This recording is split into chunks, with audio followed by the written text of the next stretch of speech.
Incidents in the Life of a Slave Girl by Harriet Jacobs. 1. Childhood.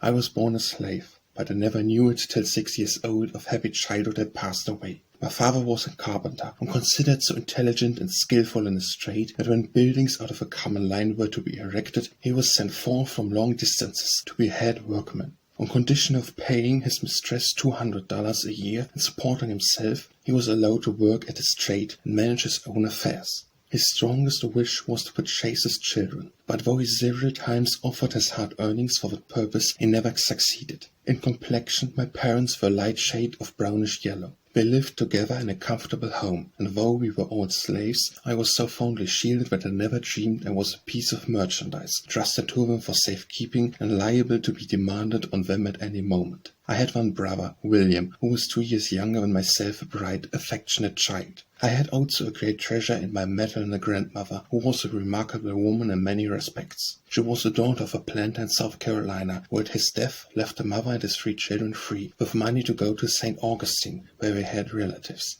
It was during the Revolutionary War, and they were captured on the passage, carrying back and sold to different purchasers. Such was the story of my grandmother used to tell me, but I do not remember all the particulars. She was a little girl when she was captured and sold to the keeper of a large hotel. I have often heard her tell how hard she fought during childhood, but as she grew older she evinced so much intelligence and was so faithful that her master and mistress could not help seeing it was for their interest to take care of such a valuable piece of property. She became an indispensable personage in the household, officiating in all capacities, from cook and wet nurse to seamstress. She was much praised for cooking, and the nice crackers became so famous in the neighborhood that many people were desirous of obtaining them. In consequence of numerous requests of this kind, she asked permission of her mistress to bake crackers at night, after all the household work was done, and she obtained leave to do it, provided she would clothe herself and the children from the profits. Upon these terms, after working hard all day for her mistress, she began her midnight baking, assisted by her 2 older children. The business proved profitable, and each year she laid by a little, which was saved for a fund to purchase her children. Her master died, and the property was divided among us hers. The widow had her dower in the hotel, which she continued to keep open. My grandmother remained in the service as a slave, but the children were divided among her master's children. As she had 5, Benjamin, the youngest one, was sold in order that each her might have an equal proportion of dollars and cents. There was so little difference in our ages that he seemed more like my brother than my uncle. He was a bright, handsome lad, nearly white, for he inherited the complexion my grandmother had derived from Anglo-Saxon ancestors. For only 10 years old, $720 we paid for him. His sale was a terrible blow to my grandmother, but she was naturally hopeful, and she went to work with renewed energy, trusting in time to be able to purchase some of her children. She had laid up $300, which her mistress one day begged as a loan, promising to pay as soon. The reader probably knows that no promise or writing given to a slave is legally binding, for, according to Southern laws, a slave being property can hold no property. When my grandmother lent her hard earnings to her mistress, she trusted solely to her honor, the honor of a slaveholder to a slave.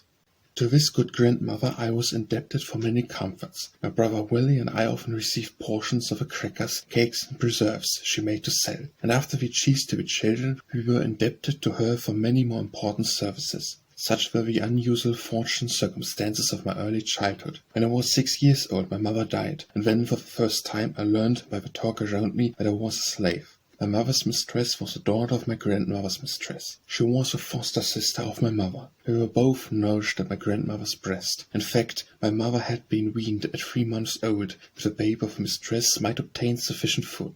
They played together as children, and when they became women, my mother was the most faithful servant to her whiter foster sister. On her deathbed, her mistress promised that her children should never suffer for anything, and during her lifetime she kept her word. We all spoke kindly of my dead mother, who had been a slave merely in name, but in nature was noble and womanly. I grieved for her, and my young mind was troubled with the thought who would now take care of me and my little brother. I was told that my home was now to be with her mistress, and I found it a happy one. No toilsome or disagreeable duties were imposed on me. My mistress was so kind to me that I was always glad to do her bidding, and proud to labor for her as much as my young years would permit. I would sit by her side for hours, sewing diligently with a heart as free from care as that of any freeborn white child. When she thought I was tired, she would send me out to run and jump, and away I bounded to gather berries or flowers to decorate her room. Those were happy days, too happy to last. The slave child had no thought for the morrow, but where came that blight which too surely waits on every human being born to be a chattel?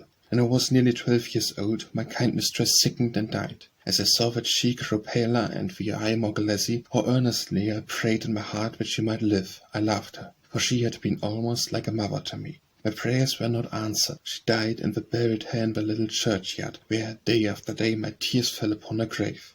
I was sent to spend a week with my grandmother. I was now old enough to begin to think of the future, and again I asked myself what I would do with me. I felt sure I should never find another mistress so kind as the one who was gone. She had promised my dying mother that the children should never suffer for anything, and when I remembered that and recalled the many proofs of attachment to me, I could not help having some hopes that she had left me free. My friends were almost certain it would be so. They thought she would be sure to do it, on account of my mother's love and faithful service. But alas, you all know that the memory of a faithful slave does not avail much to save the children from the auction block. After a brief period of suspense, the will of my mistress was read, and we learned that she had bequeathed me to his sister's daughter, a child of 5 years old. So vanished our hopes. My mistress had taught me to accept of God's word. Thou should love thy neighbour as thyself. Whatsoever ye would that man should do unto you, do ye even so unto them.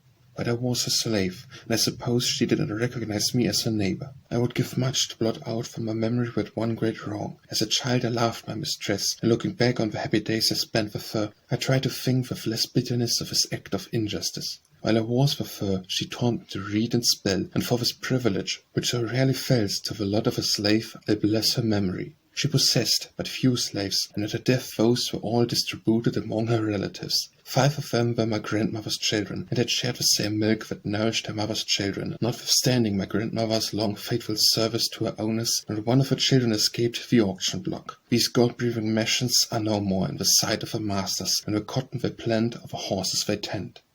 2. The new Master and Mistress. Dr. Flint, a physician in the neighborhood, had married the sister of my mistress, and I was now the property of their little daughter. And it was not without murmuring that I prepared for my new home, and what added to my unhappiness was the fact that my brother William was purchased by the same family. My father, by his nature, as well as by the habit of transaction business as a skillful mechanic, had more of a feeling of a freeman than is common among slaves. My brother was a spirited boy. Being brought up under such influences, he daily detested the name of Master and Mistress. One day, when his father and his mistress both happened to call him at the same time, he hesitated between the two, being perplexed to know which had the strongest claim upon his obedience. He finally concluded to go to his mistress. When my father reproved him for it, he said, "You both called me, and I didn't know which I ought to go to first." "You are my child," replied our father. "When I call you, you should come immediately, if you have to pass through fire and water." Poor Willie! He was now to learn his first lesson of obedience to a master. Grandmother tried to cheer us with hopeful words, and I found an echo in the credulous hearts of youth. When we entered our new home, we encountered cold looks, cold words, and cold treatment. We were glad when the night came. On my narrow bed I moaned and wept. I felt so desolate and alone. I had been there nearly a year, when a dear little friend of mine was buried. I heard her mother sob as the clods fell on the coffin of her only child, and I turned away from the grave, feeling thankful that I still had something left to love. I met my grandmother, who said, "Come with me, Linda," and from my tone I knew that something sad had happened. She let me part from the people, and then said, "My child, your father is dead." Dead? How could I believe it? He had died so suddenly I had not even heard that he was sick. I went home with my grandmother. My heart rebelled against God, who had taken from me mother, father, mistress, and friend.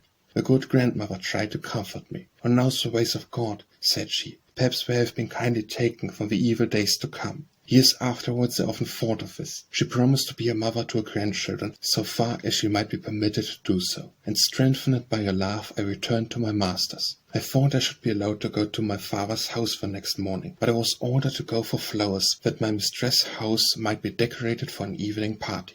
I spent the day gathering flowers and weaving them into festons, while the dead body of my father was lying within a mile of me. What cared my owners for it? He was merely a piece of property. Moreover, they thought he had spoiled his children, by teaching them to feel that they were human beings. This was blasphemous doctrine for a slave to teach, presumptuous in him and dangerous to the masters.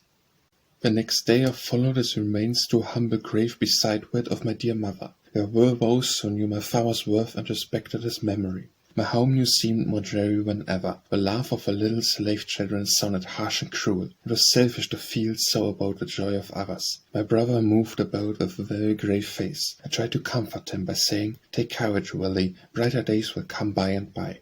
"You don't know anything about it, Linda," he replied. "You shall have to stay here all our days. You shall never be free." I argued that we were growing older and stronger, and perhaps we might, before long, be allowed to hire our own time, and then we could earn money to buy our freedom. William declared this was much easier to say than to do. Moreover, he did not intend to buy his freedom. We held daily controversies upon the subject. Little attention was paid to the slaves' meals in Dr. Flint's house. If they could catch a bit of food while it was going, well and good. I gave myself no trouble on that score, for on my various errands I passed my grandmother's house, where there was always something to spare for me. I was frequently threatened with punishment if I stopped there, and my grandmother, to avoid detaining me, often stood at the gate with something for my breakfast or dinner. I was indebted to her for all my comforts, spiritual and temporal. It was her labor that supplied my scanty wardrobe. I had a vivid recollection of a linsey-woolsey dress given me every winter by Mrs. Flint. How I hated it! It was one of the badges of slavery. While my grandmother was thus helping to support me from her hard earnings, the $300 she had lent her mistress were never repaid. When her mistress died, her son-in-law, Dr. Flint, was appointed executor. When grandmother applied to him for payment, he said the estate was insolvent, and the law prohibited payment. It did not, however, prohibit him from retaining the silver candelabra which had been purchased with that money. I presume they will be handed down in the family from generation to generation. My mother's mistress had always promised her that, at her death, she should be free, and it was said that in her will she made good the promise. But when the estate was settled, Dr. Flint told the faithful old servant that under existing circumstances it was necessary she should be sold. On the appointed day, the customary advertisement was posted up, proclaiming that there would be a public sale of horses. Dr. Flint called to tell my grandmother that he was unwilling to wound her feelings by putting her up at auction, and that he would prefer to dispose of her at private sale. My grandmother saw through his hypocrisy. She understood very well that he was ashamed of the job. She was a very spirited woman, and if he was base enough to sell her when the mistress intended she should be free, she was determined the public should know it. She had for a long time supplied my families with crackers and preserves. Consequently, Aunt Marthy, as she was called, was generally known, and everybody who knew her respected her intelligence and good character. Her long and faithful services in the family was also well known, and the intention of the mistress to leave her free. When the day of sale came, she took her place among the chattels, and the first call she sprang upon the auction block. Many voices called out, "Shame, shame! Who's going to sell you, Aunt Marthy? Don't stand there. There is no place for you." Without saying a word, she quietly awaited her fate. No one bid for her. At last a feeble voice said, $50. It came from a maiden lady, 70 years old, the sister of my grandmother's deceased mistress. She had lived 40 years under the same roof with my grandmother. She knew how faithfully she had served her owners, and how cruelly she had been defrauded of her rights, and she resolved to protect her. The auctioneer waited for a higher bid, but her wishes were respected. No one bid above her. She could neither read nor write, and when the bill of sale was made out, she signed it with a cross. But what consequence was that when she had a big heart overflowing with human kindness? She gave the old servant her freedom. At that time my grandmother was just 50 years old. Laborious years had passed since then, and now my brother and I were slaves to the man who had defrauded her of her money and tried to defraud her of her freedom. One of my mother's sisters, called Aunt Nancy, was also a slave in his family. She was a kind, good aunt to me, and supplied the place of both housekeeper and waiting maid to her mistress. She was, in fact, at the beginning and end of everything. Mrs. Flint, like many Southern women, was totally deficient in energy. She had not strength to superintend her household affairs, but her nerves were so strong that she could sit in an easy chair and see woman whipped till the blood trickled from every stroke of a lash. She was a member of a church, but partaking of a Lord's Supper did not seem to put her in a Christian frame of mind. If dinner was not served at the exact time on that particular Sunday, she would station herself in the kitchen and wait till it was dished, and then spit in all the kettles and pans that had been used for cooking. She did this to prevent the cook and her children from eking out the mirch fire with the remains of the gravy and other scrapenings. The slave could get nothing to eat except what she chose to give them. Provisions were whited out by the pound and ounce, 3 times a day. I can assure you she gave him no chance to eat wheat bread from her flour barrel. She knew how many biscuits a quart of flour would make and exactly what size they ought to be. Dr. Flint was an epicure. The cook never sent a dinner to his table without fear and trembling. For it there happened to be a dish not to his liking, he would either order her to be whipped or compel her to eat every mouthful of it in his presence. The poor hungry creature might not have objected to eat it, but she did object to have her master cram it down her throat till she choked. They had a pet dog, that was a nuisance in the house. The cook was ordered to make some Indian mush for him. He refused to eat, and when his head was held over it, the throat flowed from his mouth into the basin. He died a few minutes later. When Dr. Flint came in, he said the mush had not been well cooked, and that was the reason the animal would not eat it. He sent for the cook and compelled her to eat it. He thought that the woman's stomach was stronger than the dog's, but his suffering afterwards proved that he was mistaken. The poor woman endured many cruelties from her master and mistress. Sometimes she was locked up, away from her nursing baby, for a whole day and night. When I had been in the family a few weeks, one of the plantation slaves was brought to town, by order of his master. It was near night when he arrived, and Dr. Flint ordered him to be taken to the workhouse and tied up to the joist, so that his feet would just escape the ground. In that situation he was to wait till the doctor had taken his tea. I shall never forget that night. Never before in my life had I heard hundreds of blows fall, in succession on a human being. His piteous groans and his "Oh, pray don't, massa," rang in my ear for months afterwards. There were many conjectures as to the cause of his terrible punishment. Some said master accused him of stealing corn, others said the slave had quarrelled with his wife in presence of the overseer, and accused his master of being the father of her child. We were both black, and the child was very fair. I went into the workhouse next morning and saw the cowhide still wet with blood, and the boards all covered with gore. The poor man lived and continued to quarrel with his wife. A few months afterwards, Dr. Flint handed them both over to a slave trader. The guilty man put their value into his pocket and had the satisfaction of knowing that they were out of sight and hearing. And the mother was delivered into the trader's hands. She said, "You promised to treat me well," to which he replied, "You have let your tongue run too far, damn you." She had forgotten that it was a crime for a slave to tell who was the father of her child. From others, and the master's persecution also comes in such case. I once saw a young slave girl dying soon after the birth of a child nearly white. In her agony she cried out, "O Lord, come and take me." Her mistress stood by and mocked at her like an incarnate fiend. "You suffer, do you?" she exclaimed. "I am glad of it. You deserve it all and more too." The girl's mother said, "Baby is dead, thank God, and I hope my poor child will soon be in heaven too." "Heaven," retorted the mistress, "there is no such place for the like of her."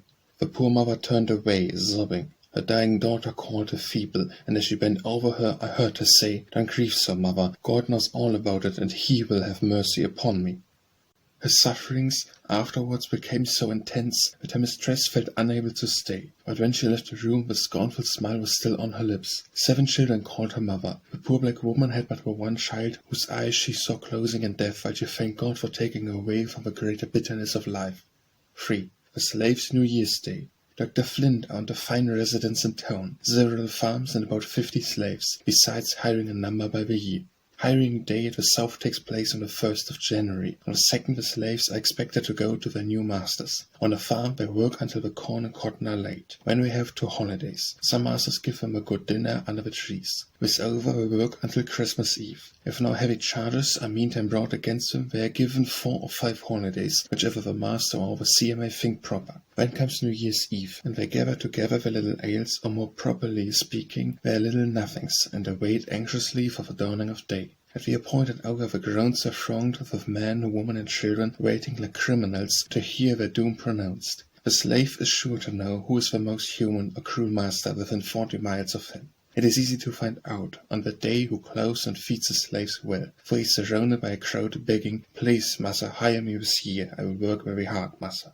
If a slave is unwilling to go with his new master, he is whipped or locked up in jail until he consents to go and promises not to run away during the year. Should he chance to change his mind, thinking it justifiable to violate and extorted promise, warn to him if he is caught. The whip is used till the blood flows at his feet, and his stiffened limbs are put in chains to be dragged in the field for days and days. If he lives until the next year, perhaps the same man will hire him again without even giving him an opportunity of going to the hiring ground. After those for hire are disposed of, those for sale are called up. Oh, you happy free woman, contrast your New Year's Day with that of a poor bondwoman. With you it is a pleasant season, and the light of the day is blessed. Friendly wishes meet you everywhere, and gifts are showered upon you. Even hearts that have been estranged from you soften at this season, and lips that have been silent echo back, "I wish you a happy New Year." Children bring their little offerings and raise their rosy lips for a caress. They are your own, and no hand but that of death can take them from you.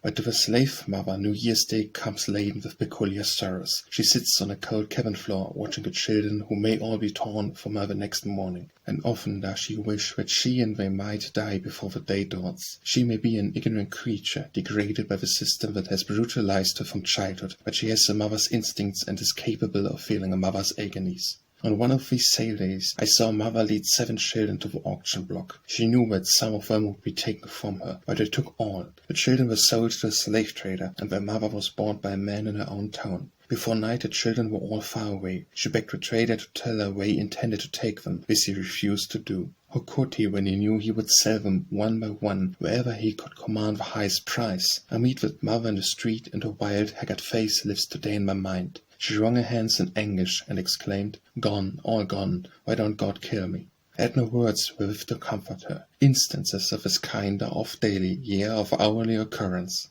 Slaveholders have a method, peculiar to the institution, of getting rid of old slaves, whose lives have been worn out in their service. I knew an old woman who for 70 years faithfully served her master. She had become almost helpless from harder labor and disease. Her owners moved to Alabama, and the old black woman was left to be sold for anybody who would give $20 for her. 4. The slave who dared to feel like a man. 2 years had passed since I entered Dr. Flint's family, and those years had brought much of the knowledge that comes from experience, while they had afforded little opportunity of any other kinds of knowledge. My grandmother had, as much as possible, been a mother to her orphan grandchildren. By perseverance and unwearied industry she was now mistress of a snug little home, surrounded with the necessary of life. She would have been happy could her children have shared them with her. They remained but 3 children and 2 grandchildren, all slaves. Most earnestly did she strive to make us feel that it was the will of God, that he had seen fit to place us under such circumstances, and though it seemed hard we ought to pray for contentment. It was a beautiful fate, coming from a mother who could not call her children her own, but I and Benjamin, her youngest boy, condemned it. The reason that it was much more the will of God she should be situated as she was. We longed for a home like hers. We always found sweet balsam for our troubles. She was so loving, so sympathizing. She always met us with a smile and listened with patience to all our sorrows. She spoke so hopefully that unconsciously the clouds gave place to sunshine. There was a grand big oven there, too, that baked bread and nice things for the town, and we knew there was always a choice bit in store for us. But alas, even the charms of the old oven failed to reconcile us to our hard lot. Benjamin was now a tall, handsome lad, strongly and gracefully made, and with a spirit to bold and daring for a slave. My brother William, now 12 years old, had the same aversion to the word master that he had when he was an urchin of 7 years. I was as confident. He came to me with all his troubles. I remember one instance in peculiar. It was on a lovely spring morning, and when I marked the sunlight dancing here and there, its beauty seemed to mock my sadness. For my master, whose restless, craving, vicious nature roved about day and night, seeking whom to devour, but just left me with stinging, scorching words that scattered ear and brain like fire. How I despised him! I thought how glad I should be if some day when he walked the earth it would open and swallow him up and disencumber the world of a plague. When he told me that I was made for his use, made to obey his command in everything, that I was nothing but a slave, whose will must and should surrender to his, never before had my puny arm felt half so strong. So deeply was I absorbed in painful reflections afterwards, that I neither saw nor heard the entrance of anyone, till the voice of William sounded close beside me. "Linda," said he, "what makes you look so sad? I love you. Oh, Linda, isn't this a bad word? Everybody seems so cross and unhappy. I wish I had died when poor father did." I told him that everybody was not cross or unhappy, but those who had pleasant homes and kind friends, and who were not afraid to laugh and were happy. But we, who were slave children, without father or mother, could not expect to be happy. We must be good. Perhaps that would bring us contentment. "Yes," he said, "I try to be good. But what's the use? They are all the time troubling me." When he proceeded to relate his afternoon's difficulty with young Master Nicholas, it seemed that the brother of Master Nicholas had pleasured himself with making up stories about William. Master Nicholas said he should be flogged, and he would do it. Whereupon he went to work, but William fought bravely in the young master, finding he was getting the better of him, and undertook to tie his hands behind him. He failed in that likewise. By dint of kicking and fisting, William came out of the skirmish none the worse for a few scratches. He continued to discourse of his young master's meanness, how he whipped the little boys, but was a perfect coward when a tussle ensued between him and white boys of his own size. On such occasions he always took to his legs. William had other charges to make against him. One was his rubbing up pennies with quicksilver, and passing them off for quarters of $1 on an old man who kept a fruit stall. William was often sent to buy fruit, and he earnestly inquired of me what he ought to do under such circumstances. I told him it was clearly wrong to deceive the old man, and that it was his duty to tell him of the impositions practised by his young master. I assured him the old man would not be slow to comprehend the whole, and there the matter would end. William thought it might with the old man, but not with him. He said he did not mind the smart of a whip, but he did not like the idea of being whipped. While I advised him to be good and forgiving, I was not unconscious of a beam in my own eye. It was the very knowledge of my own shortcomings that urged me to retain, if possible, some sparks of my brother's God-given nature. I had not lived 14 years in slavery for nothing. I had felt seen and heard enough to read the characters in question, the motives, and those around me. The war of my life had begun, and though one of God's most powerless creatures, I resolved never to be conquered, alas for me.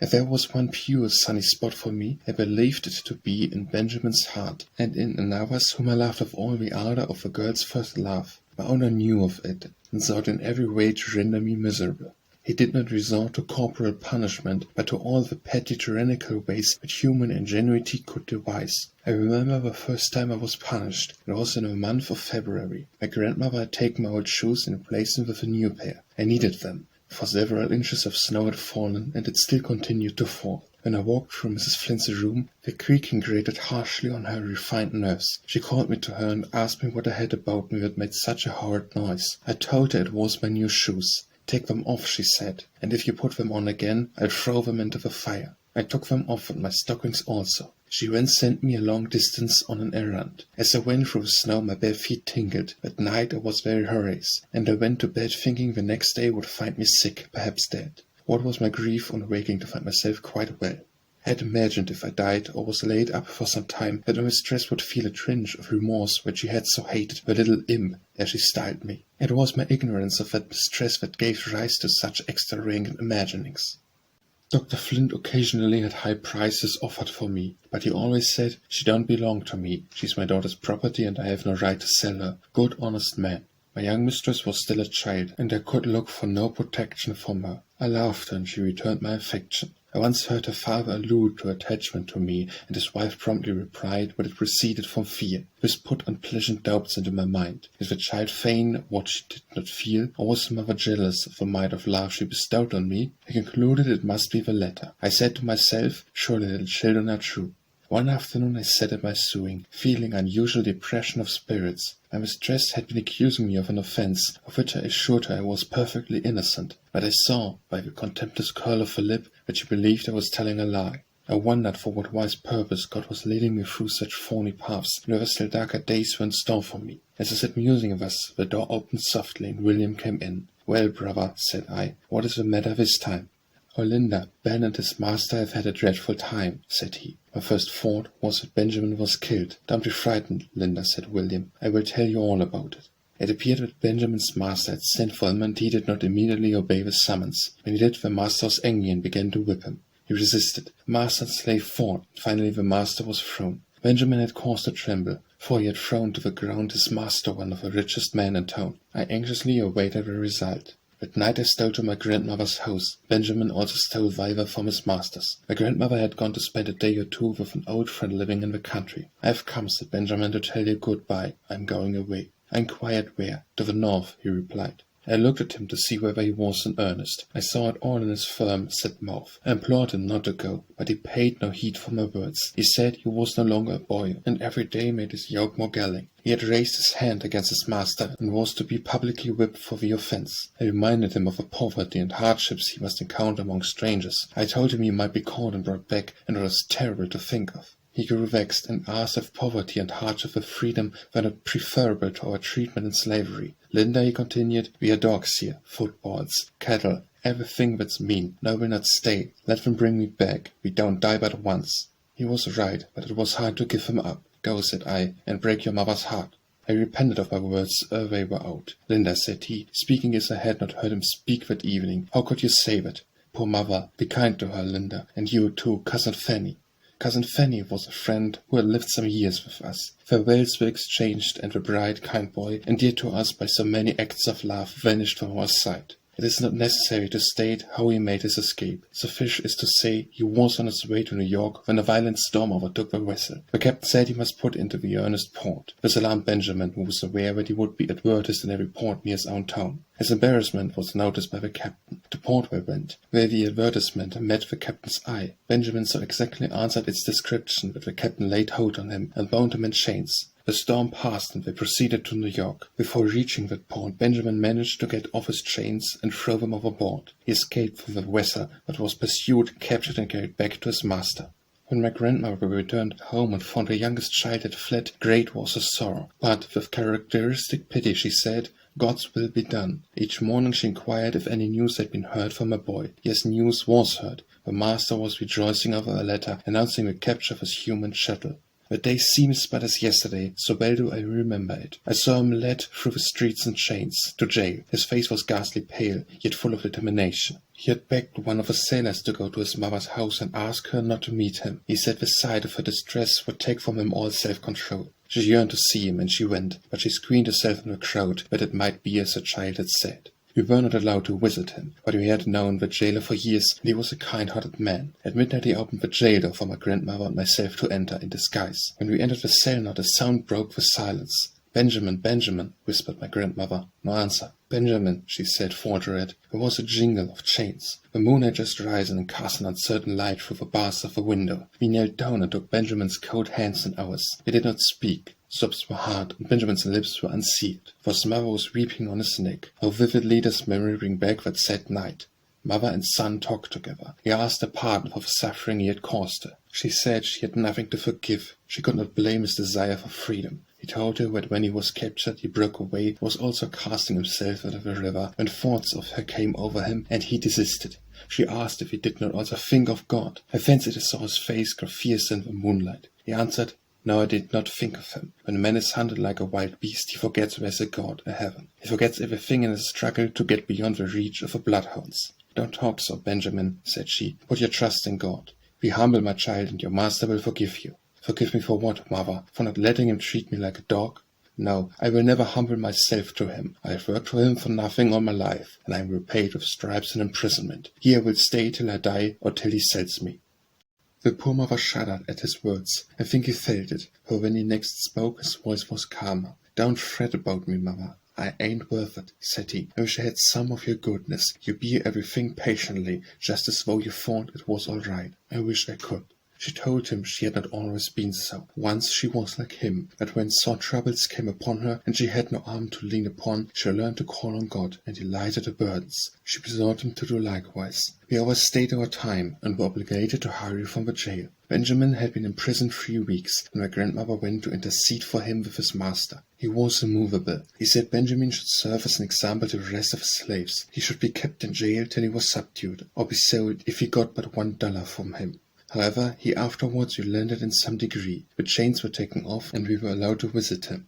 As his food was of a coarsest kind, we carried him as often as possible a warmer supper, accompanied with some little luxury for the jailer. 3 months elapsed, and there was no prospect of release of the purchaser. One day he was heard to sing and laugh. This piece of indecorum was told to his master, and the overseer was ordered to rechain him. He was now confined in an apartment with other prisoners, who were covered with filthy rags. Benjamin was chained near them, and was soon covered with vermin. He worked at his chains till he succeeded in getting out of them. He passed them through the bars of a window, with a request that he should be taken to his master, and should be informed that he was covered with vermin. This audacity was punished with heavier chains, and prohibition of all visits. My grandmother continued to send him fresh changes of clothes. The old ones were burned up. The last night we saw him in jail, his mother still begged him to send for his master and beg his pardon. Neither persuasion nor argument could turn him from his purpose. He calmly answered, "I am waiting his time." It was strange, but mournful to hear. Another 3 months passed, and Benjamin left his prison walls. We laughed and waited to bid him a long and last farewell. A slave trader had bought him. You remember, I told you what price he brought when 10 years of age. Now he was more than 20 years old, and sold for $300. The master had been blind to his own interest. Long confinement has made his face too pale, his form too thin, moreover. The trader had heard something of his character, and it did not strike him as suitable for a slave. We said he would give any price if a handsome lad was a girl. We thank God that he was not. Could you have seen that mother clinging to her child, and have fastened the irons upon his wrists? Could you have heard her heart-rending groans, and see her bloodshot eyes wander wildly from face to face, vainly pleading for mercy? Could you have witnessed that scene as I saw it, you would exclaim, "Slavery is damnable." Benjamin, her youngest, her pet, was forever gone. She could not realize it. She had had an interview with a trader for the purpose of ascertaining if Benjamin could be purchased. She was told it was impossible, as he had given bonds to not sell him till he was out of the state. He promised that he would not sell him till he reached New Orleans.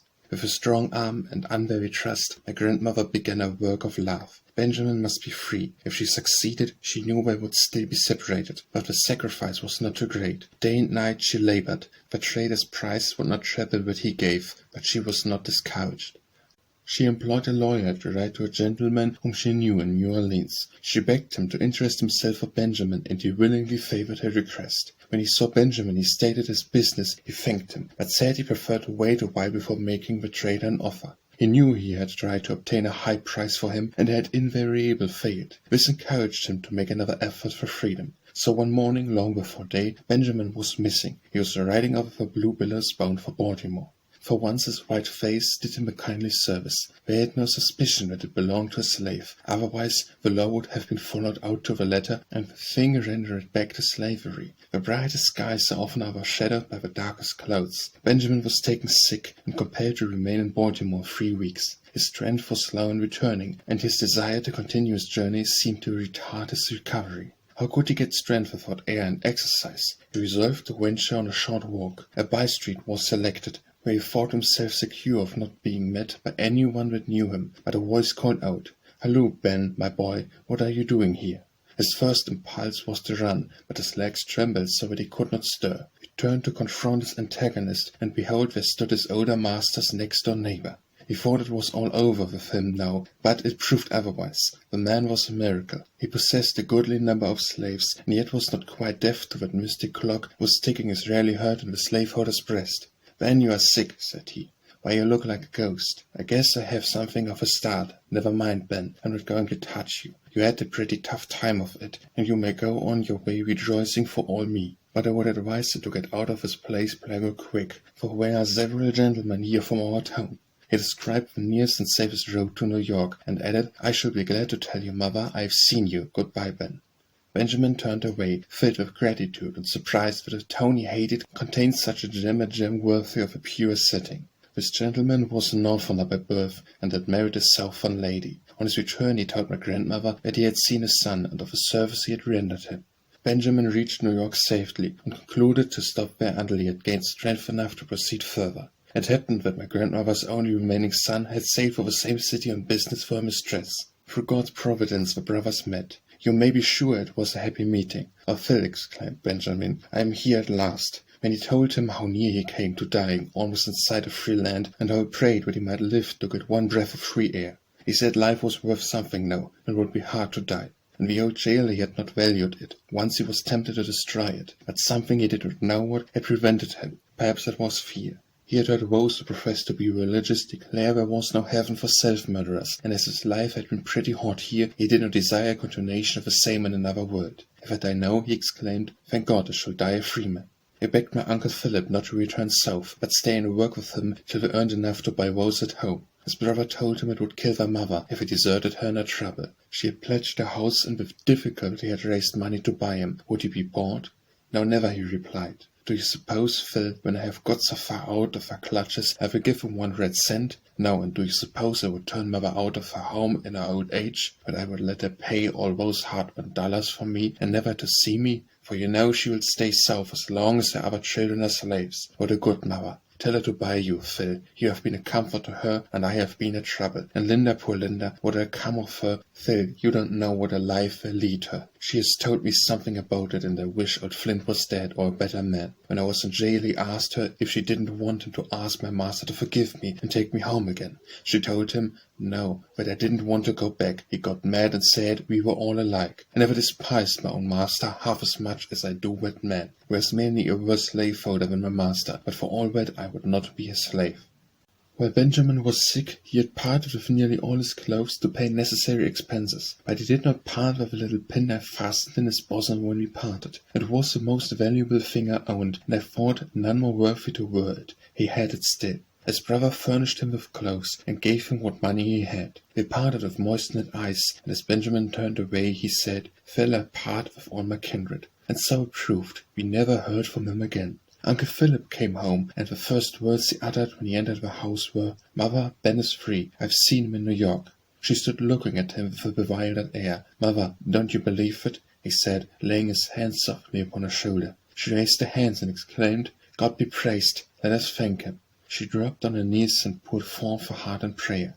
When Philip must sit down and repeat to her every word Benjamin had said, he told her all, only he forbore to mention how sick and pale her darling looked. Why should he distress her when she could do him no good? The brave old woman still toiled on, hoping to rescue some of her other children. After a while she succeeded in buying Philip. She paid $800 and came home with a precious document which secured his freedom. The happy mother and son sat together by the old hearthstone that night, telling how proud they were of each other and how they would prove to the world that they could take care of themselves, and as they had long taken care of others. We all concluded by saying, "He that is willing to be a slave, let him be a slave." 5. The Trials of Girlhood. During the first years of my service in Dr. Flint's family, I was accustomed to share some indulgences with the children of my mistress. Though this seemed to me no more than right, I was grateful for it, and tried to murder kindness by the faithful discharge of my duties. But I now entered in my 15th year, a sad epoch in the life of a slave girl. My master began to whisper fool words in my ear. Young as I was, I could not remain ignorant of their import. I tried to treat her with indifference or contempt. My master's age, my extreme youth, and the fear that his conduct would be reported to my grandmother made him bear this treatment for many months. He was a crafty man, and resorted to many means to accomplish his purposes. Sometimes he had stormy, terrific ways that made his victims tremble. Sometimes he assumed a gentleness that he thought must surely subdue. Of the two I preferred his stormy words, although they left me trembling. He tried his utmost to corrupt the pure principles my grandmother had instilled. He peopled my young mind with unclean images, such as only a wild monster could think of. I turned from him with disgust and hatred, but he was my master. I was compelled to live under the same roof with him, where I saw a man 40 years, my senior, daily violating the most sacred commandments of nature. He told me I was his property, that I must be subject to his will in all things. My soul revolted against the mean tyranny, but where could I turn for protection? No matter whether the slave girl be as black as ebony or as fair as her mistress, in either case there is no shadow of law to protect her from insult or violence or even from death. All these are inflicted by fiends who bear the shape of man. A mistress who ought to protect the helpless victim has no other feelings towards her but those of jealousy and rage. The degradation, the wrongs, the vices that grow out of slavery are more than I can describe. They are greater than you would willingly believe. Surely, if you credited one half the truth that I told you concerning the helpless millions suffering in this cruel bondage, you at the North would not help to tighten the yoke. You surely would refuse to do for the master on your own soil the mean and cruel work which trained bloodhounds and the lowest class of whites do for him at the South.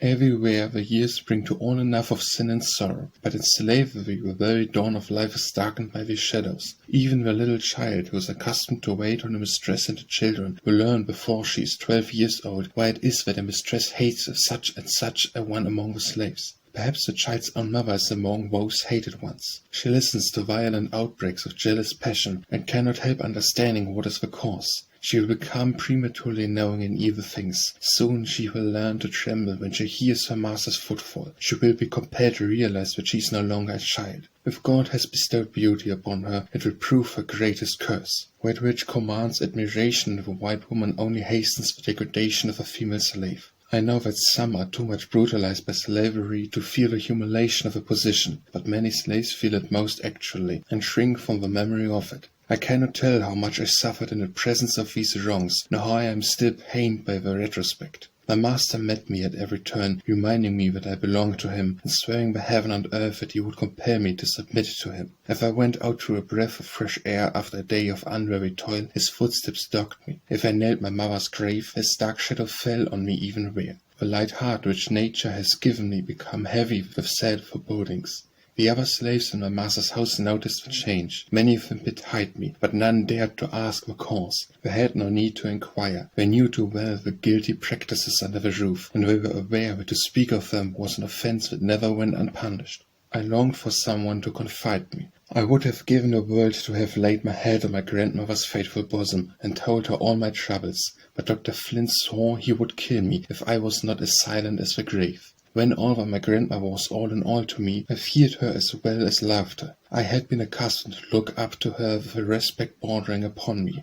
I was very young and felt shamefaced about telling her such impure things, especially as I knew her to be very strict on such subjects. Moreover, she was a woman of a high spirit. She was usually very quiet in her demeanour, but if her indignation was once roused, it was not very easily quelled. I had been told that she once chased a white gentleman with a loaded pistol because he insulted one of her daughters. I dreaded the consequence of a violent outbreak, and both pride and fear kept me silent. But though I did not confide in my grandmother, and even evaded her vigilant watchfulness and inquiry, her presence in the neighbourhood was some protection to me. Though she had been a slave, Dr. Flint was afraid of her. He dreaded her scorching rebuks. Moreover, she was known and patronized by many people, and he did not wish to have this villainy made public.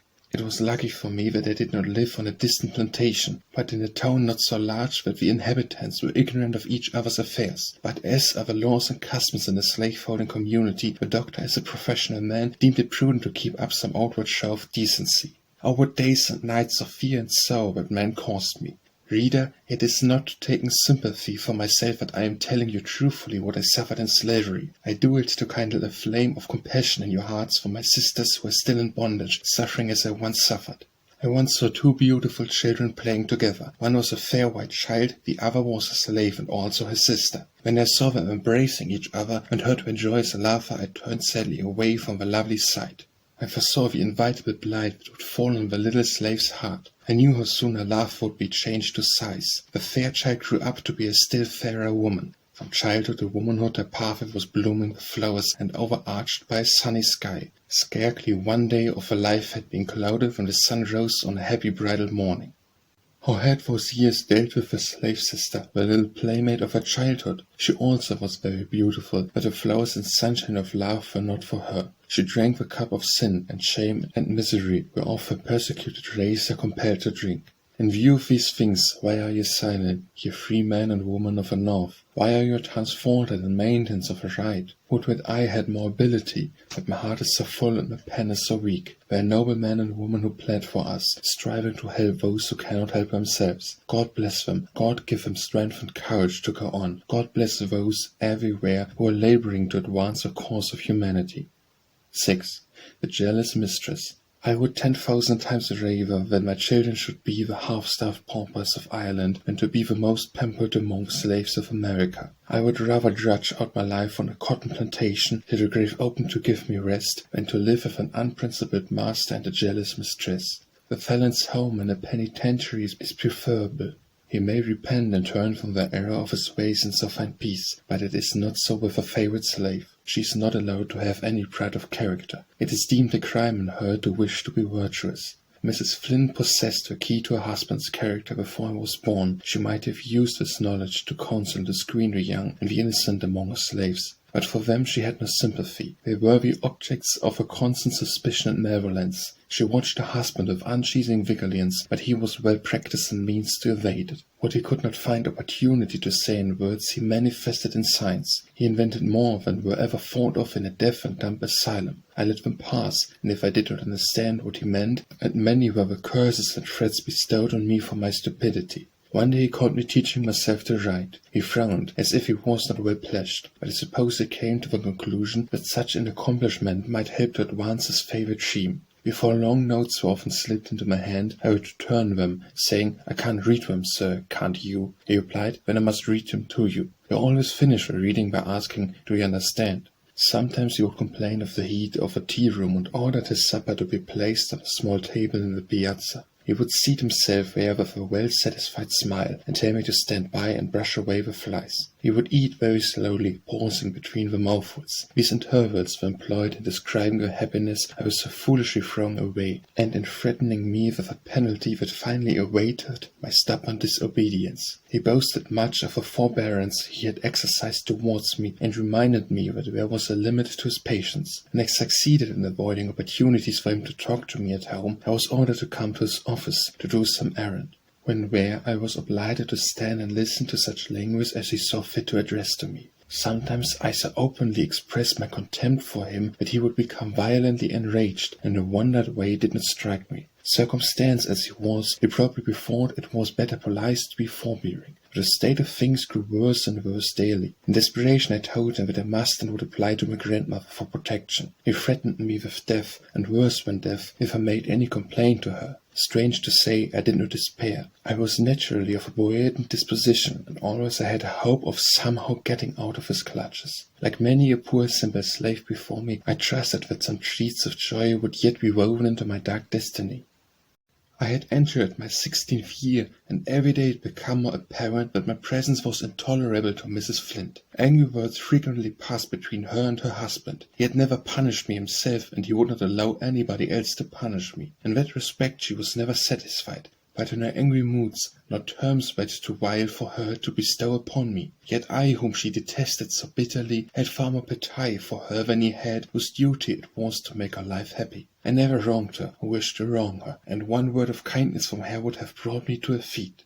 After repeated quarrels between the doctor and his wife, he announced his intention to take his youngest daughter, then 4 years old, to sleep in his apartment. It was necessary that the servant should sleep in the same room to be on hand if a child stirred. I was selected for that office and informed for what purpose that arrangement had been made. By managing to keep within sight of people as much as possible during the daytime, I had hitherto succeeded in eluding my master, though a razor was often held to my throat to force me to change this line of policy. At night I slept by the side of my great aunt, where I felt safe. He was too prudent to come into her room. She was an old woman, and had been in the family many years. Moreover, as a married man and a professional man, he deemed it necessary to save appearances in some degree. But he resolved to remove the obstacles in the way of his scheme, and he thought he had planned it so that he should evade suspicion. He was well aware how much I prized my refuge by the side of my old aunt, and he determined to dispossess me of it. The first night the doctor had the little child in his room alone. The next morning I was ordered to take my station as nurse the following night. A kind providence interposed in my favour. During the day Mrs. Flint heard of this new arrangement, and a storm followed. I rejoiced to hear it rage. After a while my mistress sent for me to come to her room. Her first question was, "Did you know you were to sleep in the doctor's room?" "Yes, ma'am." "Who told you?" "My master." "Will you answer truly all the questions I ask?" "Yes, ma'am." "Tell me when, as you hope to be forgiven, are you innocent of what I have accused you?" "I am." She handed me a Bible, and said, "Lay your hand on your heart, kiss this holy book, and swear before God that you tell me the truth." I took the oath she required, and I did it with a clear conscience. "You have taken God's holy word to testify your innocence," said she. "If you have deceived me, beware. Now take the stool, sit down, look me directly in the face, and tell me all that has passed between your master and you." I did as she ordered. As I went on with my account, her colour changed frequently. She wept and sometimes groaned. She spoke in tones so sad that I was touched by her grief. The tears came to my eyes, but I was soon convinced that emotions arose from anger and wounded pride. She felt that the marriage vows were desecrated, her dignity insulted, but she had no compassion for the poor victim of her husband's perfidy. She betrayed herself as a murderer, but she was incapable of feeling for the condition of shame and misery in which her unfortunate, helpless slave was placed. Yet perhaps she had some touch of feeling for me, for when the conference was ended, she spoke kindly and promised to protect me. I should have been much comforted by this assurance if I could have had confidence in it, but my experiences in slavery had filled me with distrust. She was not a very refined woman, and had not much control over her passions. I was an object of her jealousy, and consequently of her hatred, and I knew I could not expect kindness or confidence from her under the circumstances in which I was placed. I could not blame her. Slaveholders' wives feel as other women would under similar circumstances. The fire of her temper kindled from small sparks, and our flame became so intense that the doctor was obliged to give up his intended arrangement. I knew I had indignated my talk, and I expected to suffer for it afterwards, but I felt too thankful to my mistress for the timely aid she rendered me to care much about it. She now took me to sleep in a room adjoining her own, where was an object of her especial care, though not to her especial comfort, for she spent many a sleepless night to watch over me. Sometimes I woke up and found her bending over me. At other times she whispered in my ear, as though it was her husband who was speaking to me, and listened to hear what I would answer. If she startled me on such occasions, she would glide stealthily away, and the next morning she would tell me I had been talking in my sleep, and asked who I was talking to. At last I began to be fearful for my life. It had been often threatened, and you can imagine better than I can describe what an unpleasant sensation it must produce to wake up in the dead of the night and find a jealous woman bending over you. Terrible as this experience was, I had fears that it would give place to one more terrible. My mistress grew weary of her vigils. They did not prove satisfactory. She changed her tactics. She now tried the trick of accusing my master of crime in my presence, and gave my name as the author of the accusation. To my utter astonishment, he replied, "I don't believe it, but if she did acknowledge it, you tortured her into exposing me." Tortured into exposing him, truly, Satan had no difficulty in distinguishing the color of his soul. I understood his object in making this false representation. It was to show me that I gained nothing by seeking the protection of my mistress, that the power was still all in his own hands. I betide Mrs. Flint. She was a second wife, many years the junior of her husband, and the hoary-headed Miss Crean was enough to try the patience of a wiser and better woman. She was completely fool yet, and knew not how to proceed. She would gladly have had me flogged from a supposed false oath. As I have already stated, the doctor never allowed anyone to whip me. The old sinner was politic. The application of the last might have led to remarks that would have exposed him in the eyes of his children and grandchildren. Often did I rejoice that I lived in a town where all the inhabitants knew each other. If I had been on a remote plantation, or lost among the multitude of a crowded city, I shouldn't be a living woman at this day. The secrets of slavery are concealed like those of the Inquisition. My master was, to my knowledge, the father of 11 slaves. But did the mother dare to tell who was the father of her children? Did the other slaves dare to allude to it, except in whispers among themselves? No, indeed, they knew too well the terrible consequence. My grandmother could not avoid seeing things which excited her suspicion. She was uneasy about it, and tried various ways to buy me, but the never-changing answer was always repeated. "Linda does not belong to me. She is my daughter's property, and I have no legal right to sell her." The conscientious man, he was too scrupulous to sell me, but he had no scruples whatever about committing a much greater wrong against the helpless young girl placed under his guardianship as his daughter's property. Sometimes my persecutor would ask me whether I would like to be sold. I told him I would rather be sold to anybody than to lead such a life as I did. On such occasions we would assume the air of a very injured individual and reproach me for my ingratitude. "Did I not take you into the house and make you the companion of my own children?" he would say. "Have I ever treated you like? I have never allowed you to be punished, not even to please your mistress, and this is the recompense I get, you ungrateful girl." I answered that he had reasons of his own for screening me from punishment, and that the course he pursued made my mistress hate me and persecute me. If I wept, he would say, "Poor child, don't cry, don't cry. I will make peace for you with your mistress. Only let me arrange matters in my own way. Poor foolish girl, you don't know what it is for your own good. I would cherish you, I would make a lady of you. Now go and think of all I have promised you." I did think of it. Reader, I draw no imaginary pictures of southern homes. I am telling you the plain truth. Yet when victims make their escape from the wild beast of slavery, Northlands consent we act the part of the bloodhounds, and hunt the poor fugitives back into his den, full of dead men's bones and all uncleanness. Nay more, they are not only willing but proud to give their daughters in marriage to slaveholders. The poor girls have romantic notions of a sunny clime, and of a flowing vines that all the year round shape a happy home. To what disappointments are they destined! The young wife soon learns that the husband in whose hand she was placed had been his patient in regard to his marriage woes. Children of every shade of complexion play with her own fair babies, and too well she knows that they are born unto him of his own household. Jealousy and hatred enter the flowery home, and it is ravaged of its loveliness. Southern women often marry a man knowing that he is the father of many little slaves. They do not trouble themselves about it. They regard such children as property, as marketable as the pigs on the plantation, and it is seldom that they do not make them aware of this by passing them into the slave trader's hands as soon as possible, and thus getting them out of his sight. I am glad to say there are some honorable exceptions. I have myself known 2 Southern wives who exhorted their husbands to free those slaves towards whom they stood in a parental relation, and the request was granted. These husbands blushed before the superior nobleness of their wives' natures, while they had only concealed them to do that which it was their duty to do. It commanded their respect, and rendered their conduct more exemplary. Concealment was at an end, and confidence took the place of distrust. While this bad institution deadens the moral sense, even in a white woman, to a fearful extent, it is not altogether extinct. I've heard Southern ladies say of Mr. Such a one, he not only thinks it no disgrace to be the father of those, but he is not ashamed to call himself a master. I declare such things ought not to be tolerated in any decent society. 7. The lover.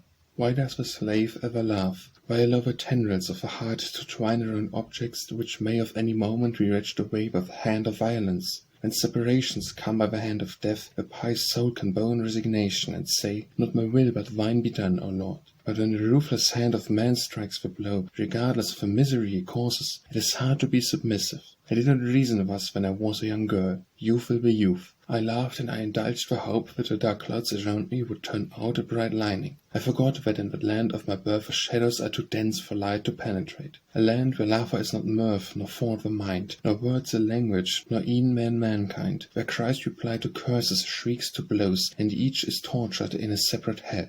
There was in the neighborhood a young colored carpenter, a free-born man. We had been well acquainted in childhood, and frequently met together afterwards. We became mutually attached, and he proposed to marry me. I loved him with all the ardor of a young girl's first love. But when I reflected that I was a slave, and that the laws gave no sanction to the marriage of such, my heart sank within me. My lover wanted to buy me, but I knew that Dr. Flint was too willful and arbitrary a man to consent to that arrangement. From him I was sure of experiencing all sort of opposition, and I had nothing to hope for my mistress. She would have been delighted to have got rid of me. It would have relieved her mind of a burden if she could have seen me sold to some distant state, but if I was married near home, I should be just as much in a husband's power as I had previously been, for the husband of a slave has no power to protect her. Moreover, my mistress, like many others, seemed to think that slaves had no right to any family ties of their own, that they were created merely to wait upon the family of a mistress. I once heard her abuse a young slave girl who told her that a colored man wanted to make her his wife. I will have you peeled and pickled, my lady, said she, if I ever hear you mention that subject again. Do you suppose that I will have you tending my children with the children? The girl to whom she said this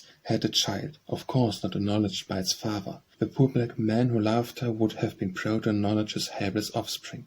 Many and anxious were the thoughts I revolved in my mind. I was at a loss what to do. Above all things, I was desirous to spare my lover the insults that had cut so deeply into my own soul. I talked with my grandmother about it, and partly told her my fears. I did not dare to tell her of the worst. She had long suspected all was not right, and if I confirmed her suspicions, I knew a storm would rise that would prove the overthrow of all my hopes. This love dream had been my support through my trials, and I could not bear to run the risk of having it suddenly dissipated. There was a lady in the neighborhood, a particular friend of Dr. Flint's, who often visited the house. I had a great respect for her, and she had always manifested a friendly interest in me. Grandmother thought she would have great influence with the doctor. I went to this lady and told her my story. I told her I was aware that my lover's being a free-born man would prove a great objection, but he wanted to buy me, and if Dr. Flint would consent to that arrangement, I felt sure he would be willing to pay any reasonable price. She knew that Mrs. Flint disliked me, therefore I ventured to suggest that perhaps my mistress would approve of my being sold, as that would rid her of me. The lady listened with kindly sympathy, and promised to do her utmost to promote my wishes. She had an interview with the doctor, and I believed she pleaded my cause earnestly, but it was all to no purpose. How I dreaded my master now! Every minute I expected to be summoned to his presence, but the day passed, and I heard nothing from him. The next morning a message was brought to me. Master wants you in his study. I found the door ajar, and I stood a moment gazing at the hateful man who claimed the right to rule me, body and soul. I entered and tried to appear calm. I did not want him to know how my heart was bleeding. I looked fixedly at him with an expression which seemed to say, I have half a mind to kill you on the spot. At last he broke the silence, and that was a relief to both of us. So you want to be married, do you? Said he, and to a free. Yes, sir. Well, I'll soon convince you whether I am your master, or the fellow you honor so highly. If you must have a husband, you have taken up with one of my slaves. What a situation I should be in as a wife of one of his slaves, even if my heart had been interested. I replied, Don't you suppose, sir, that a slave can have some preference about marrying? Do you suppose that all men are alike to her? Do you laugh? Said he abruptly. Yes, sir. How dare you tell me so? He exclaimed in great wrath. After a slight pause, he added, I supposed you thought more of yourself, that you felt above the insults of such puppies. I replied, If he is a puppy, I am a puppy. It is right and honorable for us to love each other. The man you call a puppy never insulted me, sir, and he would not love me if he did not believe me to be a virtuous woman. He sprang upon me like a tiger and gave me a stunning blow. It was the first time he had ever struck me, and fear did not enable me to control my anger. When I had recovered a little from the effects, I exclaimed, "You have struck me for answering you honestly. How I despise you." There was silence for some minutes. Perhaps he was deciding what should be my punishment, or perhaps he wanted to give me time to reflect on what I have said, and to whom I had said it. Finally he asked, "Do you know what you have said?" "Yes, sir, but your treatment drove me to it." "Do you know that I have a right to do as I like with you, that I can kill you if I please? You have tried to kill me, and I wish you had, but you have no right to do it as you like with me." "Silence!" he exclaimed in a thundering voice. "By heavens, girl, you forget yourself too far. Are you mad? If you are, I will soon bring you to your senses. Do you think any other master would be what I have borne from you this morning? Many masters would have killed you on the spot. How would you like to be sent to jail for your insolence?" "I know I have been disrespectful, sir," I replied, "but you drove me to it. I couldn't help it. As for the jail, there would be more peace for me there than there is here." "You deserve to go there," said he, "and to be under such treatment that you would forget the meaning of the word peace. It would do you good. It would take some of your high notions out of you, but I am not ready to send you there yet, notwithstanding your ingratitude for all my kindness and forbearance. You have been the plague of my life. I have wanted to make you happy, and I have been repaid with a beast ingratitude. But though you have proved yourself incapable of appreciation my kindness, I will be lenient towards you, Linda. I will give you one more chance to redeem your character. If you behave yourself and do as I require, I will forgive you and treat you as I always have done. But if you disobey me, I will punish you as I would the meanest slave on my plantation. Never let me hear that fellow's name mentioned again. If I ever know of your speaking to him, I will cowhide you both, and if I catch him lurking about my premises, I will shoot him as soon as I would a dog. Do you hear what I say? I'll teach you a lesson about marriage. Now go, and let this be the last time I have occasion to speak to you on the subject. Reader, did you ever hate? I hope not. I never did but once, and I trust I never shall again. Somebody has called it the atmosphere of hell, and I believe it is so. For a fortnight the doctor did not speak to me. He fought to mortify me, to make me feel that I had disgraced myself by receiving the honourable addresses of the respectable coloured man in preference to the base proposals of the white man. But though his lips disdained to address me, his eyes were very loquacious. No animal ever watched its prey more narrowly than he watched me. He knew that I could write, for he had failed to make me read his letters, and he was not troubled lest I should exchange letters with another man. After a while he became weary of silence, and I was sorry for it. One morning as he passed through the hall to leave the house, he contrived to thrust a note into my hand. I thought I had better read it and spare myself the vexation of having him read it to me. It expressed regret for the blow he had given me, and reminded me that I myself was wholly to blame for it. He hoped I had become convinced of the injury I was doing myself by incurring his displeasure. He wrote that he had made up his mind to go to Louisiana, that he should take several slaves with him, and intended I should be one of the number. My mistress would remain where she was, therefore I should have nothing to fear from that quarter. If I merited kindness from him, he assured me that it would be lavished bestowed. He begged me to think over the matter, and answer the following day. The next morning I was called to carry a pair of scissors to his room. I laid them on the table, with the letter beside them. He thought it was my answer and did not call me back. I went as usual to attend my young mistress to and from school. He met me in the street and ordered me to stop at his office on my way back. When I entered he showed me his letter and asked me why I had not answered it. I replied, "I am your daughter's property, and it is in your power to send me or take me wherever you please." He said he was very glad to find me so willing to go, and that we should start early in the autumn. He had a large practice in the town, and I rather thought he had made up a story merely to frighten me. However that might be, I was determined that I would never go to Louisiana with him. Summer passed away, and early in the autumn Dr. Flint's eldest son was sent to Louisiana to examine the country with a view to emigrating. That news did not disturb me. I knew very well that I should not be sent with him. But I had not been taken to the plantation before this time was owing to the fact that his son was there. He was jealous of his son, and jealousy of the overseer had kept him from punishing me by sending me into the fields to work. Is it strange that I was not proud of these protectors? As for the overseer, he was a man for whom I had less respect than I had for a bloodhound. Young Mr. Flint did not bring back a favourable report of Louisiana, and I heard no more of that scheme. Soon after this, my lover met me at the corner of a street, and I stopped to speak to him. Looking up, I saw my master watching us from his window. I hurried down, trembling with fear. I was sent for immediately to go to his room. He met me with a blow.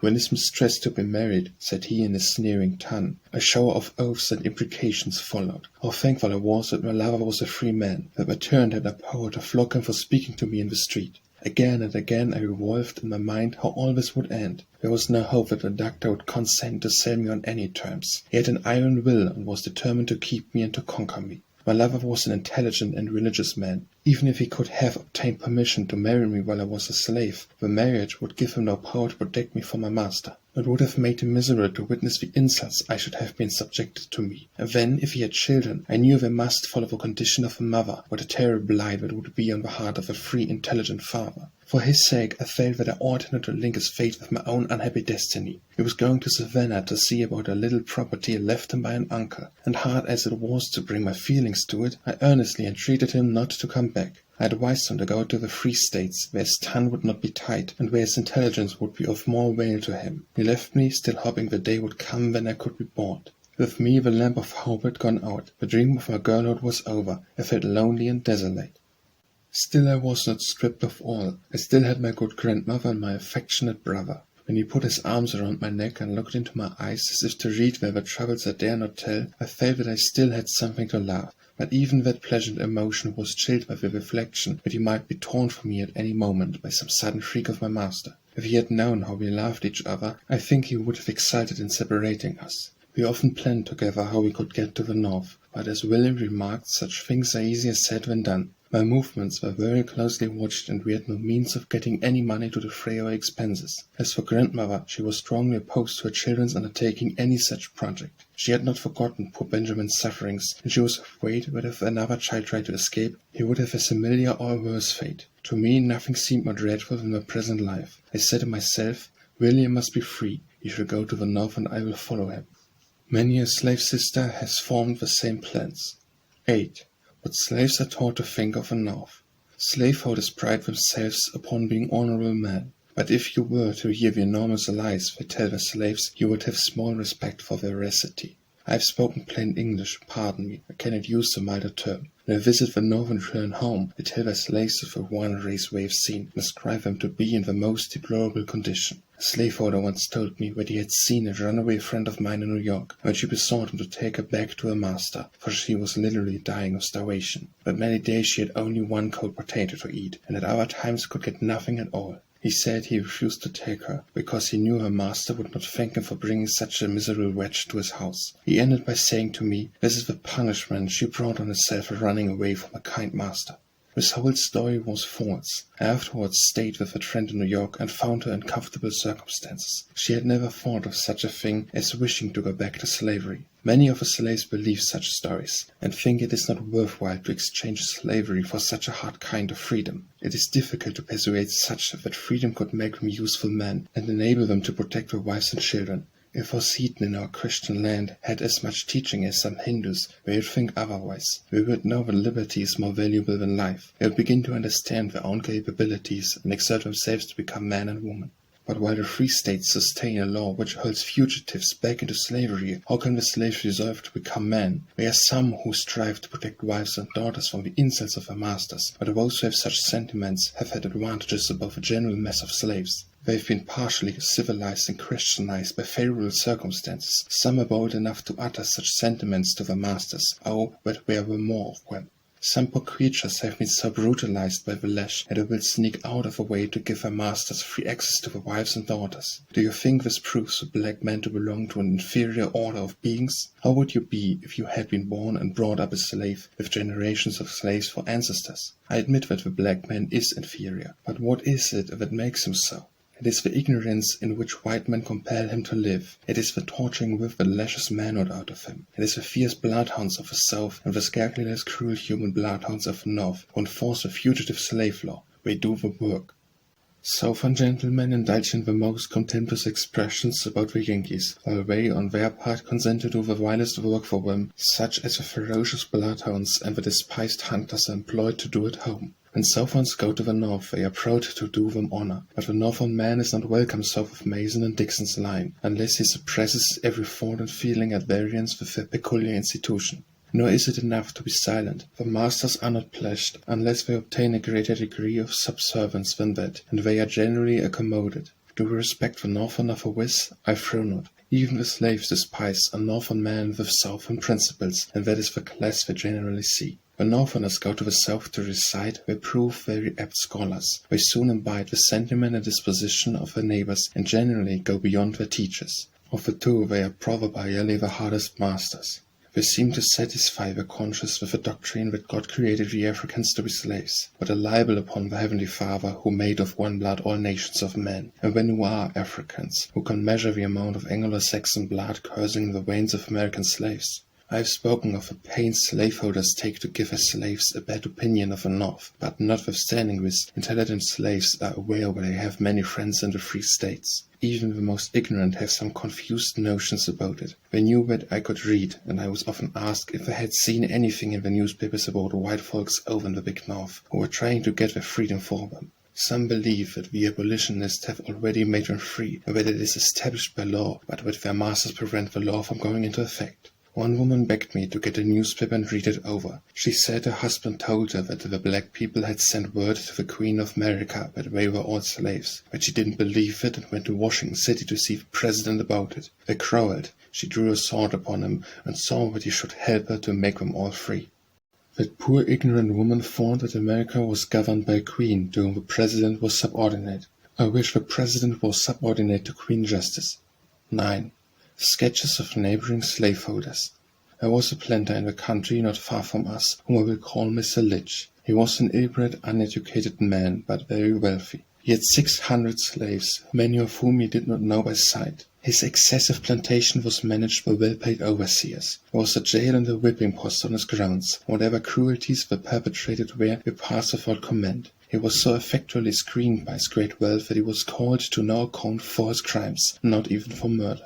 Various were the punishments restored to. A favorite one was to tie a rope around a man's body and suspend him from the ground. A fire was kindled over him, from which was suspended a piece of fat pork. As this cooked, the scalding drops of fat continually fell on the bare flesh. On his own plantation he required very strict obedience to the 8th commandment, but depredations on the neighbors were allowable, provided the culprit managed to evade detection or suspicion. If a neighbor brought a charge of theft against any of his slaves, he was browbeaten by the master, who assured him that his slaves had enough of everything at home and had no indulgence to steal. No sooner was the neighbor's back turned than the accused was found out and rude for his lack of discretion. If a slave stole from him even a pound of meat or a peck of corn, if detection followed, he was put in chains and imprisoned, and so kept till his form was attenuated by hunger and suffering. A freshet once bore his wine cellar and meat house miles away from the plantation. Some slaves followed and secured bits of meat and bottles of wine. 2 were detected, a ham and some liquor being found in the huts. They were summoned by the master. No words were used, but a club felled him to the ground. A rough box was the coffin, and the interment was a dog's burial. Nothing was said. Murder was so common on his plantation that he feared to be alone after nightfall. He might have believed in ghosts. His brother, if not equal in wealth, was at least equal in cruelty. His bloodhounds were well trained, the pen was spacious, and a terror to his slaves. They were let loose on a runway, and, if they tracked him, they literally tore the flesh from his bones. When the slaveholder died, his shrieks and groans were so frightful that they appalled his own friends. His last words were, "I am going to hell, bury my money with me." After death his eyes remained open. To press the Lidstone silver dollars were laid on them. These were buried with him. From this circumstance, a rumor went abroad that his coffin was filled with money. 3 times his grave was opened and his coffin taken out. The last time his body was found on the ground, and a flock of buzzards were pecking at it. He was again interred, and a sentinel sat over his grave. The perpetrators were never discovered. Cruelty is contagious in uncivilized communities. Mr. Cunning, a neighbor of Mr. Litch, returned from town one evening in a partial state of intoxication. His body servant gave him some offense. He was divested of his clothes, except his shirt, whipped and tied to a large tree in front of a house. It was a stormy night in winter. The wind blew bitterly cold, and the boughs of an old tree crackled under falling sleet. A member of the family, fearing he would freeze to death, begged that he might be taken down, but the master would not relent. He remained there 3 hours. When he was cut down, he was more dead than alive. Another slave who stole a pig from his master, to appease his hunger, was terribly flogged. In desperation he tried to run away, but at the end of 2 miles he was so faint with loss of blood he thought he was dying. He had a wife, and he longed to see her once more. Too sick to walk, he crept back that long distance on his knees and hands. When he reached his master's, it was night. He had not strength to rise and open the gate. He moaned and tried to call for help. I had a friend living in the same family. At last his cry reached her. She went out and found the prostrate man at the gate. She ran back to the house for assistance, and 2 men returned with her. They carried him in and laid him on the floor. The black of his shirt was one clot of blood. By means of lard, my friend loosened it from the raw flesh. She bandaged him, gave him cool drink, and left him to rest. The master said he deserved 100 more lashes. When his own labor was stolen from him, he had stolen food to appease his hunger. This was his crime. Another neighbor was a Mrs. Wade. At no hour of the day was there cessation of the lash on her premises. Her labors began with the dawn and did not cease till long after nightfall. The barn was a peculiar place of torture, where she lashed the slaves with the might of a man. An old slave of hers once said to me, "It is hell in Missy's house. Pierce I can never get out. Day and night I pray to die." Her mistress died before the old woman, and when dying entreated her husband not to permit any one of the slaves to look on her after death. The slave who had nursed her children and had still a child in her care watched her chance, and stole vivid in her arms to the room where lay her dead mistress. She gazed a while on her, and raised her hand and dealt 2 blows on her face, saying as she did so, "The devil is God, you know." She forgot what the child was looking on. She had just begun to talk, and she said to her father, "I did see ma, and mamma did strike ma," so, striking her own face with her little hand. The master was startled. He could not imagine how the nurse could obtain access to the room where the corpse lay, for he kept the door locked. He questioned her. She confessed that what the child had said was true, and told how she had procured the key. She was sold to Georgia. In my childhood I knew a valuable slave named Charity, and loved her as all children did. A young mistress married and took her to Louisiana. A little boy, James, was sold to a good sort of master. He became involved in debt, and James was sold again to a wealthy slaveholder, noted for his cruelty. With this man he grew up to manhood, receiving the treatment of a dog. After a severe whipping to save himself from further infliction of the lash with which he was threatened, he took to the woods. He was in a most miserable condition, cut by the cowskin, half naked and half starved, without the means of procuring a crust of bread. Some weeks after his escape he was captured, tied and carried back to his master's plantation. This man considered punishment in his jail on bread and water, after receiving hundreds of lashes, too mild for the poor slave's offense. Wherefore he decided, after the overseer should have whipped him to his satisfaction, to have him placed between the screws of a cotton gin to stay as long as he had been in the woods. This wretched creature was cut with a whip from his head to his feet, and washed with strong brine to prevent the flesh from mortifying and make it heal sooner than it otherwise would. He was then put into the cotton gin, which was screwed down, only allowing him room to turn on his side when he could not lie on his back. Every morning a slave was sent with a piece of bread and bowl of water, which was placed within reach of the poor fellow. The slave was charged, under penalty of severe punishment, not to speak to him. 4 days passed, and the slave continued to carry the bread and water. On the 2nd morning he found the bread gone, but the water untouched. When he had been in the press 4 days and 5 nights, the slave informed his master that the water had not been used for 4 mornings, and that horrible stench came from the gin house. The overseer was sent to examine to it. When the press was unscrewed, the dead body was found partly eaten by rats and vermin. Perhaps the rats that devoured his bread had gnawed him before life was extinct. Poor Charity! Grandmother and I often asked each other how her affectionate heart would be ever news, if she should ever hear of the murder of her son. We had known a husband, and knew that James was like him in manliness and intelligence. These were the qualities that made it so hard for him to be a plantation slave. They put him into a rough box and buried him with less feeling than would have been manifested for an old house dog. Nobody asked any questions. He was a slave, and the feeling was that the master had a right to do what he pleased with his own property. And what did he care for the value of a slave? He had hundreds of them. When they had finished their daily toil, they must hurry to eat their little morsels, and be ready to extinguish their pine knots before 9 o'clock, when the overseer went his patrol rounds. He entered every cabin to see that men and their wives had gone to bed together, lest the man from over fatigue should fall asleep in the chimney corner and remain there till the morning horn called them to their daily task. Women are considered of no value, unless they continually increase their owner's stock. They are put on a par with animals. The same master shot a woman through the head, who had run away and been brought back to him. No one called him to account for it. If the slave resisted being whipped, the bloodhounds were unpacked and set upon him to tear his flesh from his bones. The master who did these things was highly educated and styled a perfect gentleman. He also boasted the name and standing of a Christian, for Satan never had a truer follower. I could tell of more slaveholders as cruel as those I have described. They are not exceptions to the general rule. I do not say there are no human slaveholders. Such characters do exist, notwithstanding the hardening influence around them, but they are like angels, visits few and far between. I knew a young lady who was one of these rare specimens. She was an orphan, and inherited as slaves a woman and her 6 children. Their father was a free man. They had a comfortable home of their own, parents and children living together. The mother and eldest daughter served their mistress during the day, and at night returned to their dwelling, which was on the premises. The young lady was very pious, and there was some reality in her religion. She taught the slaves to lead pure lives, and wished them to enjoy the fruit of their own industry. Her religion was not a garb put on for Sunday, and laid aside till Sunday returned again. The eldest daughter of a slave mother was promised in marriage to a free man, and the day before the wedding this good mistress emancipated her in order that the marriage might have a sanction of law. Ribbard said that this young lady cherished an unrequited affection for a man who had resolved to marry for wealth. In the course of time a rich uncle of hers died. He left $6,000 to his 2 sons by a colored woman, and the remainder of his property to his orphan niece. The medal soon attracted the magnate. The lady and her ready purse became his. She offered to manuate his slaves, telling them that the marriage might make unexpected changes in their destiny, and she wished to ensure their happiness. They refused to take their freedom, saying that she had always been their best friend, and they could not be so happy anywhere as with her. I was not surprised. I had often seen them in their comfortable home, and thought that the whole town did not contain a happier family. They had never felt slavery, and, when it was too late, they were convinced of its reality. When the new master claimed his family as his property, the father became furious, and went to his mistress for protection.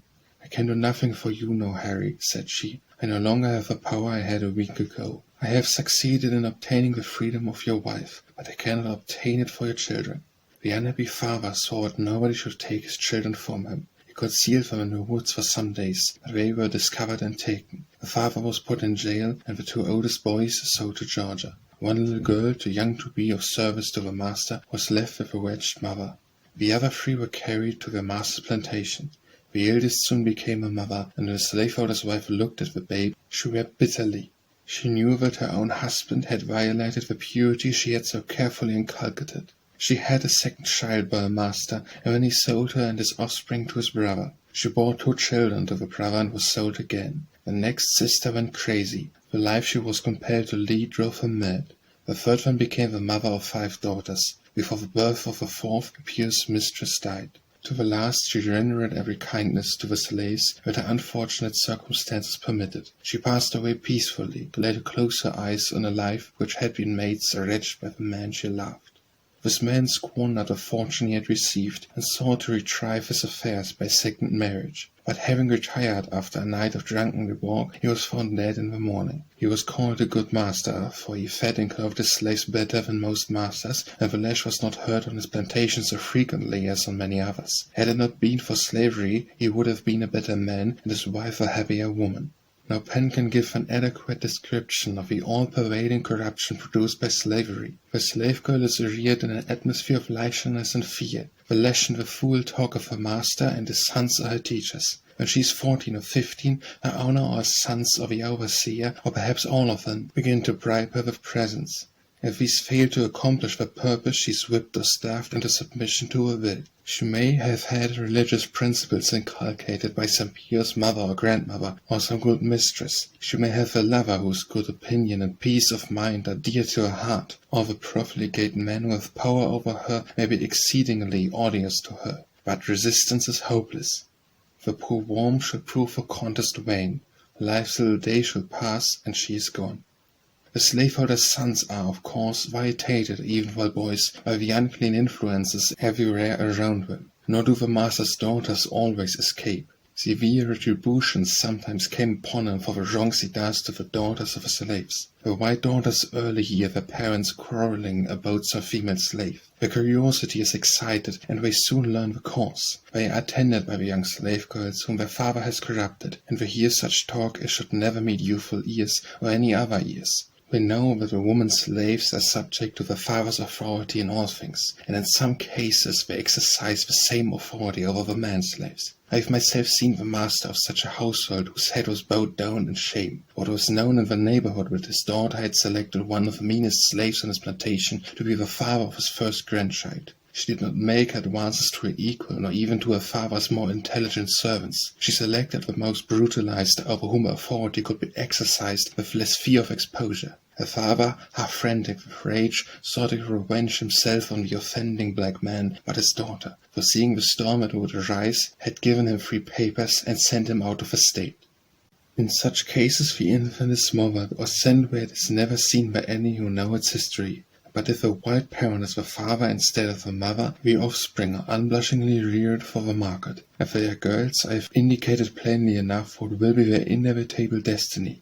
You may believe what I say, for I write only what whereof I know. I was 21 years old in that cage of obscene words. I can testify from my own experience and observation that slavery is a curse to the whites as well as to the blacks. It makes white fathers cruel and sensual, the sons violent indulgences. It contaminates the daughters and makes the wives wretched. And as for the colored race, it needs an abler pen than mine to describe the extremity of their sufferings, the depth of their degradation.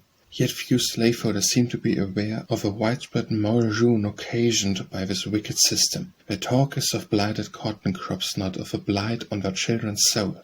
If you want to be fully convinced of the abominations of slavery, go on a southern plantation and call yourself a trader. Then there will be no concealment, and you will see and hear things that will seem to you impossible among human beings with immortal souls. 10. A perilous passage in the slave girl's life. After my lover went away, Dr. Flint contrived a new plan. He seemed to have an idea that my fear of my mistress was his greatest obstacle. In the blandest hunts he told me that he was going to build a small house for me in a secluded place 4 miles away from the town. I shuddered, but I was constrained to listen while he talked of his intention to give me a home of my own and to make a lady of me. Hitherto I had escaped my dread fate by being in the midst of people. My grandmother had already had high words with the master about me. She had told him pretty plainly what she thought of his character, and there was considerable gossip in the neighborhood about our affairs, to which the open-mouthed jealousy of Mrs. Flint contributed not a little. When the master said he was going to build a house for me, and that he could do it with little trouble and expense, I was in hopes something would happen to frustrate his scheme. But I soon heard that the house was actually begun. I vowed before my Maker that I would never enter it. I'd rather toil on the plantation from dawn till dark. I'd rather live and die in jail than drag on from day to day for such a living death. I was determined that the master whom I so hated and loathed, who had blighted the prospect of my youth and made my life a desert, should not, after my long struggle with him, succeed at last in trembling his victim under his feet. I would do anything, everything, for the sake of defeating him. What could I do? I fought and fought till I became desperate and made a plunge into the abyss. And now, reader, I come to a period in my unhappy life which I would gladly forget if I could. The remembrance fills me with sorrow and shame. It pains me to tell you of it, but I have promised to tell you the truth, and I will do it honestly, let it cost me what it may. I will not try to screen myself behind the play of compulsion from a master, for it was not so. Neither can I plead ignorance or thoughtlessness. For years my master has done his utmost to pollute my mind with foul images, and to destroy the pure principles inculcated by my grandmother and the good mistress of my childhood. The influences of slavery had the same effect on me that they had on other young girls. They had made me prematurely knowing concerning the evil ways of the world. I knew what I did, and I did it with deliberate calculation. But, O ye happy woman whose purity has been sheltered from childhood, who have been free to choose the objects of your affection, whose homes are protected by law, do not judge the poor desolate slave girl too severely. If slavery had been abolished, I also could have married the man of my choice. I could have had a home shielded by the laws, and I should have been spared the painful task of confessing what I am now about to relate. But all my prospects had been blighted by slavery. I wanted to keep myself pure, and under the most adverse circumstances. I tried hard to preserve my self-respect, but I was struggling alone in the powerful grasp of the demon slavery, and the monster proved too strong for me. I felt as if I was forsaken by God and man, as if all my efforts must be frustrated, and I became reckless in my despair. I have told you that Dr. Flint's persecutions and his wife's jealousy had given rise to some gossip in the neighborhood. Among others, it changed that a white unmarried gentleman had obtained some knowledge of the circumstances in which I was placed. He knew my grandmother and often spoke to me in the street. He became interested for me and asked questions about my master, which I answered in part. He expressed a great deal of sympathy and a wish to aid me. He constantly sought opportunities to see me and wrote to me frequently. I was a poor slave girl, only 15 years old. So much attention from a superior person was, of course, flattering, for human nature is the same in all. I also felt grateful for his sympathy and encouraged by his kind words. It seemed to me a great thing to have such a friend. By degrees a more tender feeling crept into my heart. He was an educated and eloquent gentleman, too eloquent, alas, for the poor slave girl who trusted in him. Of course I saw whither all this was tending. I knew the impassable gulf between us, but to be an object of interest to a man who is not married and who is not her master is agreeable to the pride and feelings of a slave. If a miserable situation has left there any pride or sentiment, it seemed less degrading to give oneself than to submit the conclusion. There is something akin to freedom in having a lover who has no control over you except with which he gains by kindness and attachment. A master may treat you as rudely as he pleases, and you dare not speak. Moreover, the wrong does not seem so great with an unmarried man as with one who has a wife to be made unhappy. There may be sophistry in all this, but the condition of a slave confuses all principles of morality, and in fact renders the practice of them impossible. When I found that my master had actually begun to build the lonely cottage, other feelings mixed with those I have described. Revenge and calculations of interest were added to flattering vanity and sincere gratitude for kindness. I knew nothing would enrage Dr. Flint so much as to know that I favored another, and it was something to triumph over my tyrant even in that small way. I thought he would avenge himself by selling me, and I was sure my friend Mr. Sand would buy me. He was a man of more generosity and feeling than my master, and I thought my freedom could be easily obtained from him. The crisis of my fate now came so near that it was desperate. I shuddered to think of being the mother of children which should be owned by my old tyrant. I knew that as soon as a new fancy took him, his victims were sold far off to get rid of them, especially if they had children. I had seen several women sold, babies at the breast. He never allowed his offspring by slaves to remain long in sight of himself and his wife. With a man who was not my master, I could ask to have my children well supported, and in this case I felt confident I should obtain the boon. I also felt quite sure that I would be made free. With all these thoughts revolving in my mind, and seeing no other way of escaping the doom I so much dreaded, I made a headlong plunge. Betide me and pardon me, O virtuous reader, you never knew what it is to be a slave, to be entirely unprotected by law or custom, to have the laws reduced you to the condition of a chattel, entirely subject to the will of another. You never exhausted your ingenuity in avoiding the snares and eluding the power of a hated tyrant. You never shuddered at the sound of his footsteps and trembled within hearing of his voice. I know I did wrong. No one can feel it more sensible than I do. The painful and humiliating memory will haunt me to my dying day. Still, in looking back calmly on the events of my life, I feel that the slave woman ought to be judged by the same standard as others. The months passed on. I had many unhappy hours. I secretly mourned over the sorrow I was bringing on my grandmother, who had so tried to shield me from harm. I knew that I was the greatest comfort of her old age, and that it was a source of pride to her that I had not degraded myself like most of the slaves. I wanted to confess to her that I was no longer worthy of her love, but I could not utter the dreaded words. As for Dr. Flint, I had a feeling of satisfaction in trying when the thought of telling him. From time to time he told me of his intended arrangements, and I was silent. At last he came and told me the cottage was completed, and ordered me to go to it. I told him I would never enter it. He said, "I have heard enough of such talk as that. You shall go, if you are carried by force, and you shall remain there." I replied, "I will never go there. In a few months I shall be a mother." He stood and looked at me in dumb amazement, and left the house without a word. I thought I should be happy in my triumph over him, but now that the truth was out and my relatives would hear of it, I felt wretched. Humble as were the circumstances, I had pride in my good character. Now how could I look at them in the face? My self-respect was gone. I had resolved that I would be virtuous, though I was a slave. I had said, "Let the storm beat. I will brave it till I die." And now how humiliated I felt. I went to my grandmother. My lips moved to make confession, but the words stuck in my throat. I sat down in the shade of a tree at the door and began to sob. I think she saw something unusual was the matter with me. The mother of slaves is very watchful. She knows there is no security for her children. After they have entered their teens, she lives in daily expectation of trouble. This leads to many questions. If a girl is of a sensitive nature, timidity keeps her from answering truthfully, and with well-meant cause has a tendency to drive her from maternal counsels. Presently in came my mistress, like a mad woman, and accused me concerning her husband. My grandmother, whose suspicions had been previously awakened, believed what she said. She exclaimed, "Oh, Linda, has it come to this? I'd rather see you dead than to see you as you know her. You are a disgrace to your dead mother." She tore from my fingers my mother's wedding ring, her silver thimble. "Go away," she exclaimed, "and never come to my house again."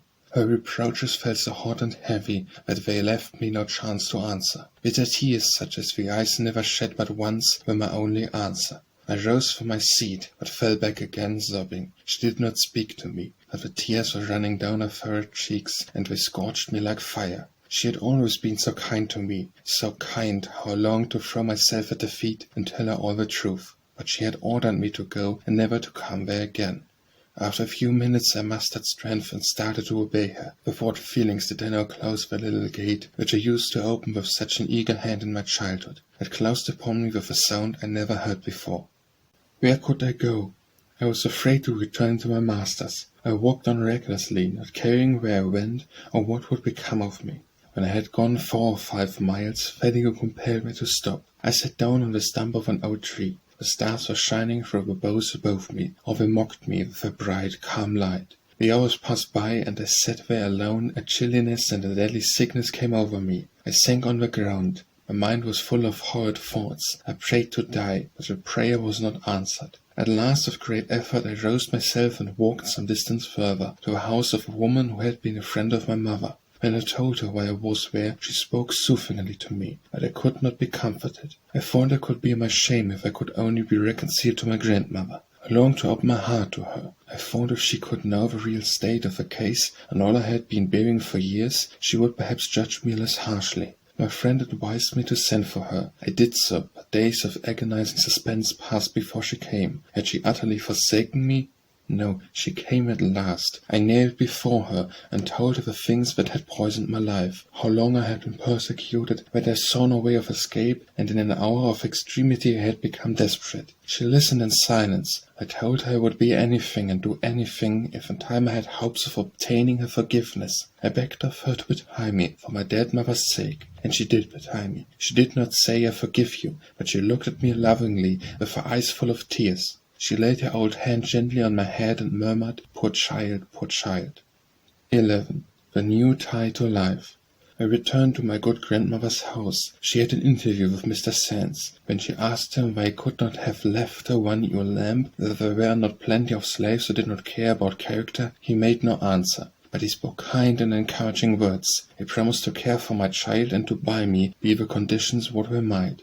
I had not seen Dr. Flint for 5 days. I had never seen him since I made the avowal to him. He talked of the disgrace I had brought on myself, who had sinned against my master, and mortified my old grandmother. Intimidated that if I had accepted his proposals, he as a physician could have saved me from exposure. He even condescended to betray me. Could he have offered wormwood more bitter? He, whose persecutions had been the cause of my sin.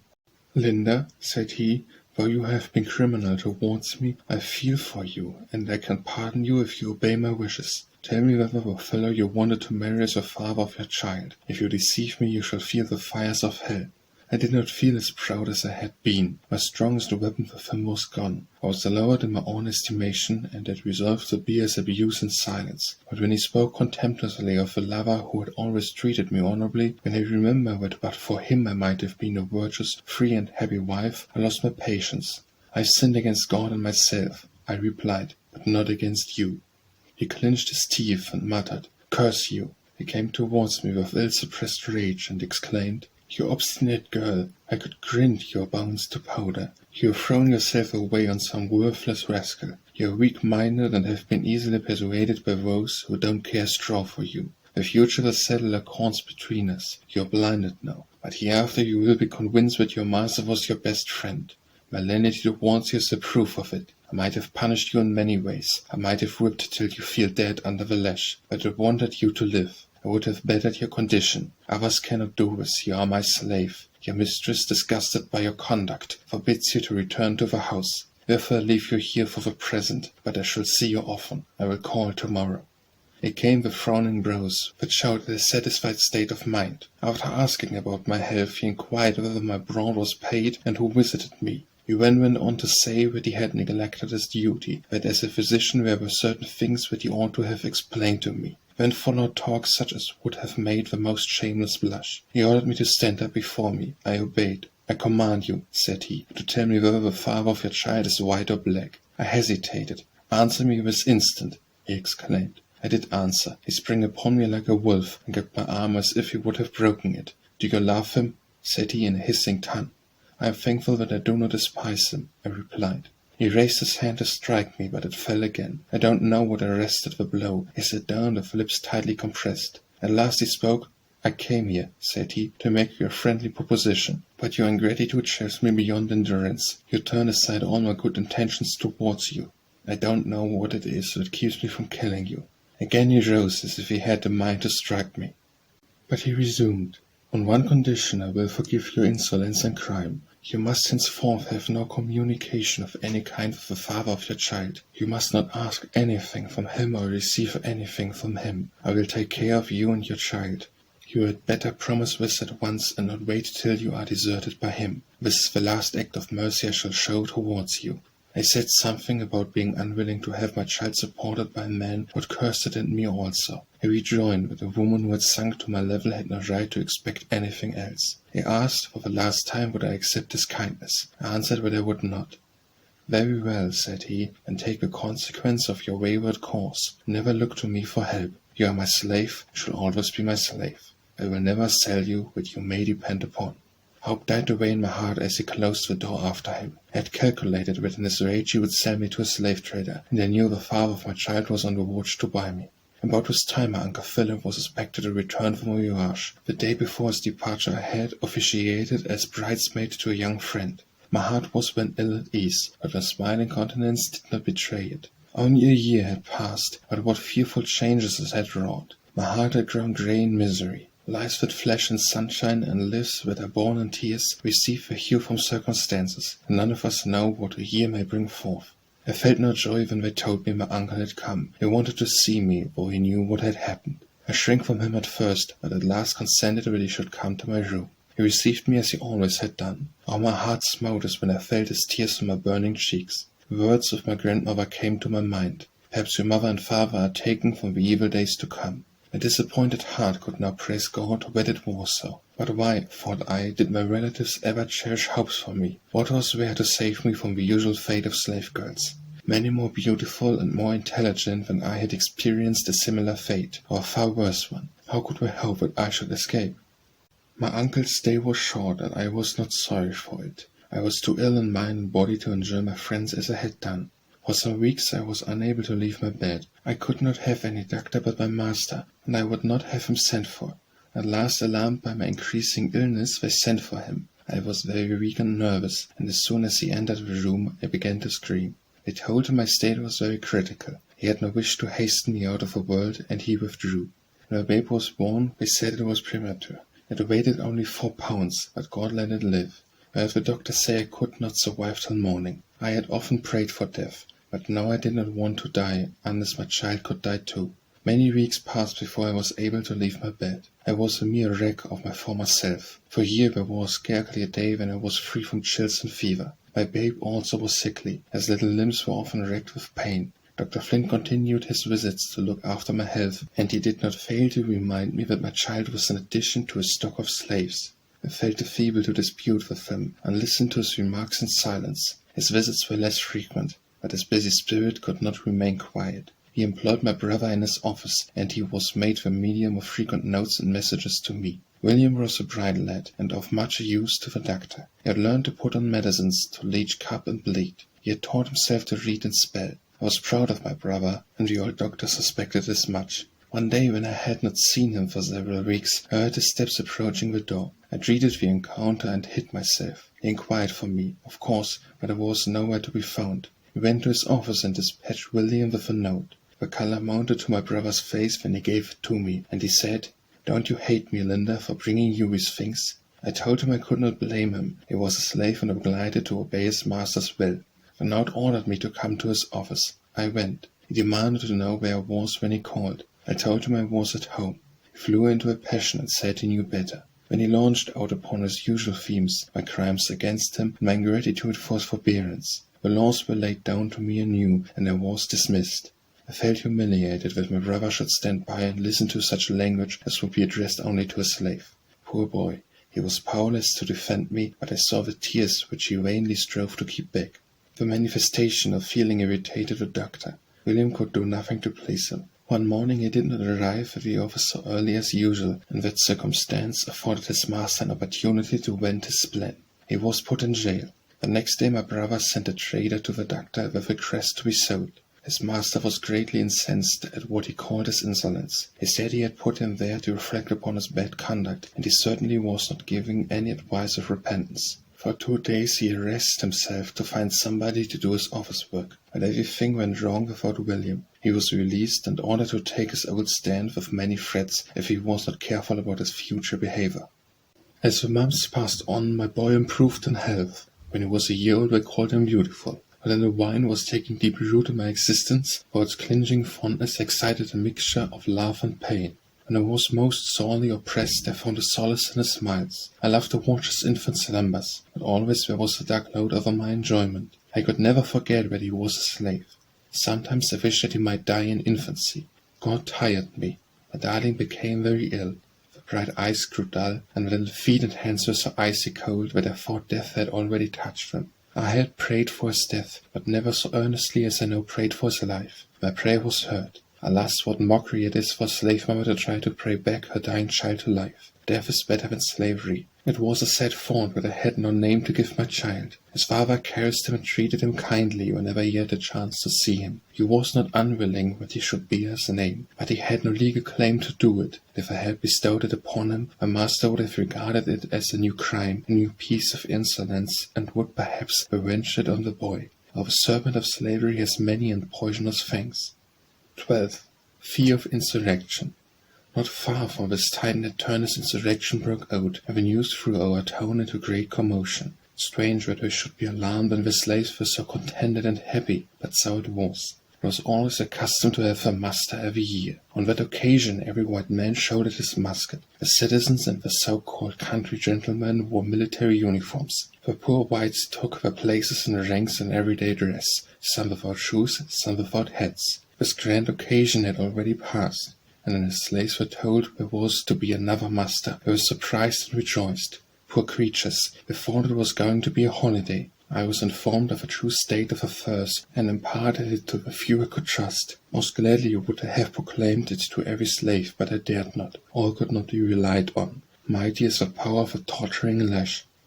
By sunrise people were pouring in from every quarter within 20 miles of the town. I knew the houses were to be searched, and I expected it would be done by country bullies at the poor whites. I knew nothing annoyed them so much as to see colored people living in comfort and respectability, so I made arrangements for them with especial care. I arranged everything in my grandmother's house as neatly as possible. I put white quilts on the beds and decorated some of the rooms with flowers. When all was arranged, I sat down at the window to watch. Far as my eye could reach, it rested on a motley crowd of soldiers. Drums and fifes were discoursing martial music. The men were divided into companies of 16, each headed by a captain. Orders were given, and the white scouts rushed in every direction wherever a colored face was to be found. It was a grand opportunity for the low whites who had no of their own to scrooge.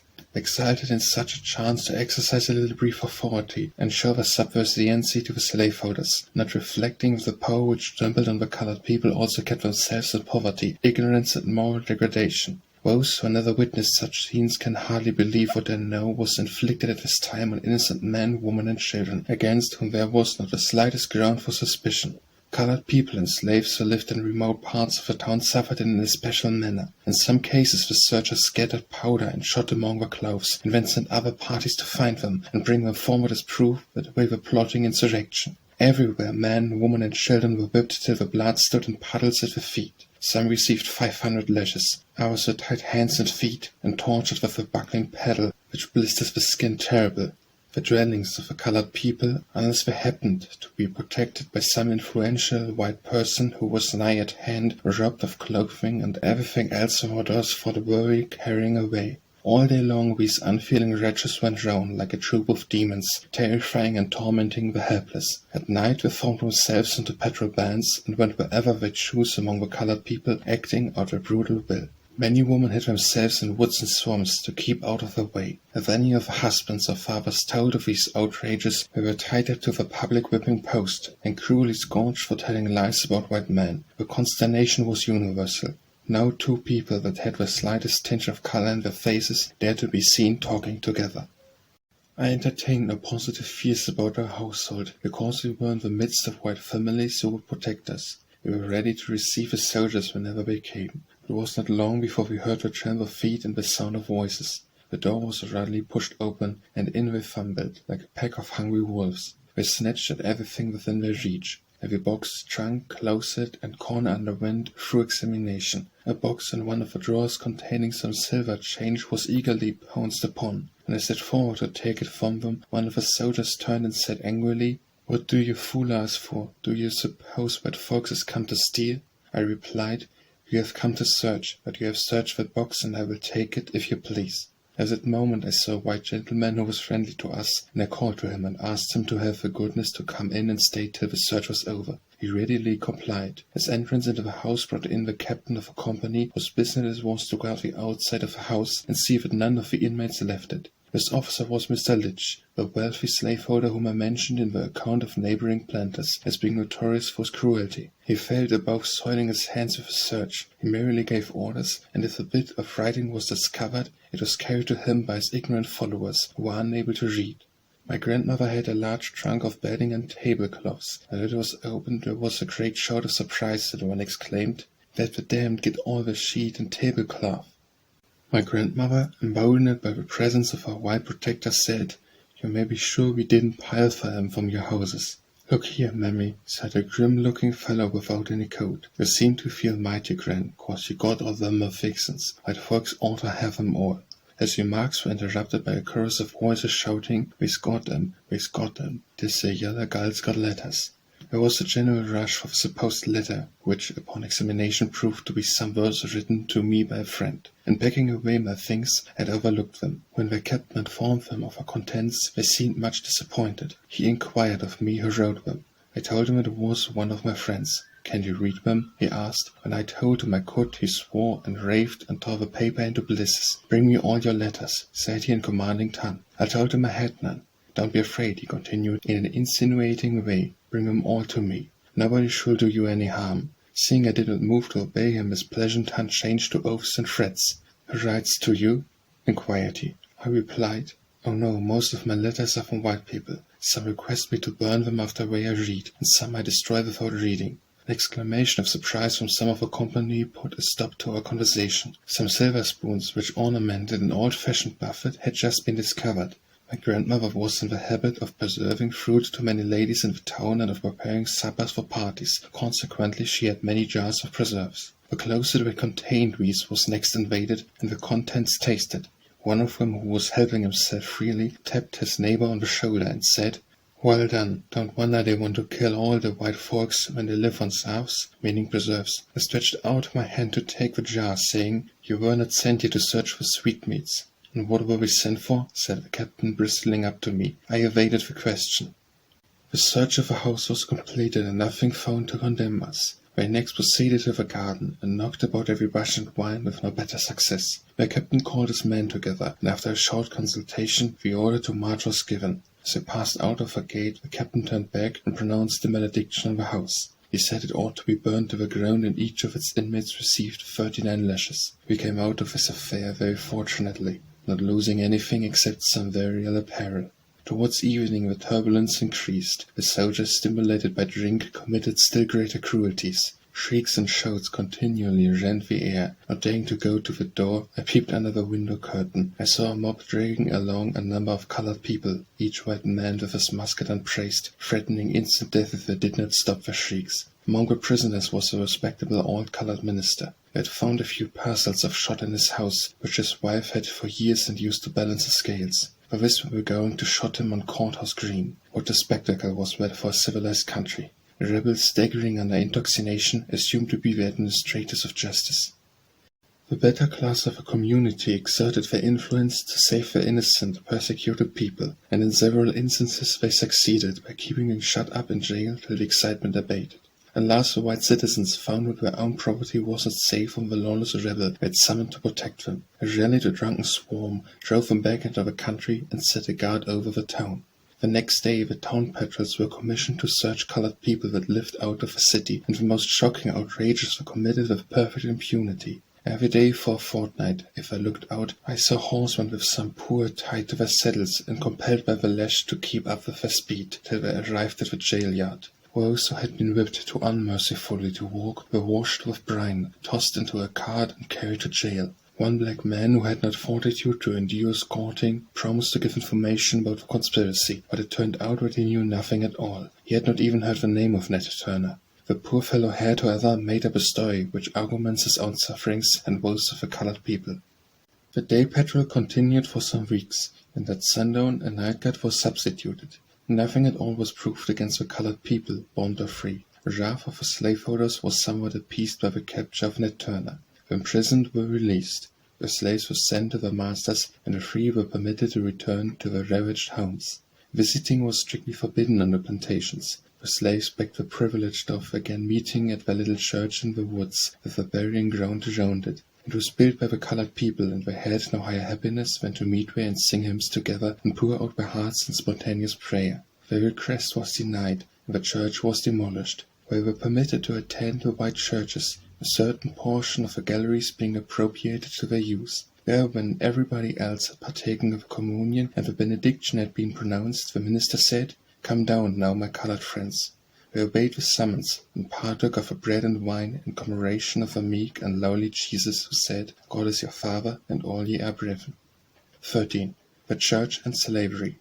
After the alarm caused by Ned Turner's insurrection had subsided, the slaveholders came to the conclusion that it would be well to give the slaves enough of religious instruction to keep them from murdering their masters. The Episcopal clergyman offered to hold a separate service on Sundays for their benefit. His colored members were very few and also very respectable, a fact which I presume had some weight with him. The difficulty was to decide on a suitable place for them to worship. The Methodist and Baptist churches submitted them in the afternoon, but their carpets and cushions were not so costly as those at the Episcopal church. It was at last decided that they should meet at the house of a free colored man who was a member. I was invited to attend because I could read. Sunday evening came, and trusting to the cover of night, I ventured out.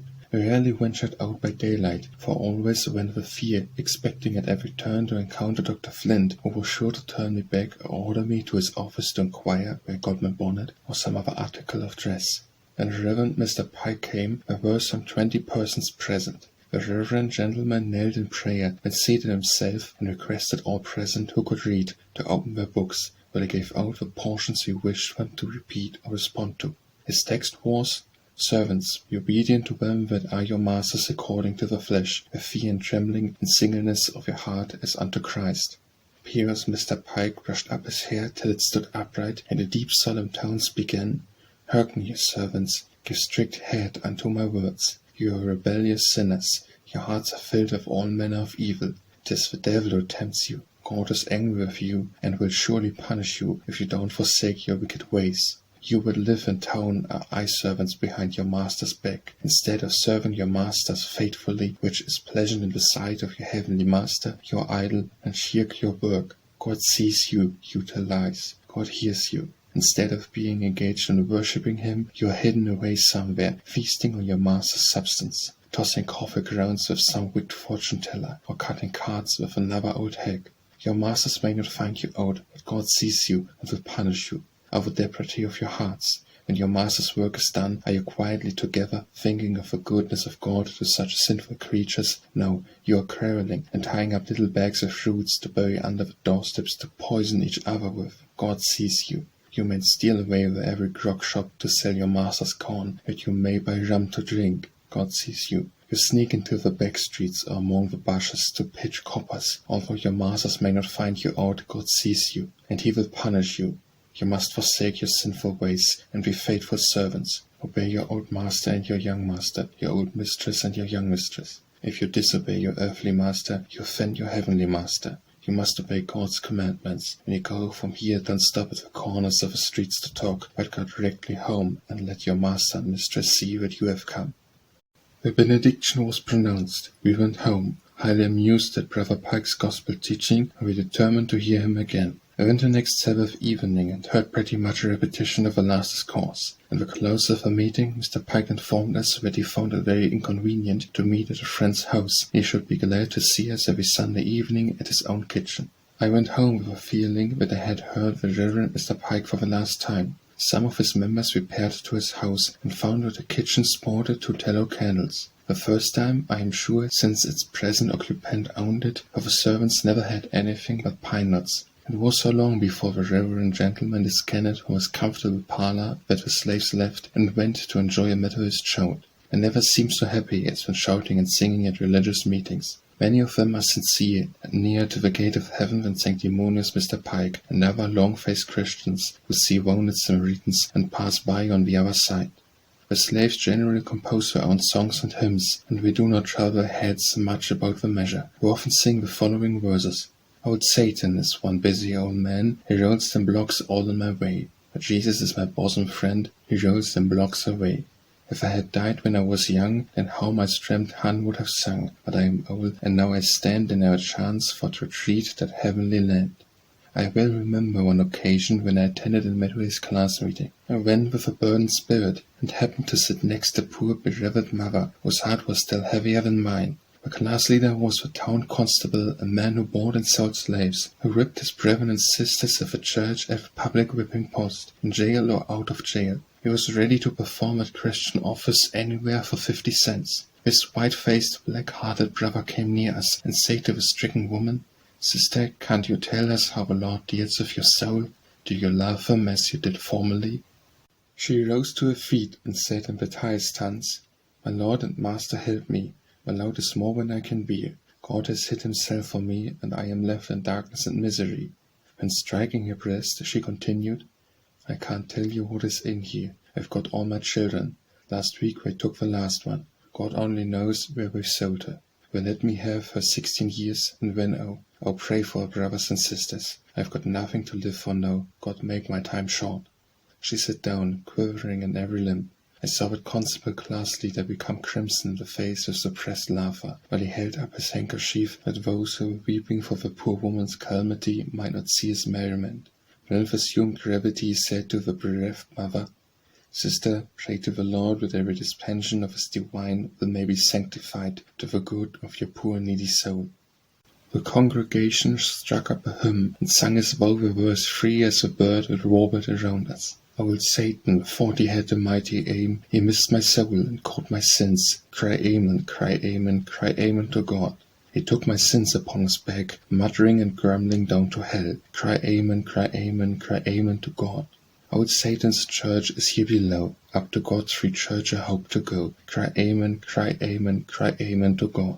Precious are such moments to the poor slaves. If you were to hear them at such times, you might think we were happy. But can that hour of singing and shouting sustain them through the dreary week, toiling without wages, under constant dread of the lash? The Episcopal clergyman, who ever since my earliest recollection had been a sort of god among the slaveholders, concluded, as his family was large, that he must go where money was more abundant. A very different clergyman took his place. The change was very agreeable to the colored people, who said, "God has sent us a good man this time."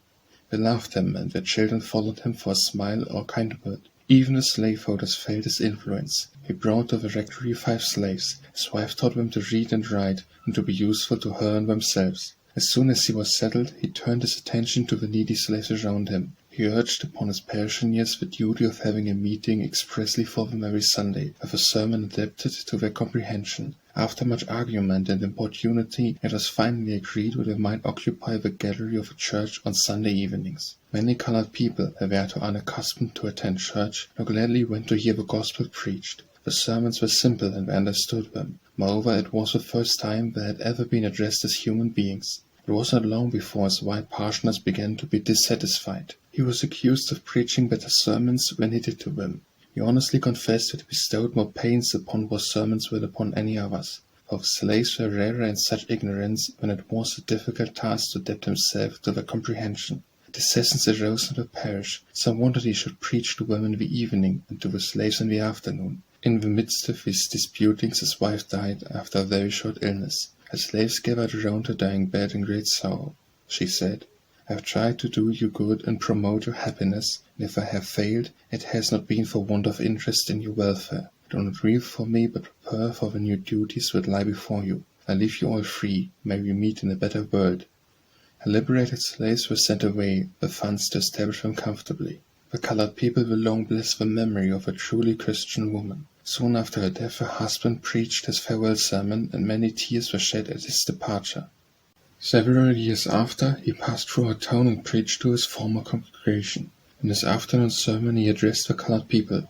"My friends," he said, "it affords me great happiness to have an opportunity of speaking to you again. For 2 years I have been striving to do something for the colored people of my own parish, but nothing is yet accomplished. I have not even preached a sermon to them. Try to live according to the word of God, my friends. Your skin is darker than mine. God judges men by their hearts, not by the color of their skins."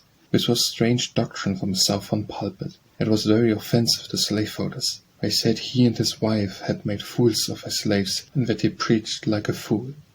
I knew an old black man whose piety and childlike trust in God were beautiful to witness. At 53 years old he joined the Baptist Church. He had a most earnest desire to learn to read.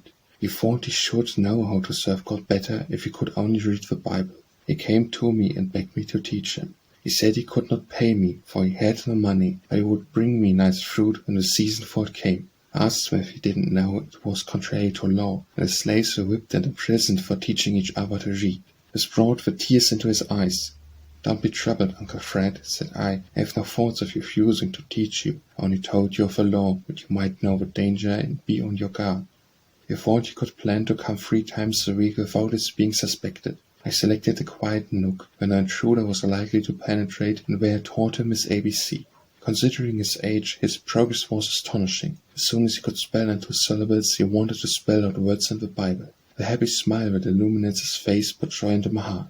After spelling out a few words, he paused and said, "Honey, it appears me I can read this good book. I shall be near to God. White man has got all the sense, he can learn easy. I ain't easy for a black man like me. I only wants to read this book, that I may know how to live. And I had no fear about dying."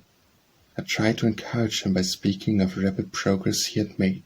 "A patient child," he replied, "who learns slow."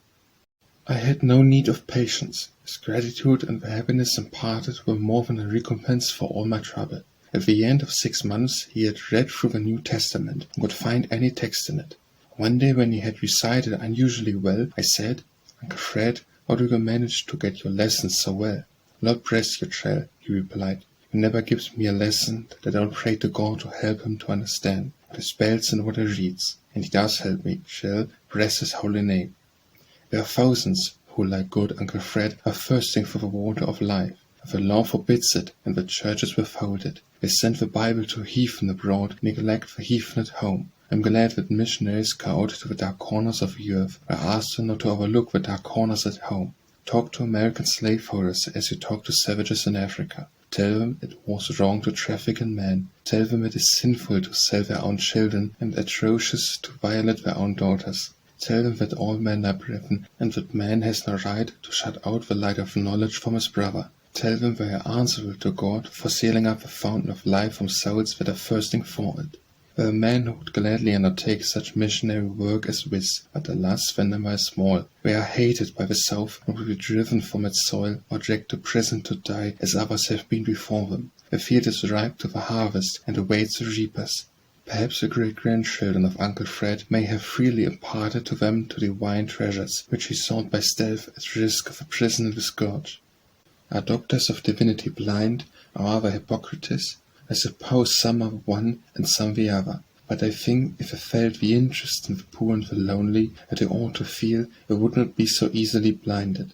A clergyman who goes to the South for the first time has usually some feeling, however vague, that slavery is wrong. The slaveholder suspects this and plays his game accordingly. He makes himself as agreeable as possible, talks on the theology and other kindred topics. A reverend gentleman is asked to invoke a blessing on a table loaded with luxuries. After dinner he walks around the premises and sees the beautiful groves and flowering vines and the comfortable huts of favorite household slaves. The Southerner invites him to talk with those slaves. He asks them if they want to be free, and they say, "Oh no, master." This is sufficient to satisfy him. He comes home to publish a South-side view of slavery and to complain of the exaggerations of the abolitionists.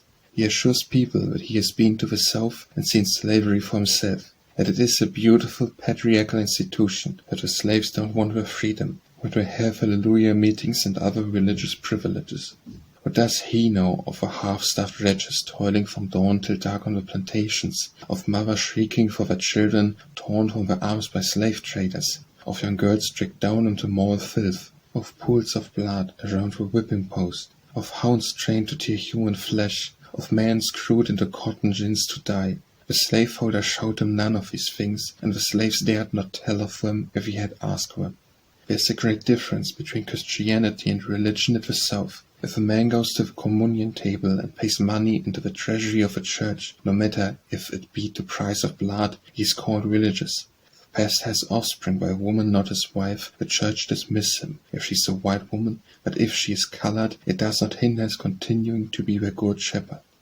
When I was told that Dr. Flint had joined the Episcopal Church, I was much surprised. I suppose that religion had a purifying effect on the character of man, but the worst persecutions I endured from him were after he was a communion. A conversation of the doctor, the day after he had been confirmed, certainly gave me no indication that he had renounced the devil and all his works. In answer to some of his usual talk, I reminded him that he had just joined the church. "Yes, Linda," said he, "it was proper for me to do so. I am getting in years, and a position in society requires it, and it puts an end to all the damned slang. You would do well to join the church too, Linda." "There are sinners enough in it already," rejoined I. "If I could be allowed to live like a Christian, I should be glad." "You can do what I require. If you are faithful to me, you will be as virtuous as my wife," he replied. I answered that the Bible didn't say so. His voice became hoarse with rage.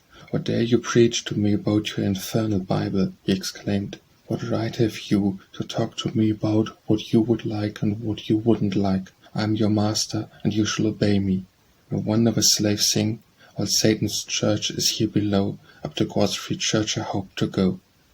14. Another link to life. I had not returned to my master's house since the birth of my child. The old man raved to have me was removed from his immediate power, but his wife vowed, for all that was good and great, she would kill me if I came back, and he did not doubt her word. Sometimes he would stay away for a season, when he would come and renew the old verbal discourse about his forbearance and my ingratitude. He labored most uncertainly to convince me that I had lowered myself. A venomous old reprobate had no need of descanting on that theme. I felt humiliated enough. My unconscious babe was the ever-present witness of my shame. I listened with silent contempt when he talked about my having fortified his good opinion, but I shed bitter tears that I was no longer worthy of being respected by the good and pure. Alas, slavery still held me in its poisonous grasp. There was no chance for me to be respectable. There was no prospect of being able to lead a better life. Sometimes when my master found that I still refused to accept what he called his kind offers, he would threaten to sell my child. "Perhaps that will humble you," said he.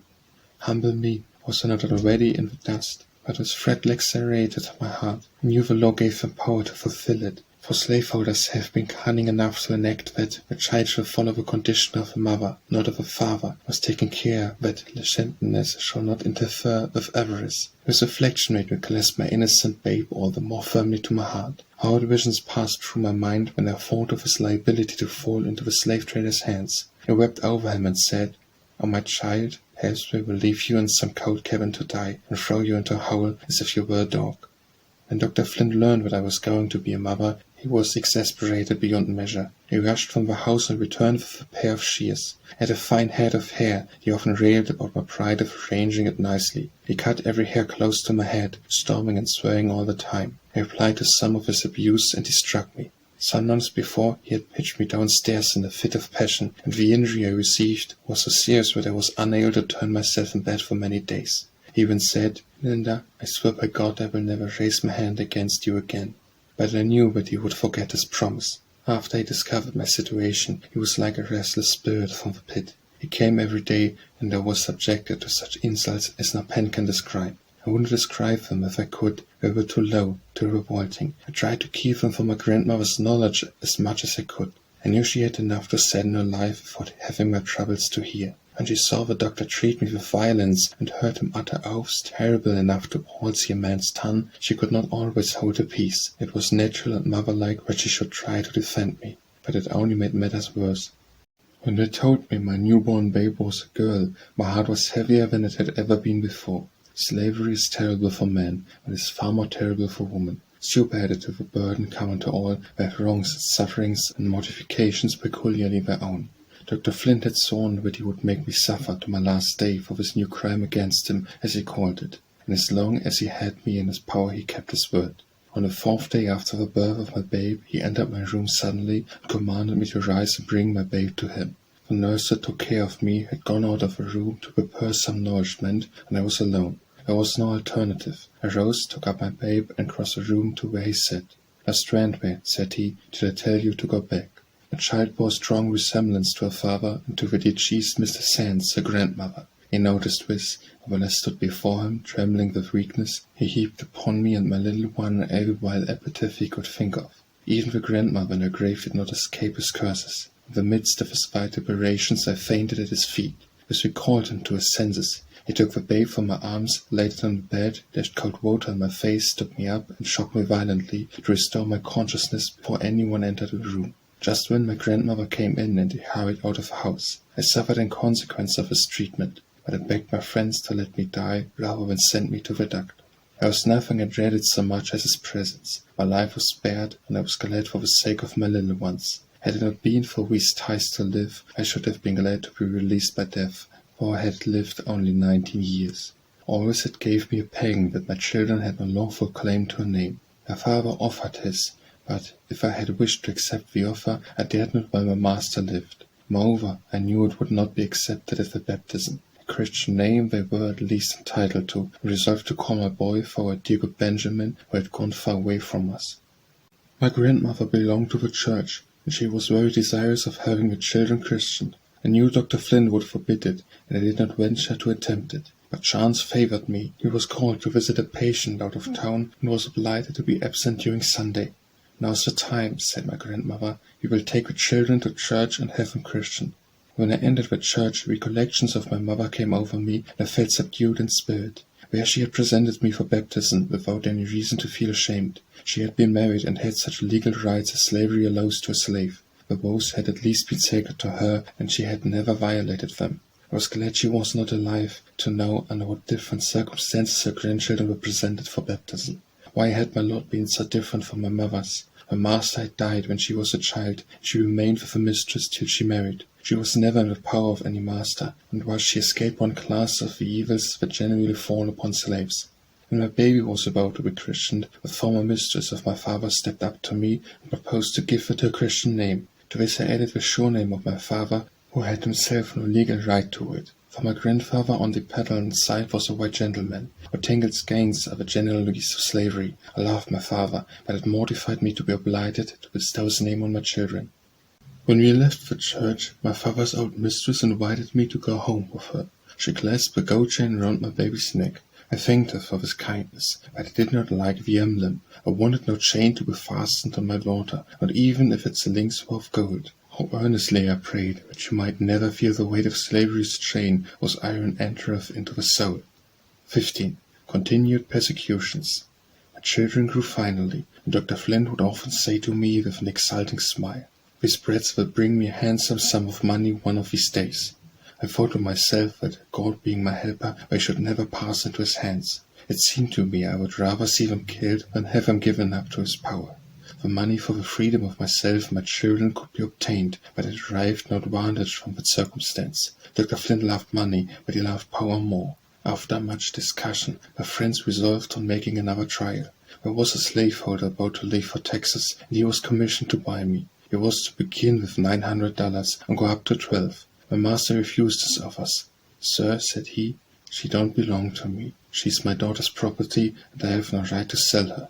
I mistrust that you come for a paramour. If so, you may tell him that he cannot buy her for any money, neither can he buy her children." The doctor came to see me the next day, and my heart beat quicker as he entered. He never had seen the old man treat with so majestic a step.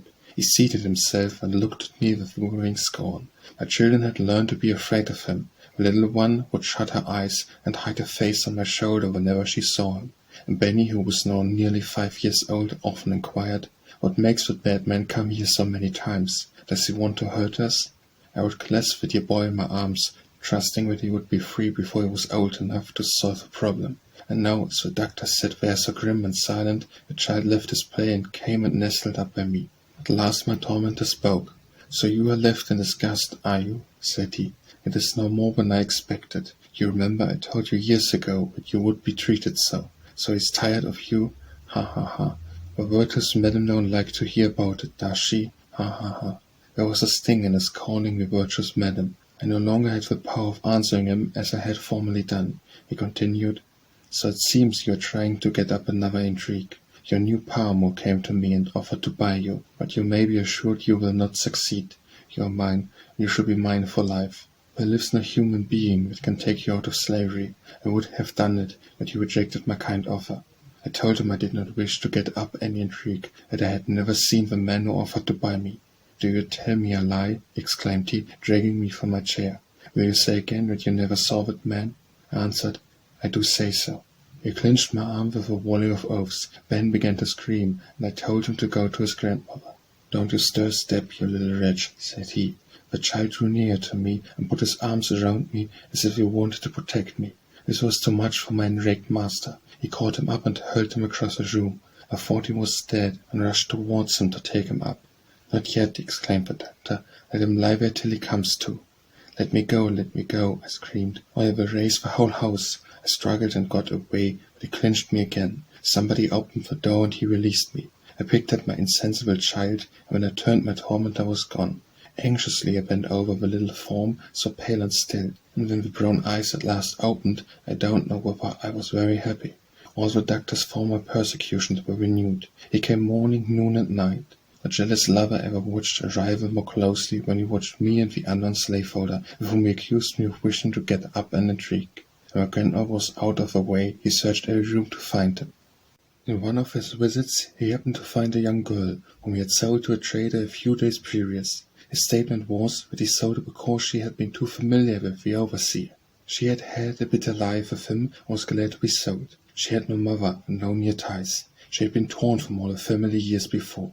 A few friends had entered into bonds for safety, if the trader would allow her to spend with them the time that intervened between his sale and the gathering up of his human stock. Such a favour was rarely granted. It saved the trader the expense of board and jail fees, and though the amount was small, it was a weighty consideration in the slave trader's mind.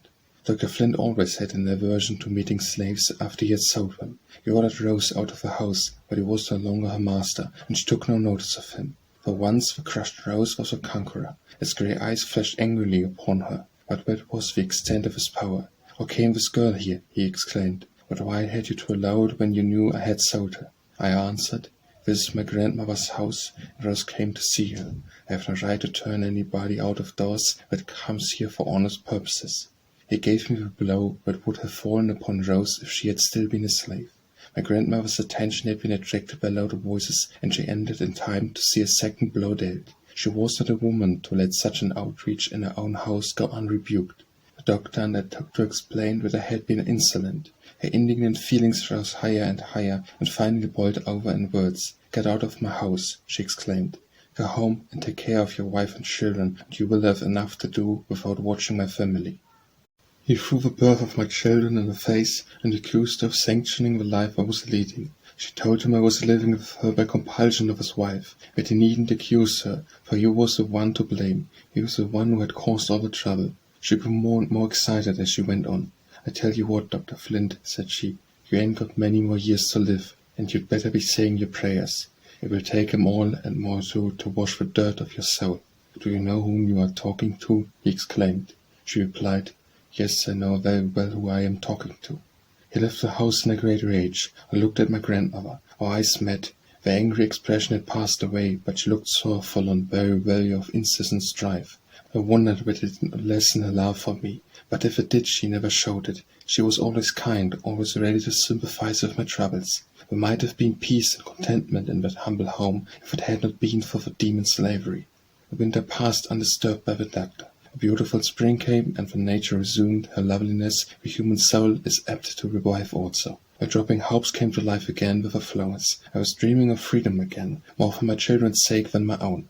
I planned and I planned. Obstacles hit against plans. There seemed no way of overcoming them, and yet I hoped.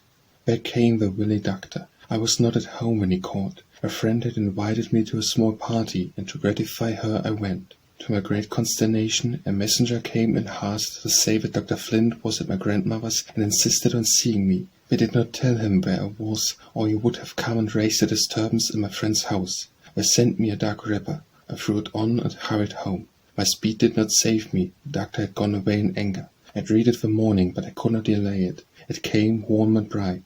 At an early hour the doctor came and asked me where I had been last night. I told him. He did not believe me, and sent to my friend's house to ascertain the facts. He came in the afternoon to assure me that he was satisfied that I had spoken the truth.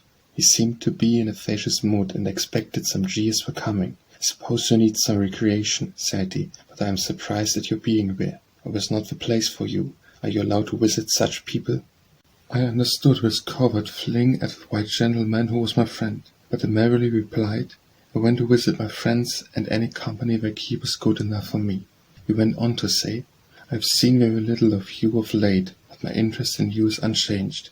When I said I would have no more mercy on you, I was rash. I recall my words. Linda, you desire freedom for yourself and your children, and you can obtain it only through me. If you agree to what I am about to propose, you and they shall be free. There must be no communication of any kind between you and the father. I will procure a cottage where you and the children can live together. Your labor shall be light, such as sewing for my family. Think what is offered you, Linda, a home and freedom. Let the past be forgotten. If I have been harsh with you at times, your willfulness drove me to it. You know I exact obedience for my own children, and I consider you as yet a child. He paused for an answer, but I remained silent. Why don't you speak, said he. What more do you wait for? Nothing, sir. And you accept my offer? No, sir. His anger was ready to break loose, but he succeeded in curbing it and replied, You have answered without fault, but I must let you know there are two sides to my proposition. If you reject the bright side, you will be obliged to take the dark one. You must either accept my offer, or you and your children shall be sent to your young master's plantation, where to remain till your young mistress is married, and your children shall fall like the rest of the children. I give you a week to consider it.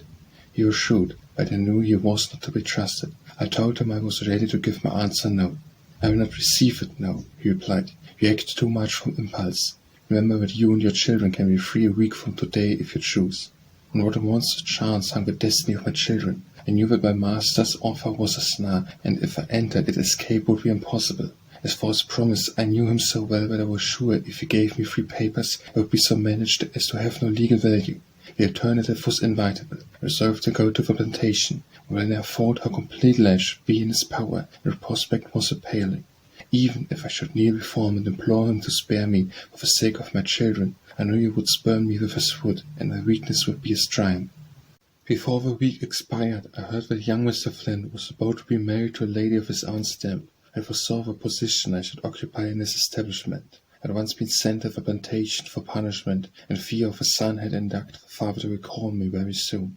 My mind was made up. I was resolved that I would follow my master and save my children, or would perish in the attempt. I kept my plans to myself. I knew that friends would try to dissuade me from them, and I would not wound their feelings by rejecting their advice. On the decisive day the doctor came and said he hoped I had made a wise choice. I am ready to go to the plantation, sir, I replied. Have you thought how important your decision is to your children? Said he. I told him I had. Very well, go to the plantation, and my curse go with you, he replied. Your boy shall be put to work, and he shall soon be sold. Your girl shall be raised to the purpose of selling well, or your own ways. He left the room with curses not to be repeated. As I stood rooted to the spot, my grandmother came and said, Linda, child, what did you tell him?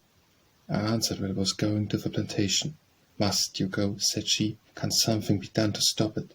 I told her it was useless to try, but she begged me not to give up. She said she would go to the doctor and remind him how long and how faithfully she had served in the family, and how she had taken our own baby from her breast to nourish his wife.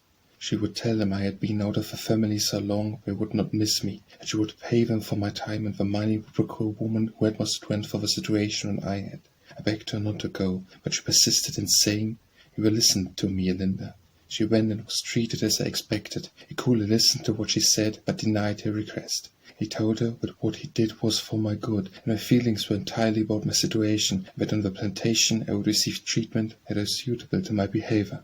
My grandmother was much cast down. I had my secret hopes, but I must fight my battle alone. I had a woman's pride and a mother's love for my children, and resolved that out of the darkness of this hour a brighter dawn shall rise for them. My master had power and law on his side. I had a determined will, there is might in each. 16. Scenes at the plantation. Early the next morning I left my grandmother's with my youngest child. My boy was ill, and I left him behind. I had many sad thoughts as the old wagon jogged on. Thereto I had suffered alone. Now my little one was to be treated as a slave.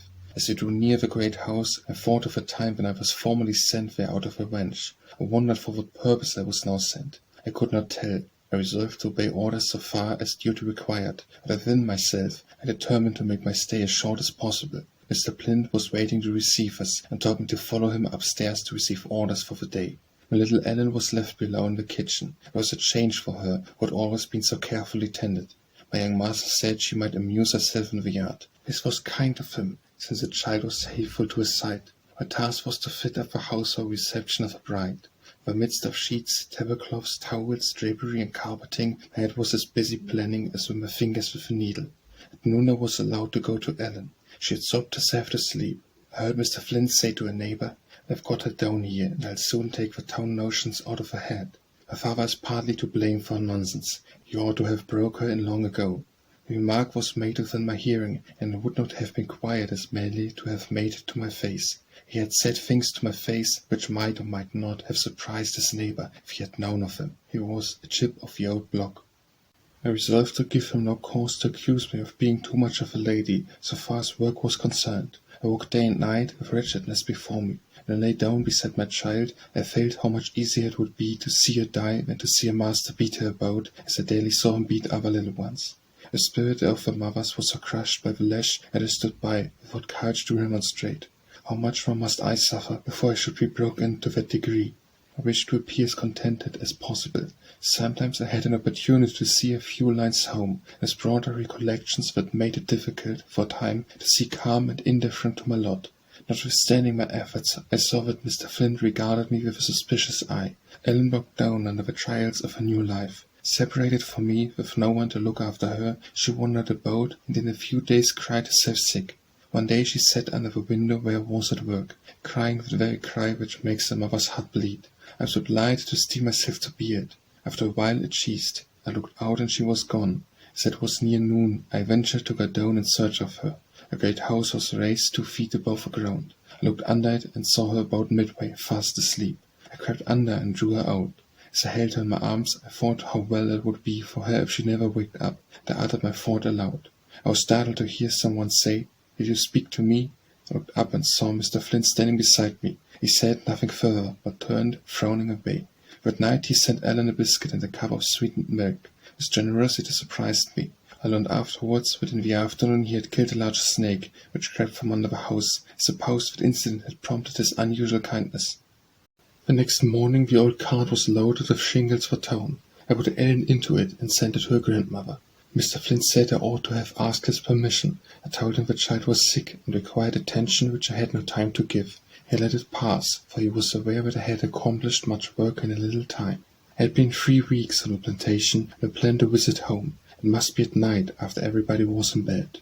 I was 6 miles from town, and the road was very dreary. I was to go with a young man, who I knew often stole to town to see his mother. One night, when all was quiet, we started. Fear gave speed to our steps, and we were not long in performing the journey. I arrived at my grandmother's. The bedroom was on the first floor, and the window was open, the weather being warm. I spoke to her, and she woke. She let me in and closed the window, lest some late passer-by should see me. The light was broad, and the whole household gathered round me, some smiling and some crying. I went to look at my children and thank God for their happy sleep. The tears fell as I leaned over them. As I moved to leave, Benny stirred. I turned back and whispered, "Mother is here." After digging at his eyes with his little fist, they opened and he sat up in bed, looking at me curiously. Having satisfied himself that it was I, he exclaimed, "Mother, you ain't dead, are you? They didn't cut off your head at the plantation, did they?" My time was up too soon, and my guide was waiting for me. I laid Benny back in his bed and dried his tears by a promise to come again soon. Rapidly we retraced our steps back to the plantation. About halfway we were met a company of 4 Perils. Luckily we heard the horses' hoof before they come in sight. We had time to hide behind a large tree. We passed hallooing and shouting in a manner that indicated a recent carousal. How thankful we were that we had not the dogs with them. We hastened our footsteps, and when we arrived at the plantation we heard the sound of a handmill. The slaves were grinding their corn. We were safely in the house before the horn summoned them to their labor. I divided my little parcel of food with my guide, knowing that he had lost the change of grinding his corn and must toil all day in the field. Mr. Flint often took an inspection of the house to see that no one was idle. The entire management of the work was trusted to me because he knew nothing about it, and rather than hire a superintendent he contented himself with my arrangements. He had often urged upon his father the necessity of having me on the plantation to take charge of his affairs and make clothes for the slaves. The old man knew him too well to consent to that arrangement. When I had been working a month at the plantation, a great aunt of Mr. Flint came to make him a visit. This was a good old lady who paid $50 for my grandmother for the purpose of making her free when she stood on the auction block. Our grandmother loved this old lady, whom we all called Miss Fanny. She often came to take tea with us. On such occasions the table was spread with a snow-white cloth, and the china cups and silver spoons were taken from the old-fashioned buffet. There were hot muffins, tea rusk, and delicious sweetmeats. My grandmother kept 2 cows, and the fresh cream was Miss Fanny's delight. She invariably declared that it was the best in town. The old ladies had cozy times together. They would work and chat, and sometimes, while taking over old times, their spectacles would get dim with tears and would have to be taken off and whipped. And Miss Fanny bade us good-bye, and the bag was filled with grandmother's best cakes, and she was urged to come again soon. There had been a time when Dr. Flint's wife came to take tea with us, and when the children were also sent to have a feast of Aunt Marthy's nice cooking. And after I became an object of her jealousy and spite, she was angry with my grandmother for giving a shelter to me and my children. She would not even speak to her in the street. This wounded my grandmother's feelings, for she could not retain ill will against a woman whom she had nourished with her milk when a babe. The doctor's wife would gladly have prevented our intercourse with Miss Fanny if she could have done it, but fortunately she was not dependent on the bounty of the Flints. She had enough to be independent, and that is more than can ever be gained from charity, however lavish it may be. Miss Fanny was endeared to me by many recollections, and I was rejoiced to see her at the plantation. The warmth of her large, loyal heart made the house seem pleasanter while she was in it. She stayed a week, and I had many talks with her. She said her principal object in coming was to see how I was treated, and whether anything could be done for me. She inquired whether she could help me in any way. I told her I believed not. She condoled with me in her own peculiar way, saying she wished that I and all my grandmother's family were at rest in our graves, for not until then should the soul any peace about us. The good old soul did not dream that I was planning to bestow peace upon her with regard to myself and my children, not by death, but by securing our freedom. Again and again I had traversed those stray 12 miles to and from the town, and all the way I was meditating upon some means of escape for myself and my children. My friends had made every effort that ingenuity could devise to effect our purchase, but all their plans had proved abortive. Dr. Flint was suspicious, and determined not to loosen his grasp upon us. I could have made my escape alone, but it was more for my helpless children than for myself that I longed for freedom. Though the boon would have been precious to me above the price, I would not have taken it at the expense of leaving them in slavery. Every trial I endured, every sacrifice I made for their sakes, drew them closer to my heart, and gave me fresh courage to beat back the dark waves that rolled and rolled over me in the seemingly endless night of storms. The 6 weeks were nearly completed when Mr. Flint's bride was expected to take possession of a new home. The arrangements were all completed, and Mr. Flint said they had done well. He expected to leave home on Saturday and return with his bride the following Wednesday. After receiving various orders from him, I ventured to ask permission to spend Sunday in town. It was granted, for which favor I was thankful. It was the first I had ever asked of him, and I intended it should be the last. I needed more than one night to accomplish the project I had in view, and the whole of Sunday would give me an opportunity. I spent the Sabbath with my grandmother. A calmer, more beautiful day never came down out of heaven. To me it was a day of conflicting emotions. Perhaps it was the last day I should ever spend under the dear old sheltering roof. Perhaps these were the last talks I should ever have with the faithful old friend of my whole life. Perhaps it was the last time I and my children should be together, or better so I thought, when that we should be slaves. I knew the doom that awaited my fair baby in slavery, and determined to save her from it, or perish in the attempt. I went to make with woe the grace of my poor parents, and the barren ground of the slaves, where the wicked cease from troubling, and where the very weird rest. Where the prisoners rest together, we hear not the voice of our oppressor. The servant is free from his master. I knelt by the grace of my parents, and thanked God, as I had often done before, that I had not lived to witness my trials, or to mourn over my sins.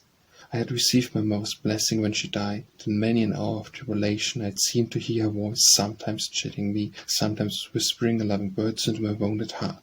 I have shed many and bitter tears, to think that when I am gone, my children will cannot remember me with such entire satisfaction as I remembered my mother. The graveyard was in the woods, and twilight was coming on.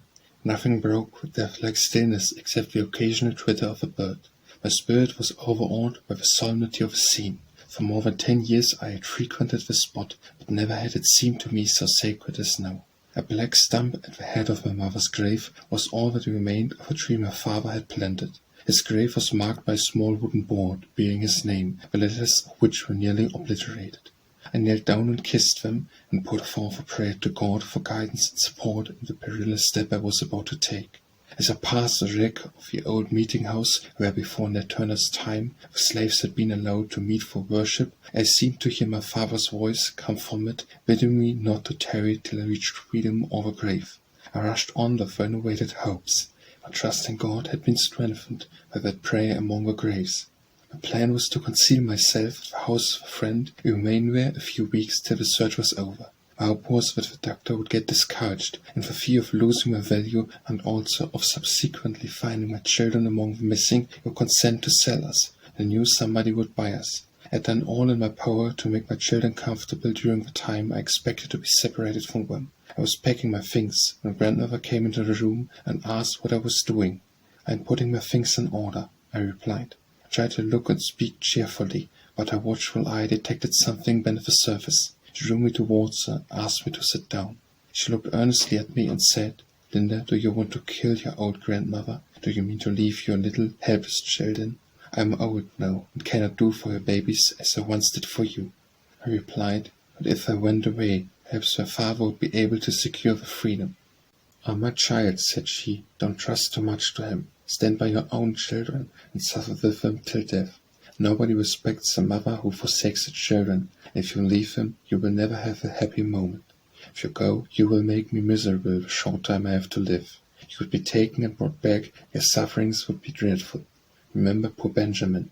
Do give it up, Linda. Try to be a little longer. Things may turn out better than we expect." My courage failed me, in view of the sorrow I should bring on with faithful, loving old heart. I promised that I would try longer, and that I would take nothing out of the house without her knowledge. When the children climbed on my knee, or laid their heads on my lap, she would say, "Poor little souls, what would you do without a mother? She don't love you as I do." And she would hug them to her own bosom, as if to reproach me for my want of affection. But she knew all the while that I loved them better than my life. I slept with her that night, and it was the last time. The memory of it haunted me for many a year. On Monday I returned to the plantation, and busied myself with preparations for the important day. Wednesday came. It was a beautiful day, and the faces of the slaves were as bright as the sunshine. The poor creatures were merry. They were expecting little presents from the bride, and hoping for better times under her administration. I had no such hopes for them. I knew that the young wives of slaveholders often thought their authority and importance would be best established and maintained by cruelty. What I had heard of young Mrs. Flint gave me no reason to expect that her rule over them would be less severe than that of a master and overseer. Truly the coloured race are the most cheerful and forgiving people on the face of the earth. That the masters sleep in safety is owing to the superabundance of heart, and yet they look upon their sufferings with less pity than they would bestow on woes of a horse or a dog. I stood at the door with others to receive the bridegroom and bride. She was a handsome, delicate-looking girl, and her face flushed with emotion at sight of her new home. I thought it likely that visions of a happy future were rising before her. It made me sad, for I knew how soon clouds would come over her sunshine. She examined every part of the house, and told me she was delighted with the arrangements I had made. I was afraid old Mrs. Flint had tried to prejudice her against me. I did my best to please her. All passed off smoothly for me until dinner-time arrived. I didn't mind the embarrassment of waiting on the dinner party for the first time in my life, half so much as I did the meeting with Dr. Flint and his wife who would be among the guests. It was a mystery to me why Mrs. Flint had not made an appearance at the plantation during all the time I was putting the house in order. I had not met her face to face for 5 years, and I had no wish to see her now. She was a praying woman, and doubtless considered my present position a special answer to her prayers. Nothing could please her better than to see me humble and trembled upon. I was just where she would have me, in the power of a hard, unprincipled master. She did not speak to me when she took a seat at table, but a satisfied triumphant smile when I handed a plate was more eloquent than words. The old doctor was not so quiet in his demonstrations. He ordered me here and there, and spoke with peculiar emphasis when he said, "Your mistress." I was drilled like a disgraced soldier. When all was over and the last key turned, I sought my pillow, thankful that God had appointed a season of rest for the weary. The next day my new mistress began her housekeeping. I was not exactly appointed maid of all work, but I was to do whatever I was told. Monday evening came. It was always a busy time. That night the slaves received their weekly allowance of food. 3 pounds of meat, a peck of corn, and perhaps a dozen herring were allowed to each man. A woman received 1.5 pounds of meat, a peck of corn, and the same number of herring. Children over 12 years old had half the allowance of women. The meat was cut and weighted by the foreman of the field hands and piled on planks before the meat house. Then a second foreman went behind the building, and when the first foreman called out, "Who takes this piece of meat?" he answered by calling somebody's name. This method was resorted to as a means of preventing partiality in distributing the meat. The young mistress came out to see how things were done on the plantation. She soon gave a specimen of her character. Among those in waiting for the allowance was a very old slave, who had faithfully served the Flint family for 3 generations. When he hobbled up to get his bit of meat, the mistress said he was too old to have any allowance. When too old to work, they ought to be fed on grass. Poor old man, he suffered much before he found rest in the grave. My mistress and I got along very well together. At the end of the week old Mrs. Flint made us another visit and was closeted a long time with her daughter-in-law. I had my suspicion what was the subject of a conference. The old doctor's wife had been informed that I could leave the plantation on one condition. She was very desirous to keep me there. If she had trusted me as I deserved to be trusted by her, she would have had no fears of my accepting that condition. But she entered her carriage to return home. She said to young Mrs. Flint, "Don't neglect to send for them as quick as possible." My heart was on the watch all the time, and I at once concluded that she spoke of my children. The doctor came the next day, and as I entered the room to spread the tea table, I heard him say, "Don't wait any longer. Send for them tomorrow."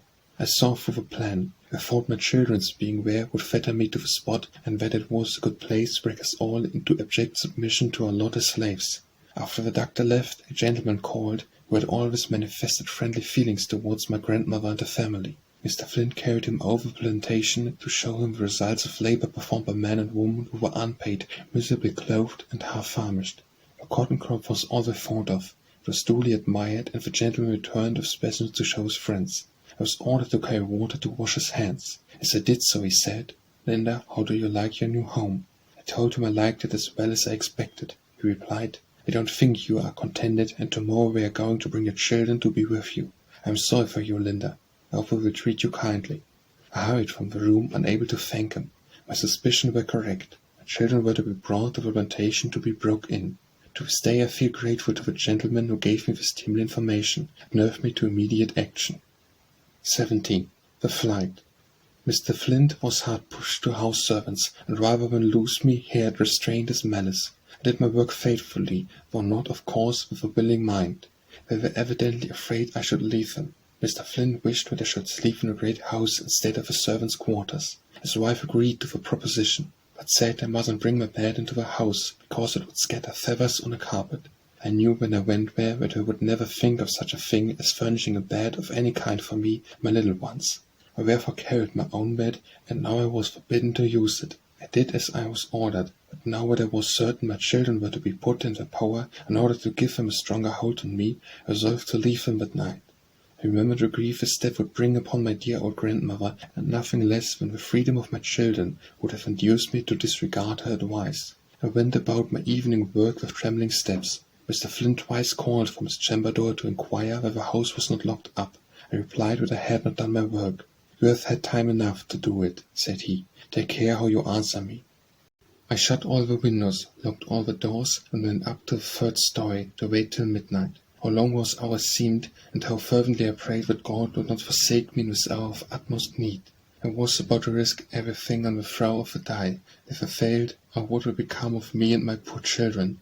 I would be made to suffer for my fault. At 12:30 I stole softly downstairs. I stopped on the second floor, thinking I heard a noise. I felt my way down into the parlor and looked out of the window. The night was so intensely dark that I could see nothing. I raised the window very softly and jumped out. Large drops of rain were falling, and the darkness bewildered me. I dropped on my knees and breathed a short prayer to God for guidance and protection. I groped my way to the road and rushed towards the town with almost lightning speed. I arrived at my grandmother's house, but dared not see her. She would say, "Linda, you are killing me," and I knew that would unnerve me. I tapped softly at the window of a room occupied by a woman who had lived in the house several years. I knew she was a faithful friend and could be trusted with my secret. I tapped several times before she heard me. At last she raised the window and I whispered, "Sally, I have run away. Let me in quick." She opened the door softly and said in low tones, "For God's sake, don't. Your grandmother is trying to buy you and the children. Mr. Sands was here last week. He told her he was going away on business, but he wanted her to go ahead about buying you and the children, and he would help her all he could. Don't run away, Linda. Your grandmother is all bowed down with trouble now." I replied, "Sally, we are going to carry my children to the plantation tomorrow, and will never sell them to anybody so long as they have me in their power. Now would you advise me to go back?" "No, chill, no," answered she. "When the fiancé is gone, they don't want the plague of the children. But where is you going to hide? They knows every inch of this house." I told her I had a hiding place, and that was all it was best for her to know. I asked her to go into my room as soon as it was light, and take all my clothes out of my trunk and pack them in hers, for I knew Mr. Flint and the constable would be there early to search my room. I feared the sight of my children would be too much for my full heart, but I could not go into the uncertain future without one last look. I bent over the bed where lay my little Benny and baby Ellen, poor little ones, fatherless and motherless. Memories of her father came over me. He wanted to be kind to them, but they were not all to him, as they were to my womanly heart. I knelt and prayed for the innocent little sleepers. I kissed them lightly and turned away. As I was about to open the street door, Sally laid a hand on my shoulder and said, "Linda, is your been done? Let me call your uncle." "No, Sally," I replied. "I want no one to be brought into trouble on my account." I went forth into the darkness and rain. I ran till I came to the house of a friend who was to conceal me. Early the next morning Mr. Flint was at my grandmother's inquiring for me. She told him she had not seen me, and supposed I was at the plantation. He watched her face narrowly and said, "Don't you know anything about her running off?" She assured him that she did not. He went on to say, "Last night she ran off without the least provocation. He had treated her very kindly. My wife liked her. She will soon be found and brought back. I have children with you." When told that they were, he said, "I am very glad to hear that. If they are here, she cannot be far off. If I find out that any have had anything to do with this damned business, I'll give them 500 lashes." As he started to go to his father's, he turned round and added, persuasively, "Let her be brought back, and she shall have her children to live with her." The tidings made the old Dr. rave and storm at a furious rate. It was a busy day for them. My grandmother's house was searched from top to bottom. As my trunk was empty, they concealed I had taken my clothes with me. Before 10 o'clock, every vessel Northward Bound was fully examined, and the law against harboring a fugitive was read to all on board. At night a watch was set over the town. Knowing how distressed my grandmother would be, I wanted to send her a message, but it could not be done. Every one who went in or out of the house was closely watched. The doctor said he would take my children unless she became responsible for them, which of course she willingly did. The next day was spending in searching. Before night, the following advertisement was posted at every corner and every public place for miles around. $300 reward. Ran away from the subscriber. An intelligent, bright girl named Linda, 21 years old. 5 feet 4 inches high, dark eyes and black hair inclined to curl, but it can be made straight, has a decayed spot on the front tooth. She can read and write, and in all probability will try to get to the Free States. All persons are forbidden under penalty of law to harbor or employ said slave. $150 will be given to whoever takes her in the state, and $300 if taken out of the state and delivered to me or lodged in jail. Dr. Flint. 18. Months of Peril. The search for me was kept up with more perseverance than I had anticipated. I began to think that escape was impossible. I was in great anxiety lest I should implicate the friend who harbored me. I knew the consequences would be frightful, and much as I dreaded being caught, even that seemed better than causing an innocent person to suffer for kindness to me.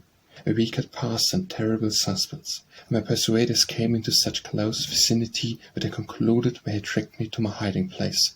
I flew out of the house and concealed myself in a thicket of bushes. There I remained in an agony of fear for 2 hours. Suddenly a reptile of some kind seized my leg. In my fright I struck a blow which loosened its hold, but I could not tell whether I had killed it. It was so dark. I could not see what it was. I only knew it was something cold and slimy. The pain I felt soon indicated that the bite was poisonous. I was compelled to leave my place of concealment to crawl back into the house. The pain had become intense. My friend was startled by my look of anguish. I asked her to prepare a bolus of warm ashes and vinegar, and applied it to my leg, which was already much swollen. The application gave me some relief, but the swelling did not abate. The dread of being disabled was greater than the physical pain I endured. My friend asked an old woman, who doctored among the slaves, what was good for the bite of a snake or a lizard. She told her to step 1,000 coppers in vinegar overnight and apply the canker vinegar to the inflamed part. I had succeeded in cautiously conveying some messages to my relatives. They were harshly threatened, and despairing of my having a chance to escape, they advised me to return to my master, ask his forgiveness, and let him make an example of me. But such counsel had no influence with me. When I started upon this hazardous undertaking, I resolved that, come what would, there should be no returning back. Give me liberty, or give me death, was the motto. And my friend contrived to make known to my relatives the painful situation I had been in for 24 hours, I said no more about me going back to my master. Something must be done, and that speedily, but where to return for help they knew not. God in his mercy raised up a friend in need. Among the ladies who were acquaintances with my grandmother was one who had known her from childhood, and always been very friendly to her. She had also known my mother and the children, and felt interest for them. At this crisis of her thirst, she called to see my grandmother, as she not unfrequently did. She observed the sad and troubled expression of her face, and asked if she knew where Linda was, and whether she was safe. My grandmother shook her head, without answering. "Come, Aunt Martha," said the kind lady, "tell me all about it. Perhaps I can do something to help you." The husband of this lady held many slaves, and bought and sold slaves. She also held a number in her own name, but she treated them kindly, and would never allow any of them to be sold. She was unlike the majority of slaveholders' wives. My grandmother looked earnestly at her. Something in the expression of her face said, "Trust me," and she did trust her. She listened attentively to the details of my story, and sat thinking for a while. At last she said, "Aunt Martha, I pity you both. If you think there is any chance of Linda's getting to the Free States, I will conceal her for a time. But first you must solemnly promise that my name shall never be mentioned. If such a thing should become known, it would ruin me and my family. No one in my house must know of it, except the cook. She is so faithful that I would trust my own life with her, to know she likes Linda. It is a great risk, but I trust no harm will come of it. Get word to Linda to be ready as soon as it is dark, before the Perilous are out. I will send the housemaids on errands, and Betty shall go to meet Linda. The place where we were to meet was designed and agreed upon. My grandmother was unable to thank the lady for this noble deed. Overcome by emotions, she sank on her knees and sobbed like a child. I received a message to leave my friend's house at such an hour and go to a certain place where a friend would be waiting for me. As a matter of prudence, no names were mentioned. I had no means of conjecturing who I was to meet, or where I was going. I did not like to move us blindfolded, but I had no choice. It would not do for me to remain where I was. I disguised myself, summoned up courage to meet the worst, and went to the appointed place. My friend Betty was there. She was the last person I expected to see. We hurried along in silence. The pain in my leg was so intense that it seemed as if I should drop, but fear gave me strength. We reached the house and entered unobserved. Her first words were, Honey, now you are safe. Them devils ain't coming to search this house. When I get you into Mrs. Safe Place, I'll bring some nice hot supper. I expect you need it after all this seekery. Betty's vocation led her to think eating the most important thing in life. She did not realize that my heart was too full for me to care much about supper. The mistress came to meet us, and led me upstairs to a small room over her own sleeping apartment. You will be safe here, Linda, said she. I keep this room to store away things that are out of use. The girls are not accustomed to be sent to it, and they will not suspect anything unless they hear some noise. Always keep it locked. Betty shall take care of the key. But you must be very careful, for my sake as well as your own, and you must never tell my secret, for it would ruin me and my family. I will keep the girls busy in the morning, that Betty may have a chance to bring you breakfast, but it will not do for her to come to you again till night. I will come to see you sometimes. Keep up your courage. Now this state of things will not last long. Betty came with a nice hot supper, and the mistress hastened downstairs to keep things straight till she returned. My heart overflowed with gratitude. Words choked in my throat, but I could have kissed the feet of my benefactress. For a wet deed of Christian womanhood, may God forever bless her. I went to sleep that night with the feeling that I was for the present the most fortunate slave in town. Morning came, and filled my little cell with light. I thanked the Heavenly Father for the safe retreat. Opposite my window was a pile of feather beds. On the top of these I could lie perfectly concealed, and command a view of the street through which Dr. Flint passed to his office. Anxious as I was, I felt a gleam of satisfaction when I saw him. Thus far I had outwitted him, and I triumphed over it. Who can blame slaves for being cunning? They are constantly compelled to resort to it. It is the only weapon of the weak and oppressed against the strength of their tyrants. I was daily hoping to hear that my master had sold my children, for I knew who was on the watch to buy them. But Dr. Flynn cared even more for revenge than he did for money. My brother William and the good aunt, who had served in his family 20 years, and my little Benny and Ellen, who was a little over 2 years old, were thrust into jail as a means of compelling my relatives to give some information about me. I swore my grandmother should never see one of them again till I was brought back. They kept these facts from me for several days. When I heard that my little ones were in a loathsome jail, my first impulse was to go to them. I was encountering dangers for the sake of freeing them, and must I be the cause of their death? The thought was agonizing. My benefactress tried to soothe me by telling me that my aunt would take good care of her children while we remained in jail, but it added to my pain to think that the good old aunt, who had always been so kind to her sister's orphan children, should be shut up in prison for no other crime than loving them. I suppose my friends feared a reckless movement on my part, knowing, as they did, that my life was bound up in my children.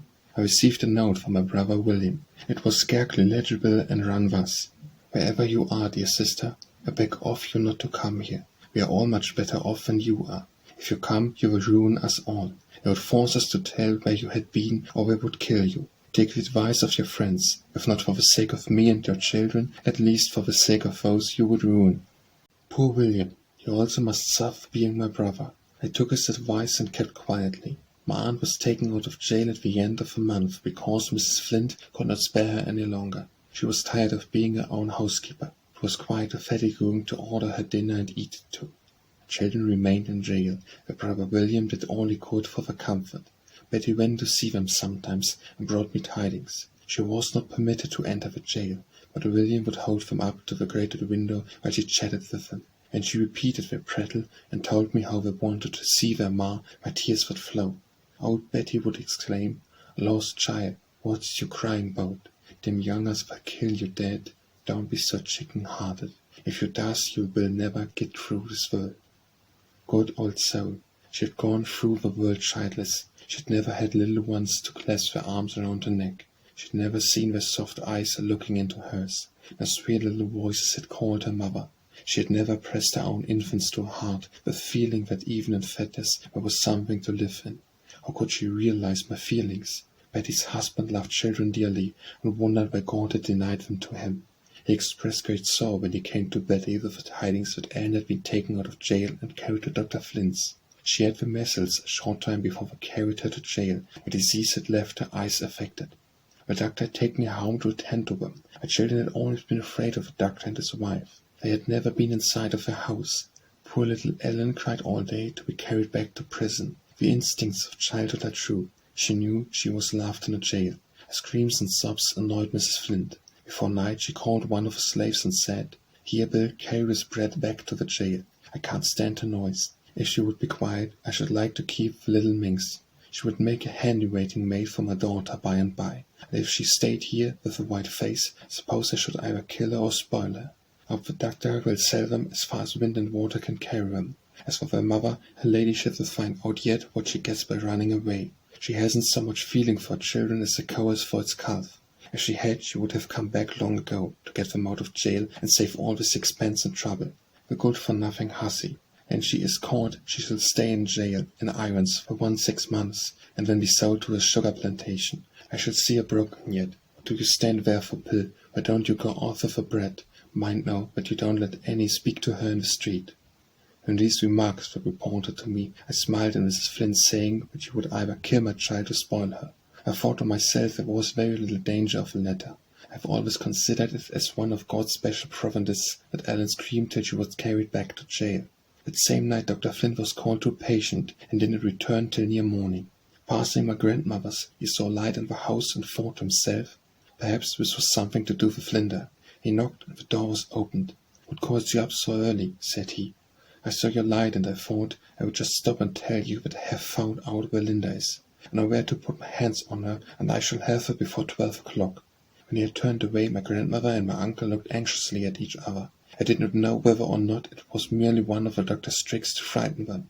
In the uncertainty, they thought it was best to have a message conveyed to my friend Betty. Unwilling to alarm her mistress, Betty resolved to dispose of me herself. She came to me and told me to rise and dress quickly. We hurried downstairs and across the yard into the kitchen. She locked the door and lifted up a plank in the floor. Buffalo skin and a bit of carpet were spread for me to lie on, and a quilt thrown over me. "Stay there," said she, "till I see if they know about you. They say they will put their hands on you before 12 o'clock. If they did know where you are, they won't know no. They'll be dispainting this time. That's all I got to say. If they come running among my things, they'll get one breast sarsen. In my shallow bed I had but just room enough to bring my hands to my face to keep the dust out of my eyes. For Betty walked over me 20 times in an hour, passing from the dresser to the fireplace. When she was alone, I could hear her pronouncing anthems over Dr. Flint and all his tribe, every now and then saying, with a chuckling laugh, "'Tis too cool for them this time." And the housemaids were about. She had sly ways of drawing them out. I might hear what they would say. She would repeat stories she had heard about me beings in this, or that, or the other place, to which they would answer that I was not fool enough to be staying around there, but I was in Philadelphia or New York before this time. When all were apt and asleep, Betty raised her plank and said, "Come out, child, come out. They don't know nothing about you. 'Twas only white folks' lies, the seeker." Some days after this adventure I had a much worse fright. As I sat very still in my retreat above stairs, cheerful visions floated through my mind. I thought Dr. Flint would soon get discouraged and would be willing to sell my children when he lost all hopes of making them the means of my discovery. I knew who was ready to buy them. Suddenly I heard a voice that chilled my blood. The sound was too familiar to me. It had been too dreadful for me not to recognize at once my old master. He was in the house, and I at once concluded he had come to seize me. I looked round in terror. There was no way of escape. The voice receded. I supposed the constable was with him, and they were searching the house. In my alarm I did not forget the trouble I was bringing my generous benefactress. It seemed as if I were born to bring sorrow on all who befriended me, and that was the bitterest drop in the bitter cup of my life. After a while I heard approaching footsteps. The key was turned in my door. I braced myself against the wall to keep from falling. I ventured to look up, and there stood my kind benefactress alone. I was too much overcome to speak, and sunk down upon the floor.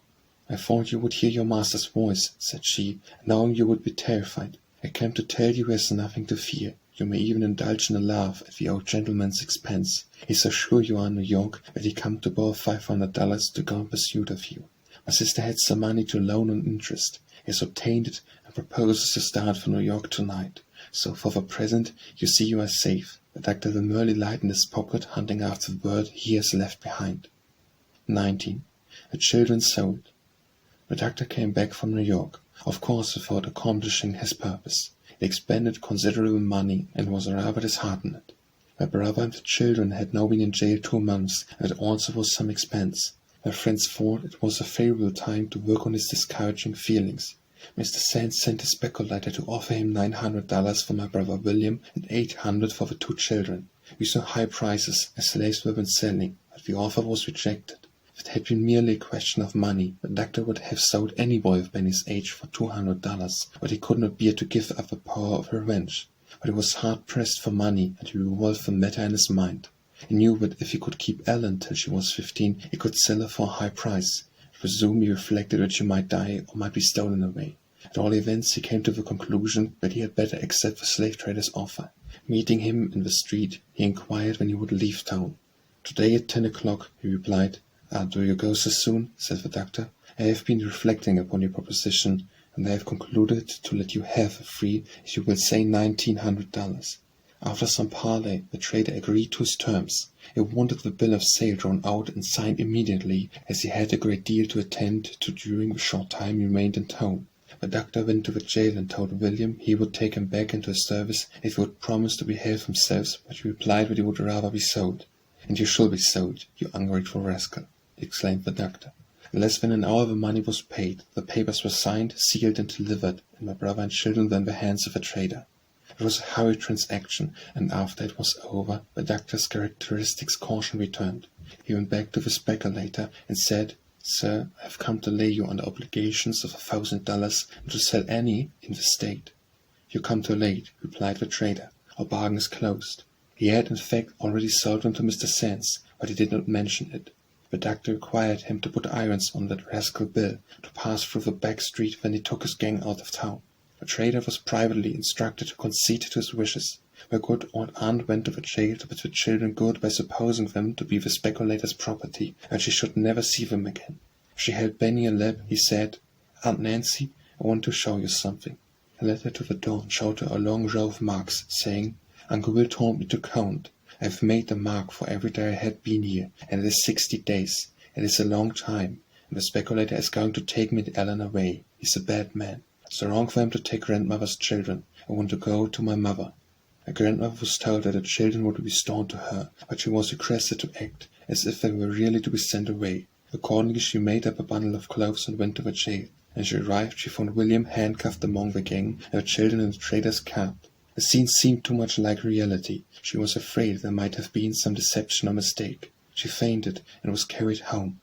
When the wagon stopped at the hotel, several gentlemen came out and proposed to purchase William, but the trader refused their offers, without stating that he was already sold. And now came the trying hour for the drove of human beings, driven away like cattle to be sold they knew not where.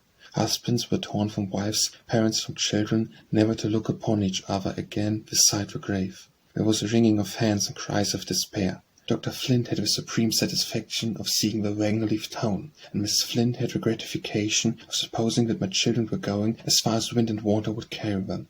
According to agreement, my uncle followed the wagon some miles, till they came to an old farmhouse, where the trader took the irons from William, and he did so. He said, "You are a damned clever fellow. I should like to owe you myself. And gentlemen that wanted to buy you said you was a bright, honest chap, and I must get you a good home. I guess your old master will swear tomorrow and call himself an old fool for selling the children. I reckon he'll never get their mammy back again. I expect she's made tracks for the north. Goodbye, old boy. Remember, I have done you a good turn. You must thank me by coaxing all the pretty girls to go with me next fall. It's going to be my last trip. Trading is a bad business for a fellow that's got any heart. Move on, you fellows." And the gang went on, God alone knows where. Much as I despised and detested the class of slave traders whom I regard as the vilest wretches on earth, I must do this man the justice to say that he seemed to have some feeling. He took a fancy to William in the jail and wanted to buy him. When he heard the story of my children, he was willing to aid them in getting out of Dr. Flint's power, even without charging the customary fee. My uncle procured a wagon and carried William and the children back to town. Great was the joy in my grandmother's house. The curtains were closed and the candles lighted. The happy grandmother cuddled the little ones to her bosom. I hugged her and kissed her and clapped their hands and shouted. She knelt down and put forth one of her heartfelt prayers of thanksgiving to God. The father was present for a while, and though such a parental relation as existed between him and my children takes slight hold on the hearts of conscious slaveholders, it must be that he experienced some moments of pure joy in witnessing the happiness he had imparted. I had no share in the rejoicing of that evening. The events of the day had not come to my knowledge. And now I will tell you something that happened to me, while you will, perhaps, think it illustrates the superstition of slaves. I sat in my usual place on the floor near the window, where I could hear much that was said in the street without being seen. The family had retired for the night and all was still. I sat there thinking of my children when I heard a low strain of music. A band of serenaders were under the window, playing Home Sweet Home. I listened till the sounds did not seem like music, but like the moaning of children. It seemed as if my heart would burst. I rose from my sitting posture and knelt. A streak of moonlight was on the floor before me, and in the midst of it appeared the forms of my 2 children. They vanished, but I had seen them distinctly. Some will call it a dream or vision. I know not how to account for it. It made a strong impression on my mind, and I felt certain something had happened to my little ones. I had not seen Betty since morning, nor heard her softly turning the key. As soon as she entered, I clung to her and begged her to let me know whether my children were dead or whether they were sold, for I had seen the spirits in my room, and I was sure something had happened to them. "My child," said she, putting her arms around me, "you've got the hysterics. I'd sleep with you tonight, 'cause you'll make a noise and ruin Mrs. Something has stirred you up mightily. When you is done crying, I'll talk with you. Children is well and mighty happy. I see them myself. Does it satisfy you? There, child, be still. Somebody will hear you." I tried to obey her. She lay down and was soon sound asleep, but no sleep would come to my eyelids. At dawn, Betty was up and off to the kitchen. The hours passed on, and the vision of the night kept constantly recurring to my thoughts. After a while I heard the voices of 2 women in the entry, and one of them I recognized the housemaid. The other said to her, "Did you know Linda Brent's children were sold to the speculator yesterday? I say old Master Flint was mighty glad to see him drove out of town, and they say we've come back again. I expect it's all their daddy's doing. They say he's bought William too. The whole will take hold of old Master Flint. I'm going round to Aunt Martha to see about it." I bit my lips till the blood came to keep from crying out. Were my children with their grandmother, or had the speculator carried them on? The suspense was dreadful. But Betty never came and told me the truth about it. At last she came, and I eagerly repeated what I had overheard. Her face was on broad, bright a smile. "Oh, you foolish thing," said she. "I grinned to tell you all about it. A girl's is eating the breakfast, and Mrs. told me to let her tell you. But poor creetur, it ain't right to keep you waitin'. I see Gwyn to tell you. Brother Chiller all is bought by your daddy. I see love more than enough, thinking about old Master Flint. The how you would swear. He's got catch this time, and how, but I must be getting out o' this, or them gals will come and catch me." Betty went off laughing, and I said to myself, "Can it be true that my children are free? I have not suffered for them in vain, thank God." Great surprise was expressed when it was known that my children had returned to their grandmothers. The news spread through the town, and many a kind word was bestowed on the little ones. Dr. Flint went to my grandmother's to ascertain who was the owner of my children, and she informed him. "I expected as much," said he. "I'm glad to hear it. I have had news from Linda lately, and I should soon have her. You need never expect to see her free. She shall be my slave as long as I live. When I am dead she shall be the slave of my children. If I ever find out that you or Philip had anything to do with the running off, I'll kill him. And if I meet William in the street and presumes to look at me, I'll flog him within an inch of his life. Keep those brats out of my sight." As he turned to leave, my grandmother said something to remind him of his own doings. I looked back upon her as if he would have been glad to strike her to the ground. I had my season of joy and thanksgiving. It was the first time since my childhood that I had experienced any real happiness. I heard of the old doctor's threats, but they no longer had the same power to trouble me. The darkest cloud that hung over my life had rolled away. Whatever slavery might do to me, it could not shackle my children. If I fell a sacrifice, my little ones were saved. It was well for me that my simple heart believed all that had been promised for their welfare. It is always better to trust than to doubt. 20. New Perils. The doctor, more exasperated than ever, again tried to revenge himself on my relatives. He arrested Uncle Philip on the charge of having aided my flight. He was carried before court, and swore truly that he knew nothing of my intention to escape, that he had not seen me since I left my master's plantation. The doctor then demanded that he should give bail for $500, and he would have nothing to do with me. Several gentlemen offered to be security for him, but Mr. Sand told me he had better go back to jail, and he would see that he came out without giving bail. The news of his arrest was carried to my grandmother, who conveyed it to Betty. In the kindness of her heart she again stowed me away under the floor, and she walked back and forth in the performance of her culinary duties. She talked apparently to herself, and with the intention that I should hear what was going on. I hoped that my uncle's imprisonment would last but a few days. Still I was anxious. I thought it likely Dr. Flint would do his utmost to taunt and insult him, and I was afraid my uncle might lose control of himself and retort in some way that would be construed into a punishable offence. and I was well aware that in court his word would not be taken against any white man's. The search for me was renewed. Something had excited suspicion that I was in the vicinity. I searched the house I was in. I heard their steps and their voices. At night, when all were asleep, Betty came to release me from a place of confinement. The fright I had undergone, the constrained posture, and the dampness of the ground made me ill for several days. My uncle was soon after taken out of prison, with the movement of all my relatives and of all our friends very closely watched. We all saw that I could not remain where I was much longer. I had already stayed longer than was intended, and I knew my presence must be a source of perpetual anxiety to my kind benefactress. During this time my friends had laid many plans for my escape, but the extreme vigilance of my persecutors made it impossible to carry them into effect. One morning I was much startled by hearing somebody trying to get into my room. Several keys were tried, but none fitted. I instantly conjectured it was one of the housemaids. They concluded she must either have heard some noise in the room or have noticed the entrance of Betty. My friend came at the usual time. I told her what had happened. "I knows who it was," said she. "Tend upon it, 'twas that Jenny, that Allah's got the devil in her." I suggest that she might have seen or heard something that excited her curiosity. "Toot, child," exclaimed Betty. "She ain't seen nothing, or heard nothing. She only speaks something, that's all. She wants to find out who had cut and made my garment, but she won't never know, that's certain. I'll get missus to fix her." I reflected a moment and said, "Betty, I must leave here tonight." "Do as you think best, poor child," she replied. "I's mighty afraid that will pop on you some time." She reported the incident to her mistress and received orders to keep Jenny busy in the kitchen till she could see my Uncle Philip.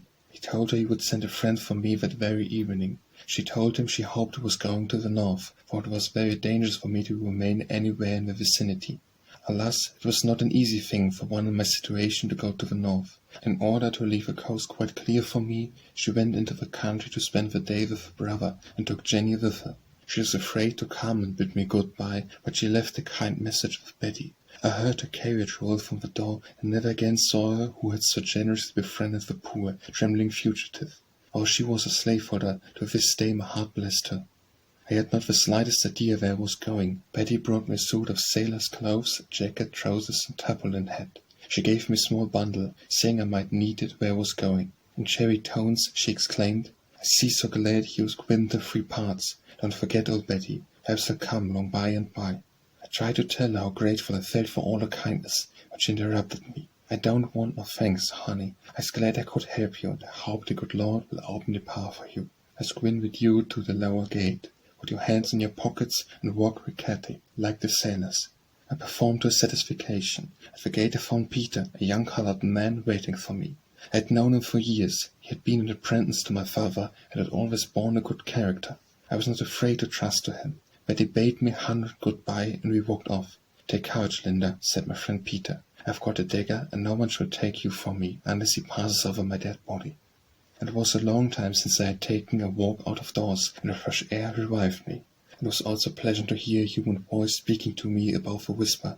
I passed several people whom I know, but they did not recognize me in my disguise. I prayed internally that, for Peter's sake, as well as my own, nothing might occur to bring out his dagger. We walked on till we came to the raft. My Aunt Nancy's husband was a seafaring man, and it had been deemed necessary to let him into our secret. He took me into his boat, rowed out to a vessel not far distant, and hoisted me on board. We 3 were the only occupants of the vessel, and I ventured to ask what they proposed to do with me. They said I was to remain on board till near dawn, and then they would hide me in snaky swamps till my Uncle Philip had prepared a place of concealment for me.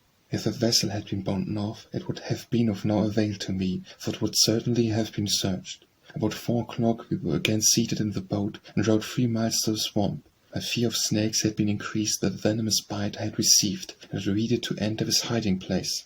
But I was in no situation to choose, and I gratefully accepted the best that my poor persecuted friends could do for me. Peter landed first, and with a large knife cut a path through bamboos and briars of all descriptions. He came back, took me in his arms, and carried me to a seat made among the bamboos. Before we reached it, we were covered with hundreds of mosquitoes. In an hour's time they had so poisoned my flesh, and it was a pitiful sight to behold. As the light increased, I saw snake after snake crawling around us. I had been accustomed to the sight of snakes all my life, but these were larger than any I had ever seen. To this day I shudder when I remember that morning. As evening approached, the number of snakes increased so much that we continually obliged to thrash them with sticks to keep them from crawling over us. The bamboos were so high and so thick that it was impossible to see beyond a very short distance. Just before it became dark, we procured a seat near to the entrance of a swamp, being fearful of losing our way back to the boat. It was not long before we heard the paddle of oars and the low whistle, which had been agreed upon as a signal. We made haste to enter the boat and we rowed back to the vessel. I passed a wretched night, for the heat of the swamp, the mosquitoes, and the constant terror of snakes had brought on a burning fever. I just dropped asleep when they came and told me it was time to go back to that horrid swamp. I could scarcely summon courage to rise. But even those large venomous snakes were less dreadful to my imagination than the white men in that community called civilized. This time Peter took a quantity of tobacco to burn, to keep off the mosquitoes. It produced the desired effect on him, but gave me nausea and severe headache. At dark we returned to the vessel. I had been so sick during the day that Peter declared I should go home at night if the devil himself was on patrol. They told me a place of concealment had been provided for me at their grandmother's. I could not imagine how it was possible to hide me in a house, every nook and corner of which we know to the Flint family. They told me to wait and see. They rowed ashore and went boldly through the streets to their grandmother's. I wore my sailor's clothes and had blacked my face with cockle. I passed several people whom I knew. The father of my children came so near that I brushed against his arm, but he had no idea who it was. "You must make the most of this walk," said my friend Peter, "for you may not have another very soon." I thought his voice sounded sad. It was kind of him to conceal from me what a dismal hole was to be my home for a long, long time. 21. The Loophole of Retreat. A small shed had been added to my grandmother's house years ago. Some boards were laid across the joists at the top, and between these boards and the roof was a very small garret, never occupied by anything but rats and mice. It was a pen roof, covered with nothing but shingles, according to the southern custom for such buildings. The garret was only 9 feet long and 7 wide. The highest part was 3 feet high and sloped down abruptly to the loose board floor. There was no admission for either light or air. My Uncle Philip, who was a carpenter, had very skilfully made a concealed trapdoor which communicated with the storeroom. He had been doing this while I was waiting in the swamp. The storeroom opened upon a piazza. To this hole I was conveyed as soon as I entered the house. The air was stifling, the darkness total. A bed had been spread on the floor. I could sleep quite comfortably on one side, but the slope was so sudden that I could not turn on my other without hitting the roof. Rats and mice ran over my bed, but I was weary, and I slept such sleep as a wretched may when a tempest has passed over them. Morning came. I knew it only by the noises I heard, for my small den, day and night, were all the same. I suffered for air even more than for light, but I was not comfortless. I heard the voices of my children. There was joy and there was sadness in the sound. It made my tears flow. I longed to speak to them. I was eager to look on their faces, but there was no hole, no crack, through which I could peep. This continued darkness was oppressive. It seemed horrible to sit or lie in a cramped position day after day, without one gleam of light. Yet I would have chosen this rather than my lot as a slave, for white people considered it an easy one, and it was so compared with the fate of others. I was never cruelly overworked. I was never lacerated with a whip from head to foot. I was never so beaten and bruised that I could not turn from one side to the other. I never had my heel strings cut to prevent my running away. I was never chained to a log and forced to drag it about while I toiled in the fields from morning till night. I was never branded with hot iron or torn by bloodhounds. On the contrary, I had always been kindly treated and tenderly cared for, till I came into the hands of Dr. Flint. I had never wished for freedom till then, but though my life in slavery was comparatively devoid of hardships, God pity the woman who is compelled to lead such a life. My foot was passed up to me through the trapdoor my uncle had contrived, and my grandmother, my Uncle Philip, and Aunt Nancy would seize such opportunities as they could to mount up there and chat with me at the opening. But of course this was not safe in the daytime. It must all be done in darkness. It was impossible for me to move in an erect position, but I crawled about my den for exercise. One day I hit my head against something and found it was a gimlet. My uncle had left it sticking there when he made the trapdoor. I was as rejoiced as Robinson Crusoe could have been at finding such a treasure. It put a lucky thought into my head. I said to myself, I will have some light. I will see my children. I did not dare to begin my work during the daytime, for fear of attracting attention, but I groped round, and having found the side next the street where I could frequently see my children, I stuck the gimlet in and waited for evening. I bored 3 rows of holes, one above another, and I bored out the intersticks between. I thus succeeded in making one hole about an inch long and an inch broad. I sat by it till late into the night to enjoy the little whiff of air that floated in.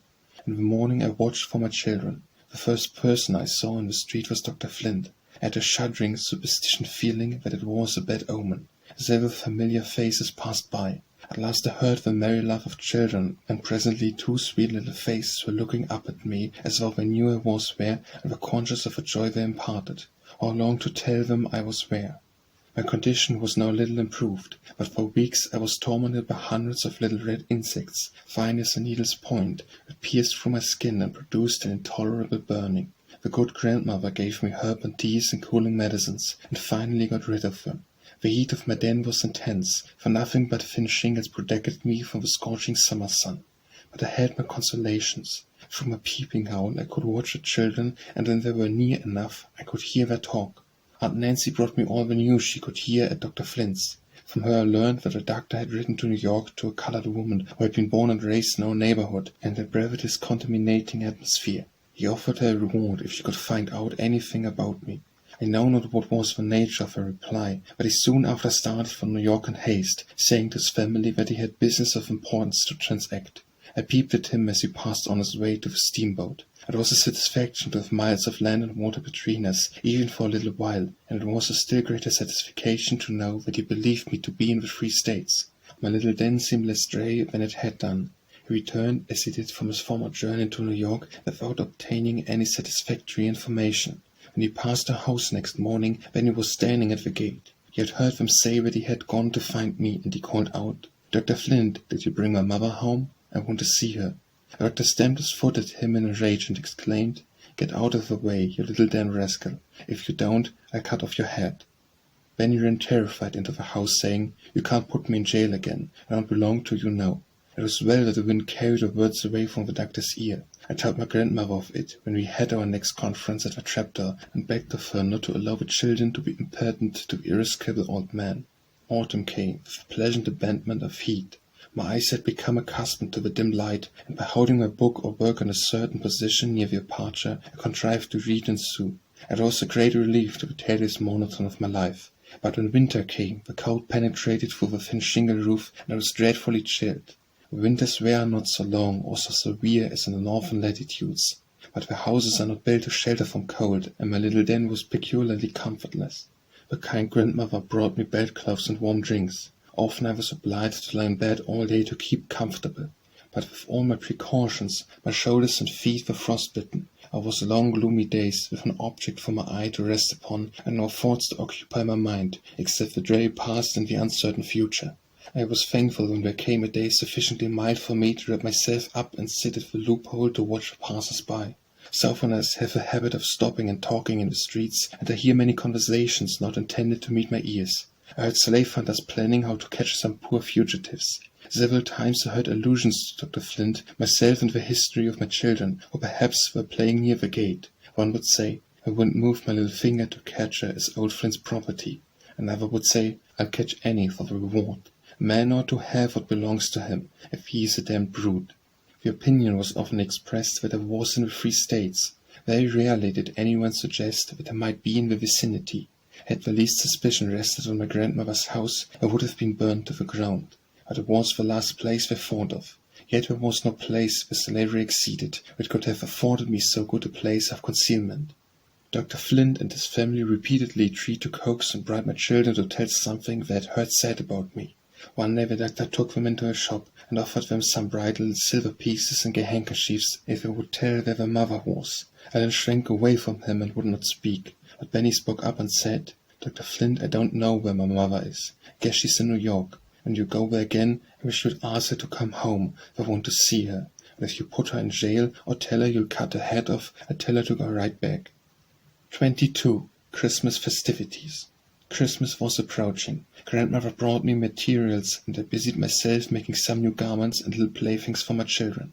Were it not that hiring day is near at hand, and many families are fearfully looking forward to the probability of separation in a few days, Christmas might be a happy season for the poor slaves. Even slave mothers tried to gladden the hearts of the little ones on that occasion. Benny and Ellen had their Christmas stocking filled. The imprisoned mother could not have the privilege of witnessing their surprise and joy, but had the pleasure of peeping at them as they went into the street with their new suits on. But Benny asked a little playmate whether Santa Claus brought him anything. "Yes," replied the boy, "but Santa Claus ain't a real man, as the children's mother will put things into the stockings." "No, it can't be," replied Benny. "Santa Claus brought Ella and me these new clothes. My mother has been gone this long time." How long to tell him that his mother made those garments, and that many a tear fell on them while she worked. Every child rises early on Christmas morning to see the drunkenness. Without them, Christmas would be shorn of its greatest attraction. It consists of companies of slaves from plantations, generally of the lower class. Two athletic men, khaki wrappers, have net thrown over them, covered with all manner of bright-colored stripes.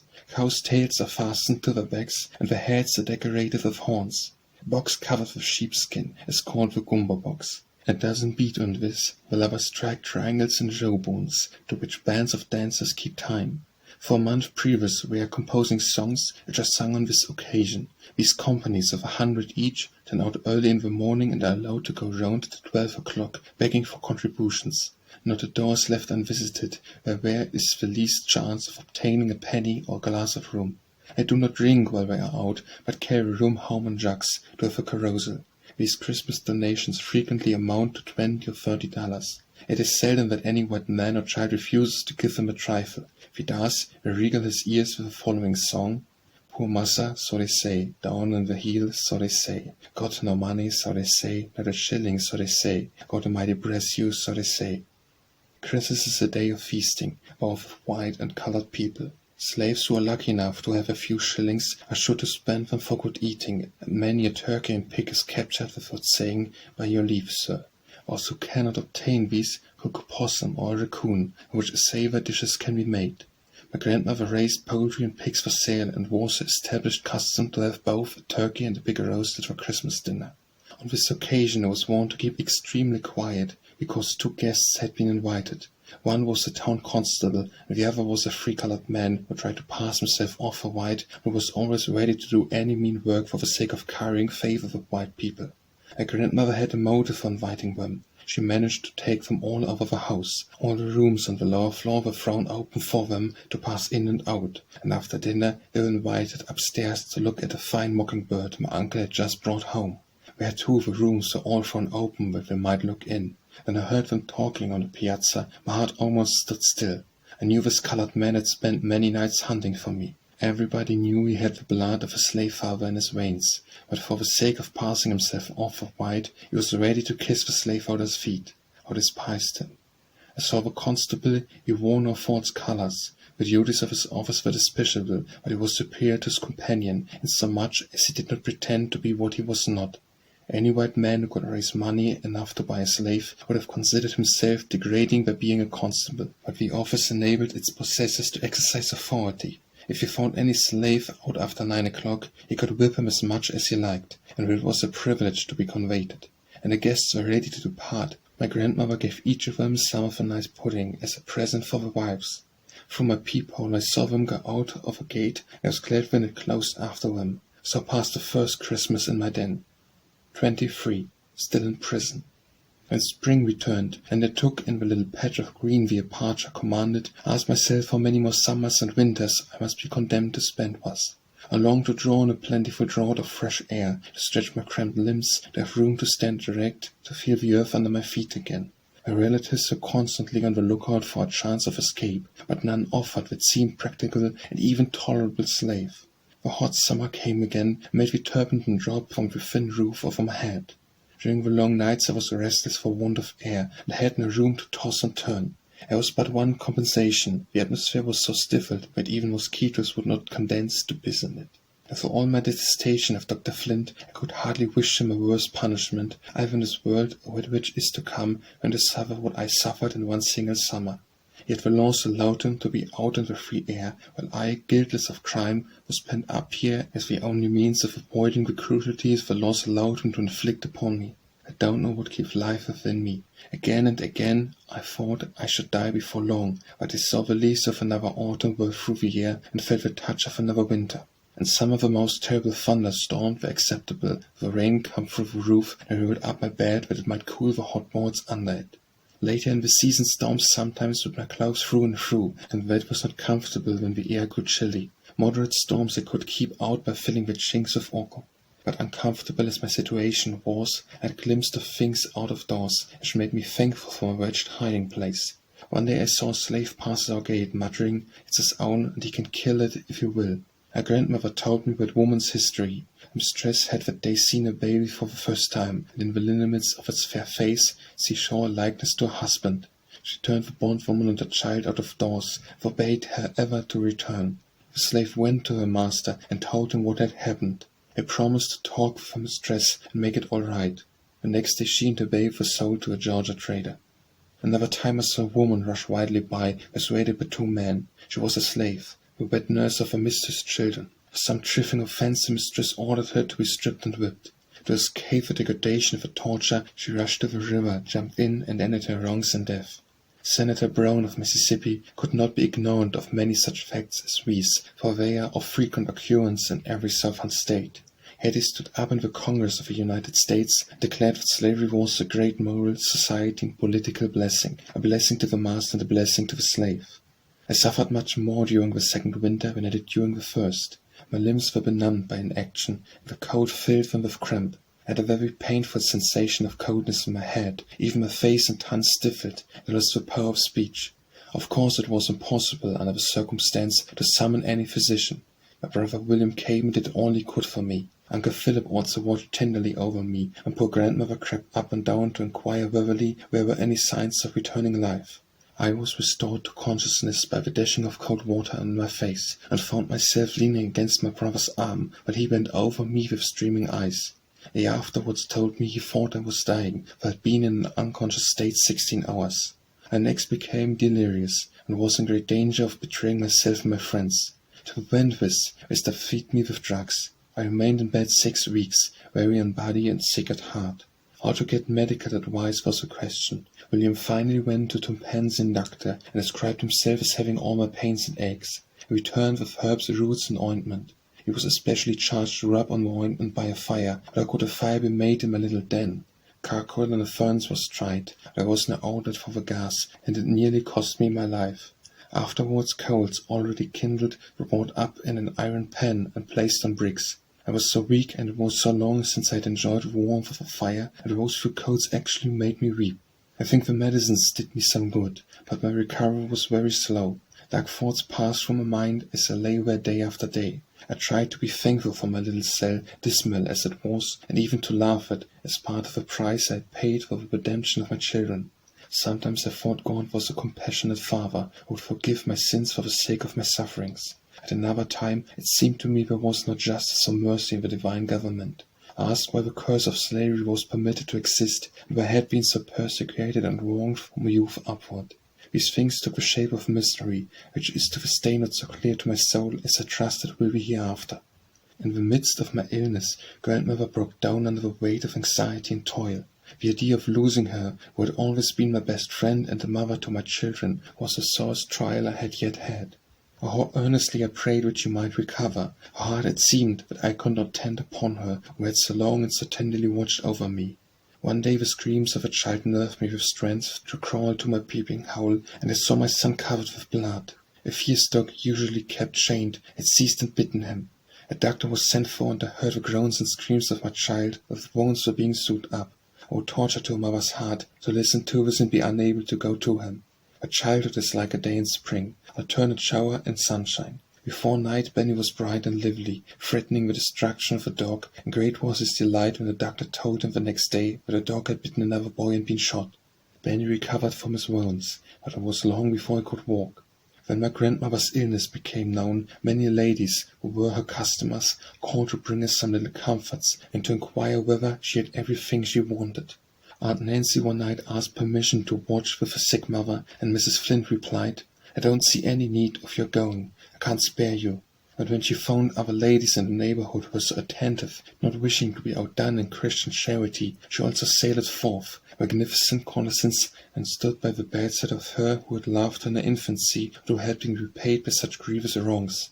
She seemed surprised to find her so ill, and scolded Uncle Philip for not sending for Dr. Flint. She herself sent for him immediately, and he came. Secure as I was in my retreat, I should have been terrified if I had known he was so near me. He pronounced my grandmother in a very critical situation, and said if her attending physician wished it, he would visit her. Nobody wished to have him coming to the house at all hours, and we were not disposed to give him a chance to make out a long bill. As Mrs. Flint went out, Sally told her the reason Benny was lame was that the dog had bitten him. "I'm glad of it," replied she. "If she had killed him, it would be good news to send to his mother. Her day will come. The dogs will grab her yet." With these Christian words she and her husband departed, and to my great satisfaction returned no more. I learned from Uncle Philip with feelings of unspeakable joy and gratitude that the crisis was past and grandmother would live. I could now say from my heart, God is merciful, he spared me the anguish of feeling that I caused her death. 24. The candidate for Congress. The summer had nearly ended when Dr. Flint made a further visit to New York in search of me. 2 candidates were running for Congress, and he returned in season to vote. The father of my children was a weak candidate. The doctor had hitherto been a stanch with, but now exerted all his energies for the defeat of Mr. Sands. He invited large parties of men to dine in the shade of his trees, and supplied them with plenty of rum and brandy. If any poor fellow drowned his wits in the bowl, and, in the openness of his convivial heart, proclaimed that he did not mean to vote the Democratic ticket, he was shoved into the street without ceremony. The doctor expended his liquor in vain. Mr. Sand was elected, an event which occasioned me some anxious thoughts. He had not emancipated my children. If he should die, they would be at the mercy of his hearse. 2 little voices that frequently met my ear seemed to plead with me not to let their father depart without striving to make their freedom secure. Years had passed since I had spoken to him. I had not even seen him since the night I passed him. Unrecognized in my disguise of a sailor, I supposed he would call before he left, to say something to my grandmother concerning the children, and I resolved what course to take. The day before his departure for Washington I made arrangements, toward evening, to get from my hiding place into the storeroom below. I found myself so stiff and clumsy that it was with great difficulty I could hitch from one resting place to another. When I reached the storeroom my ankles gave way under me, and I sank exhausted on the floor. It seemed as if I could never use my limbs again. At the purpose I had in view rose all the strength I had. I crawled on my hands and knees to the window and screamed behind the barrel. I waited for his coming. The clock struck 9, and I knew a steamboat would leave between 10 and 11. My hopes were failing, but presently I heard his voice saying to someone, "Wait for me a moment. I wish to see Aunt Martha." When he came out as he passed the window, I said, "Stop one moment and let me speak for my children." He started, hesitated, then passed on and went out of the gate. I closed the shutter I had partially opened and sank down behind the barrel. I had suffered much, but seldom had I experienced a keener pang than I then felt. Had my children then become of so little consequence to him, and had he so little feeling for the wretched mother that he would not listen a moment while she pleaded for him? Painful memories were so busy within me that I forgot I had not hooked the shutter till I heard someone opening it. I looked up. He had come back. "Who called at me?" said he in a low tone. "I did," I replied. "Oh, Linda," said he, "I knew your voice, but I was afraid to answer. Lest my friend should hear you. Why do you come here? Is it possible you risk yourself in this house? They are mad to allow it. I shall expect to hear that you are all ruined. I did not wish to implicate him by letting him know my place of concealment, so I merely said, I thought you would come to bid grandmother good-bye, and so I came here to speak a few words to you about emancipating my children. Many changes may take place during the 6 months you are going to Washington, and it does not seem right for me to expose them to the risk of such changes. I want nothing for myself. All I ask is that you will free my children or authorize some friend to do it before you go." He promised he would do it, and also expressed a readiness to make any arrangements whereby I could be purchased. I heard footsteps approaching and closed the shutter hastily. I wanted to crawl back to my den without letting the family know what I had done, for I knew they would deem it very imprudent. But he stepped back into the house to tell my grandmother that he had spoken with me at the storeroom window, and to beg of her not to allow me to remain in the house overnight. He said it was the height of madness for me to be there, and it should certainly all be ruined. Luckily, he was in too much of a hurry to wait for a reply of the dear old woman would surely have told him all. I tried to go back to my den, but found it more difficulty to go up than I had to come down. Now that my mission was fulfilled, the little strength that had supported me through it was gone, and I sank helpless on the floor. My grandmother, alarmed at the risk I had run, came into the storeroom in the dark, and locked the door behind me. "Linda," she whispered, Where are you?" "I am here by the window," I replied. "I couldn't have him go away without emancipating the children, or knows what may happen." "Come, come, child," said she. "It won't do for you to stay here another minute. You've done wrong, but I can't blame you, poor thing." I told her I could not return without assistance, and she must call my uncle. Uncle Philip came, and pity prevented him from scolding me. He carried me back to my dungeon, laid me tenderly on the bed, gave me some medicine, and asked me if there was anything more he could do. Then he went away, and I was left with my own thoughts starless as the midnight darkness around me. My friends feared I should become a cripple for life, and I was so weary of my long imprisonment that, had it not been for the hope of serving my children, I should have been thankful to die. But for their sakes I was willing to bear on. 25. Competition in Cunning. Dr. Flint had not given me up. Every now and then he would say to my grandmother that I would yet come back, and voluntarily surrender myself, and that when I did, I could be purchased by my relatives, or anyone who wished to buy me. I knew his cunning nature too well not to perceive that this was a trap laid for me, and so all my friends understood it. I resolved to match my cunning against his cunning. In order to make him believe that I was in New York, I resolved to write him a letter dated from that place. I sent for my friend Peter, and asked him if he knew any trustworthy seafaring person who would carry such a letter to New York and put it in the post office there. He said he knew one that he would trust with his own life to the ends of the world. I reminded him that it was a hazardous thing for him to undertake. He said he knew it, but he was willing to do anything to help me. I expressed a wish for a New York paper to ascertain the names of some of the streets. He ran his hand into his pocket and said, "Here's half of one, and it's around the cab I bought of a peddler yesterday." I told him the letter would be ready the next evening. He bade me good-bye, adding, "Keep up your spirits, Linda. Brighter days will come by and by." My Uncle Philip kept watch over the gate until our brief interview was over. Early the next morning I seated myself near the little aperture to examine the newspaper. It was a piece of the New York Herald, and for once the paper that systematically abuses the colored people was made to render them a service. Having obtained what information I wanted concerning streets and numbers, I wrote 2 letters, one to my grandmother, the other to Dr. Flint. I reminded him how he, a grey-headed man, had treated a helpless child who had been placed in his power, and what years of misery he had brought upon her. To my grandmother I expressed a wish to have my children sent to me at the North, where I could teach them to respect themselves and set them a virtuous example, which a slave mother was not allowed to do at the South. I asked him to direct her answer to a certain street in Boston, as I did not live in New York, though I went there sometimes. I dated these letters ahead, to allow for the time it would take to carry them, and sent a memorandum of the date to the messenger. When my friend came for the letters, I said, "God bless and reward you, Peter, for this disinterested kindness. Pray be careful. If you are detected, both you and I will have to suffer dreadfully. I have not a relative who would dare to do it for me," he replied. "You may trust to me, Linda. I don't forget that your father was my best friend, and I will be a friend to his children so long as God lets me live." It was necessary to tell my grandmother what I had done, in order that she might be ready for the letter, and prepared to hear what Dr. Flint might say about me being at the North. She was sadly troubled. She felt sure mischief would come of it. I also told my plan to Aunt Nancy, in order that she might report to us what was said at Dr. Flint's house.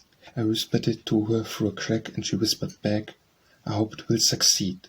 I shan't mind being a slave all my life, if I can only see you and the children free." I directed that my letter should be put into the New York post office on the 20th of the month.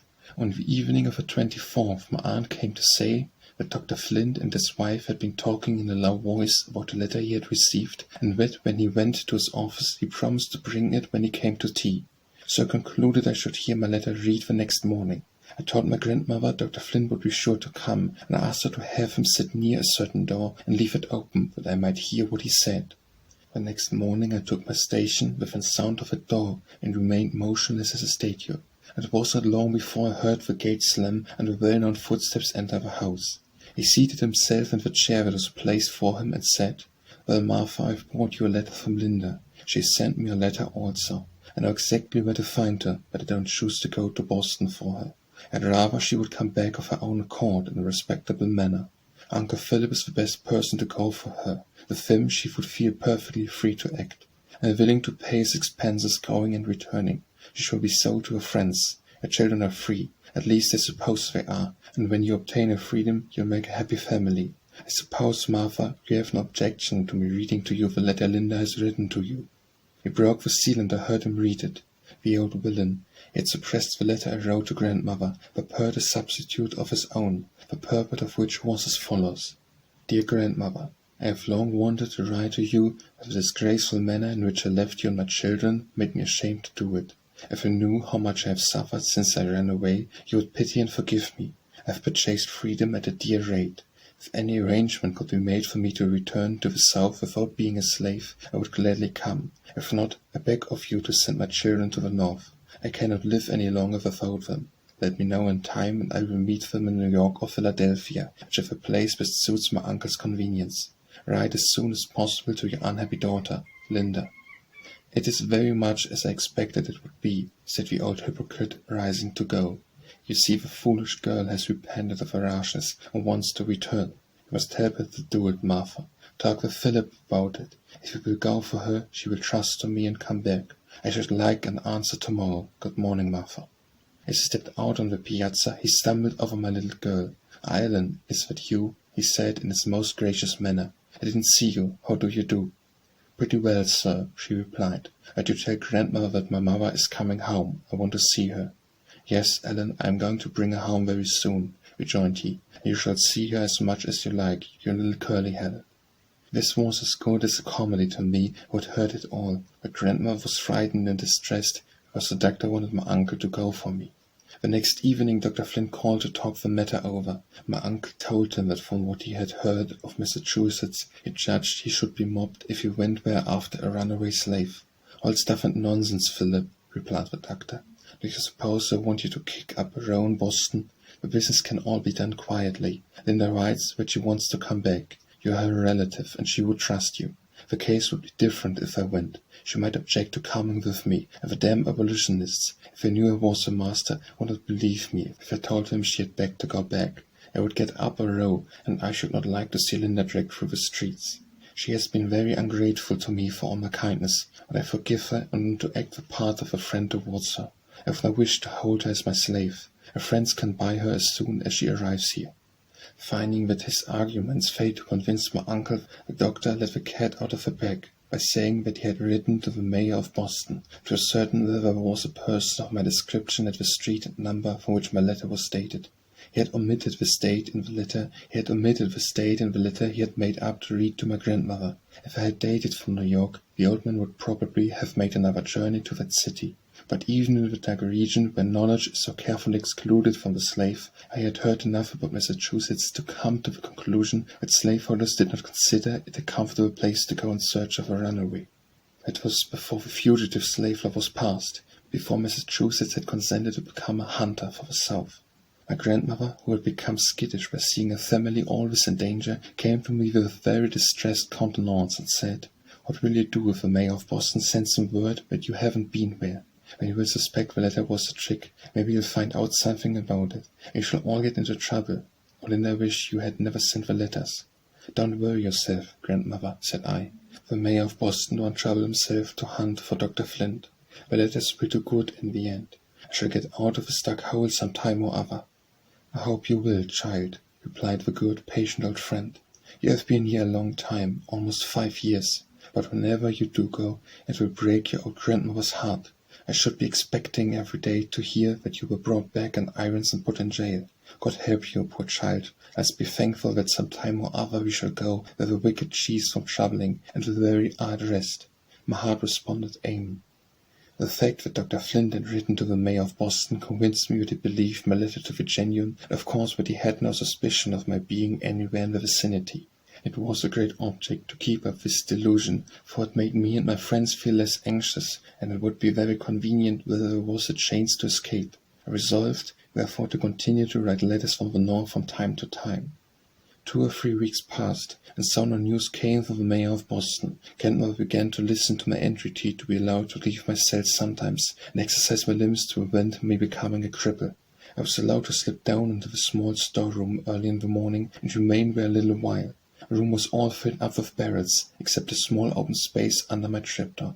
This faced the door, the upper part of which was of glass and purposely left uncurtained, that the curious might look in. The air of this place was close. It was so much better than the atmosphere of my cell that I dreaded to return. I came down as soon as it was light, and remained till 8 o'clock, when people began to be about, and there was danger that someone might come in the piazza. I tried various applications to bring warmth and feeling into my limbs, but without avail. They were so numb and stiff that it was a painful effort to move, and had my enemies come upon me during the first mornings, I tried to exercise them a little in the small unoccupied space of a storeroom. It would have been impossible for me to have escaped. 26.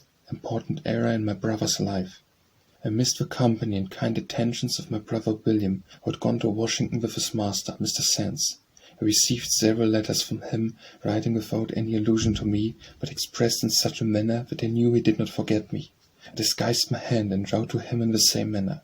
It was a long season, and when it closed, William wrote to inform us that Mr. Sands was going to the north, to be gone some time, and that he was to accompany him. I knew that his master had promised to give him his freedom, but no time had been specified. Would William trust to slaves' changes? I remembered how we used to talk together, in our young days, about obtaining our freedom, and I thought it very doubtful whether he would come back to us. Grandma received a letter from Mr. Sands, saying that William had proved a most faithful servant, and would also say a valued friend. That no mother had ever trained a better boy. He said he had travelled through the northern states and Canada, and though the abolitionists had tried to decoy him away, they had never succeeded. He ended by saying they should be at home shortly. We expected letters from William, describing the novelties of his journey, but none came. In time it was reported that Mr. Sands would return late in the autumn, accompanied by a bride. Still no letters from William. I felt almost sure I would never see him again on southern soil, but had he no word of comfort to send to his friends at home, to the poor captive in the dungeon? My thoughts wandered through the dark past and over the uncertain future. Alone in myself, and how I but God could see me, I wept bitter tears. Earnestly I prayed to him to restore me to my children, and enable me to be a useful woman and a good mother. At last the day arrived for the return of the travellers. Grandmother had made loving preparations to welcome her absent boy back to the old hearthstone. When the dinner table was laid, William's place occupied its old place. The stage-coach went by empty. My grandmother waited dinner. She thought perhaps he was necessarily detained to his master. In my prison I listened anxiously, expecting every moment to hear my dear brother's voice and step. In the course of the afternoon a letter was sent by Mr. Sands to tell grandmother that William did not return with him, that the abolitionists had decoyed him away, but he begged her not to feel troubled about it, for he felt confident she would see William in a few days. As soon as he had time to reflect he would come back, for he could never expect to be so well off at the north as he had been with him. If you had seen the tears and heard the sobs, you would have thought the messenger had brought tidings of death instead of freedom. Poor old grandmother felt that she would never see a darling boy again, and I was selfish. I thought more of what I had lost and of what my brother had gained. A new anxiety began to trouble me. Mr. Sands had expected a good deal of money, and would naturally feel irritated by the loss he had incurred. I greatly feared this might injure the prospect of my children, who were now becoming valuable property. I longed to have her emancipation made certain, the more so because her master and father was now married. I was too familiar with slavery not to know that promises made to slaves, while with kind intentions and sincere at the time, depend upon many contingencies for their fulfillment. Much as I wished William to be free, the step he had taken made me sad and anxious. The following Salve was calm and clear, so beautiful that it seemed like a Sabbath in the eternal world. My grandmother brought the children out on the piazza that I might hear their voices. She thought it would comfort me in my despondency, and it did. They chatted merrily, as only children can. Benny said, "Grandmother, do you think Uncle Will has gone for good? Won't he ever come back again? Maybe he'll find Mother. If he does, won't you be glad to see him? Or don't you and Uncle Philip and all of us go and live where Mother is? I should like it, wouldn't you, Ellen?" "Yes, I should like it," replied Ellen.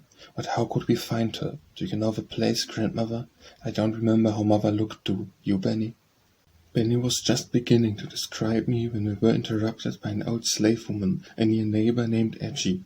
This poor creature had witnessed the sale of her children, and seen them carried off to parts unknown, without any hopes of ever hearing from them again. She saw that my grandmother had been weeping, and she said, in a sympathized tone, "What's the matter, Aunt Marthy?" "Oh, Edgy," she replied, "it seems as if I shouldn't have any of my children or grandchildren left to hand me a drink when I'm dying, and lay my old body in the ground. My boy didn't come back with Mr. Sands. He stayed at the north." Poor old Edgy clapped her hands for joy. "Is that what you're crying for?" she exclaimed. "Get down on your knees and bless the Lord. I don't know what my poor children is, and I never expect to know.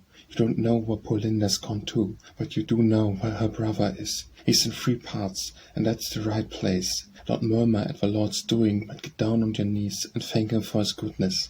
My selfishness was rebuked by what poor Edgy said. She rejoiced over the escape of one who was merely a fellow bondman, while his own sister was only thinking what his good fortune might cost the children. I knelt and prayed God to forgive me, and I thanked him from my heart that one of my family was saved from the grasp of slavery.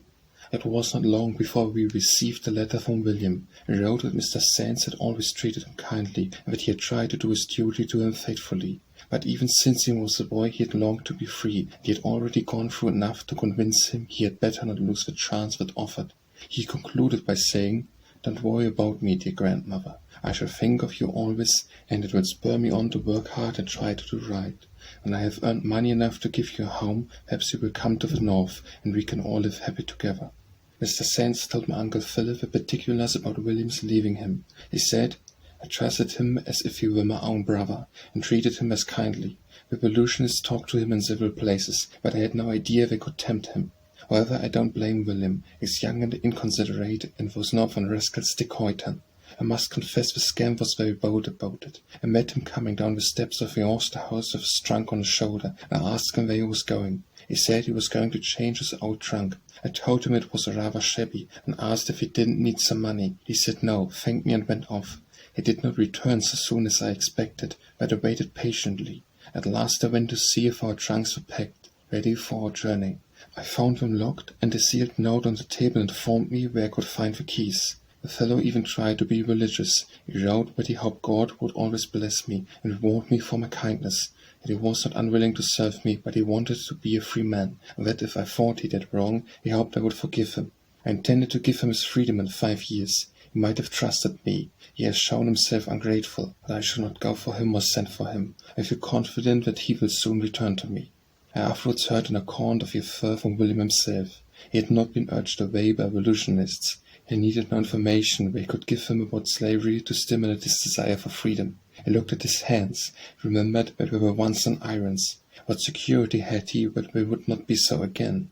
Mr. Sands was kind to him, but he might indefinitely postpone the promise he had made to give him his freedom. He might come under pecuniary embarrassments, and his property be seized by creditors, or he might die without making any arrangements in his favour. He had too often known such accidents to happen to slaves who had kind masters, and he wisely resolved to make sure of a present opportunity to own himself.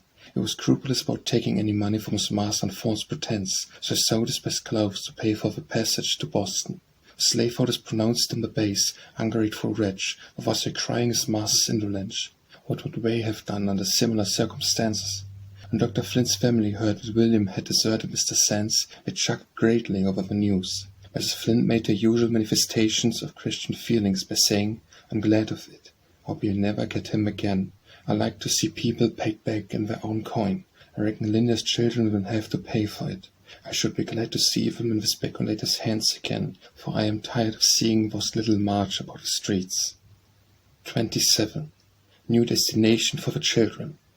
Mrs. Flint proclaimed the intention of informing Mr. Sands who was the father of my children. She likewise proposed to tell her what an artful devil I was, that I had made a great deal of trouble in the family, that when Mr. Sands was at the north she didn't doubt I had followed him in disguise, and persuaded William to run away. She had some reason to entertain such an idea, for I had written from the north from time to time, that dated my letters from various places.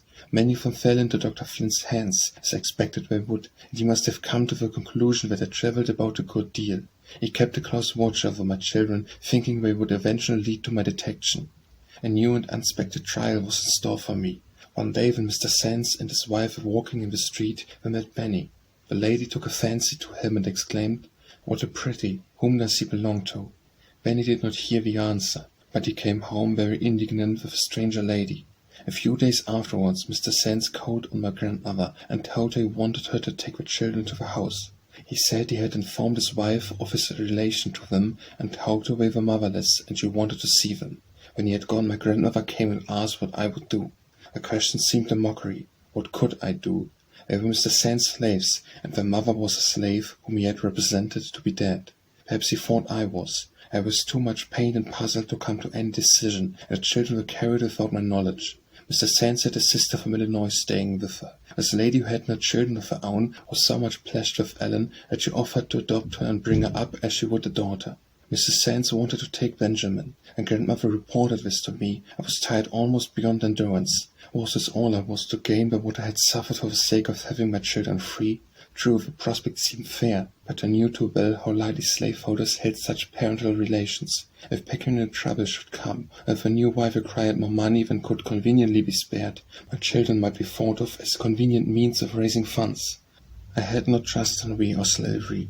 Never should I know peace till my children were emancipated with all due formalities of law. I was too prone to ask Mr. Sands to do anything for my own benefit, but I could bring myself to become a supplicant for my children. I resolved to remind him of the promise he had made me, and to throw myself upon his honor for the performance of it. I persuaded my grandmother to go to him and tell him I was not dead, that I earnestly entreated him to keep the promise he had made me, that I had heard of the recent proposals concerning my children, and it would feel easy to accept them, that he had promised to emancipate them, and it was time for him to redeem his pledge. I knew there was some risk in thus betraying that I was in the vicinity, but what will not a mother do for her children? He received the message with surprise and said, "The children are free. I have never intended to claim them as slaves. Linda may decide their fate.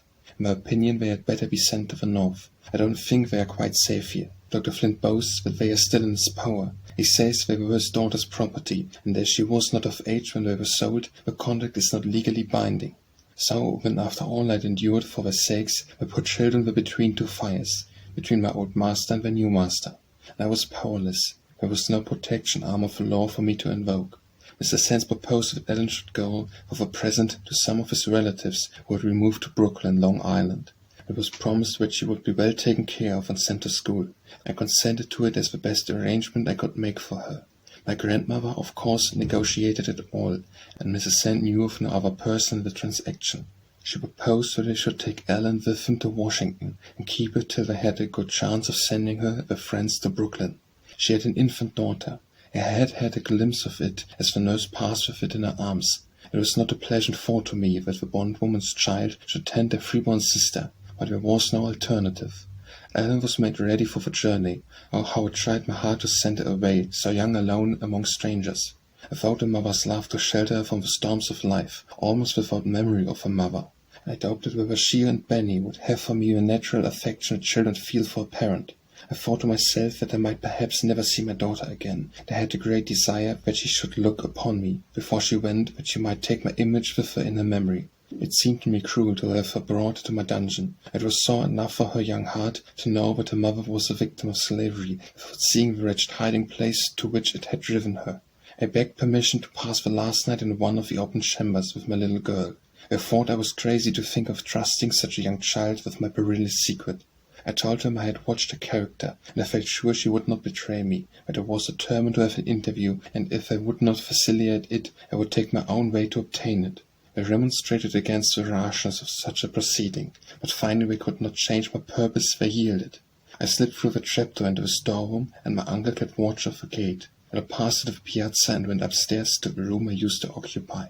It was more than 5 years since I had seen it, and how the memories crowded on me. I had taken shelter when my mistress drove me from her house, where I came outturned to mock insult and curse me. When my children were first laid in my arms, where I had watched over them each day with a deeper and sadder love, where I had knelt to God in anguish of heart to forgive the wrong I had done, how vividly it all came back, and after this long gloomy interval I stood there such a wreck.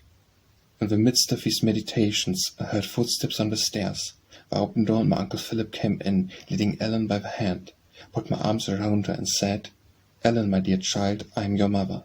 She drew back a little and looked at me. Then with sweet confidence she laid her cheek against mine and folded her to the heart that had been so long desolated. She was the first to speak. Raising her head, she said inquiringly, "You really are my mother?" I told her I really was, that during all the long time she had not seen me, I had loved her most tenderly, that now she was going away, I wanted to see her and talk with her, that she might remember me. With a sob in her voice, she said, "I'm glad you've come to see me, but why didn't you ever come before? Then I have wanted so much to see you. He remembers you, and sometimes he tells me about you. Why didn't you come home when Dr. Flint went to bring you?" I answered, I couldn't come before, dear, but now that I am with you, tell me whether you like to go away. I don't know, she said, crying. Grandmother says I ought not to cry, that I am going to a good place, where I can learn to read and write, that by and by I can write her a letter. But I shan't have Benny or grandmother or Uncle Philip or anybody to love me. Can't you go with me? Oh, do go, dear mother. I told her I couldn't go now, but sometime I would come to her, and then she and Benny and I would live together and have happy times. She wanted to run and bring Benny to see me now. I told her he was going to the north before long with Uncle Philip, when I would come to see him before he went away. I asked if she would like to have me stay all night and sleep with her. Oh yes, she replied. Then turning to her uncle, she said, pleadingly, may I stay, please, uncle? She's my own mother. He laid his hand on her head and said solemnly, Ellen, this is the secret you have promised grandmother never to tell. If you ever speak of it to anybody, they will never let you see your grandmother again, and your mother can never come to Brooklyn. Uncle, she replied, I will never tell. He told her she might stay with me. When he had gone, I took her in my arms and told her I was a slave, and that was the reason she must never say she had seen me. I exhorted her to be a good girl, to try to please the people where she was going, and that God would raise her up friends. I told her to say her prayers, and remember always to pray for her poor mother, and that God would permit us to meet again. She wept, and I did not check her tears. Perhaps she would never again have a chance to pour her tears into her mother's bosom. All night she nestled in my arms, and I had no inclination to slumber. The moments were too precious to risk any of them. Once, when I thought she was asleep, I kissed her forehead softly, and she said, I am not asleep, dear mother. Before dawn they come to take me back to my den. I drew aside the window curtain to take a last look of my child. The moonlight shone on her face, and I bent over her as I had done years before, that wretched night when I ran away. I hugged her close to my throbbing heart, and tears, too sad for such young eyes to shed, flowed down her cheeks as she gave her last kiss and whispered in my ear, Mother, I will never tell, and she never did. And I got back to my den. I threw myself on the bed and wept there alone in the darkness. It seemed as if my heart would burst. And when the time for Ellen's departure drew nigh, I could hear neighbors and friends saying to her, Goodbye, Ellen. I hope your poor mother will find you out. Won't you be glad to see her? She replied, Yes, ma'am, and we little dreamed of a weighty secret that weighted down her young heart. She was an affectionate child, but naturally very reserved, except with those she loved, and I felt secure that my secret would be safe with her. I heard the gate close after her, with such feelings as only a slave mother can experience. During the day my meditations were very sad. Sometimes I feared I had been very selfish not to give up all claim to her, and let her go to Illinois to be adopted by Mr. Sand's sister.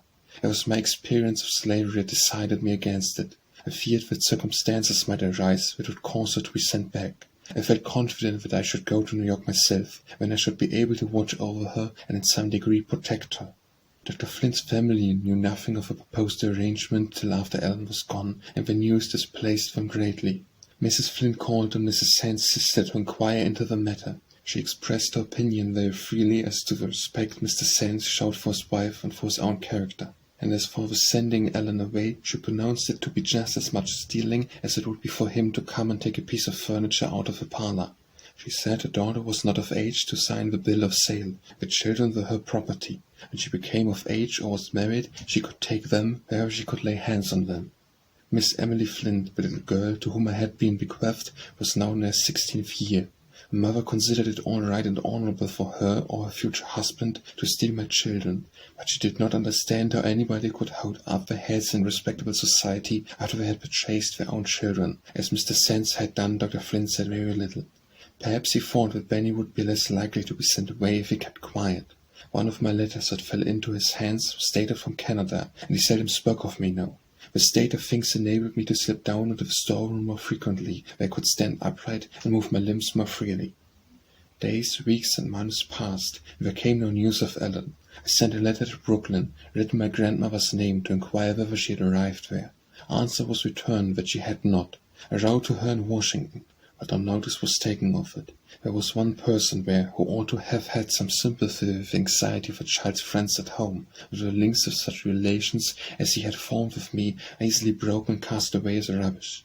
Yet how protectingly and persuasively he once talked to the poor, helpless slave girl, and how entirely I trusted him. But now suspicions darkened my mind. Was my child dead, or had they deceived me and sold her? If the secret memoirs of many members of Congress should be published, curious details would be unfolded. I once saw a letter from a member of Congress to a slave who was the mother of 6 of his children. He wrote to request that she would send the children away from the great house before his return, as he expected to be accompanied by friends.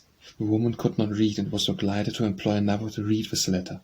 The existence of the colored children did not trouble this gentleman. It was only the fear that friends might recognize in their features a resemblance to him. At the end of 6 months, a letter came to my grandmother from Brooklyn. It was written by a young lady in the family and announced that Ellen had just arrived. It contained the following message from her. I do try to do just as you told me to, and I pray for you every night and morning. I understood that these words were meant for me, and they were a balsam to my heart. The writer closed the letter by saying, Ellen is a nice little girl, and we should like to have her with us. My cousin Mr. Sands has given her to me to be my little waiting maid. I shall send her to school, and I hope some day she will write to you herself.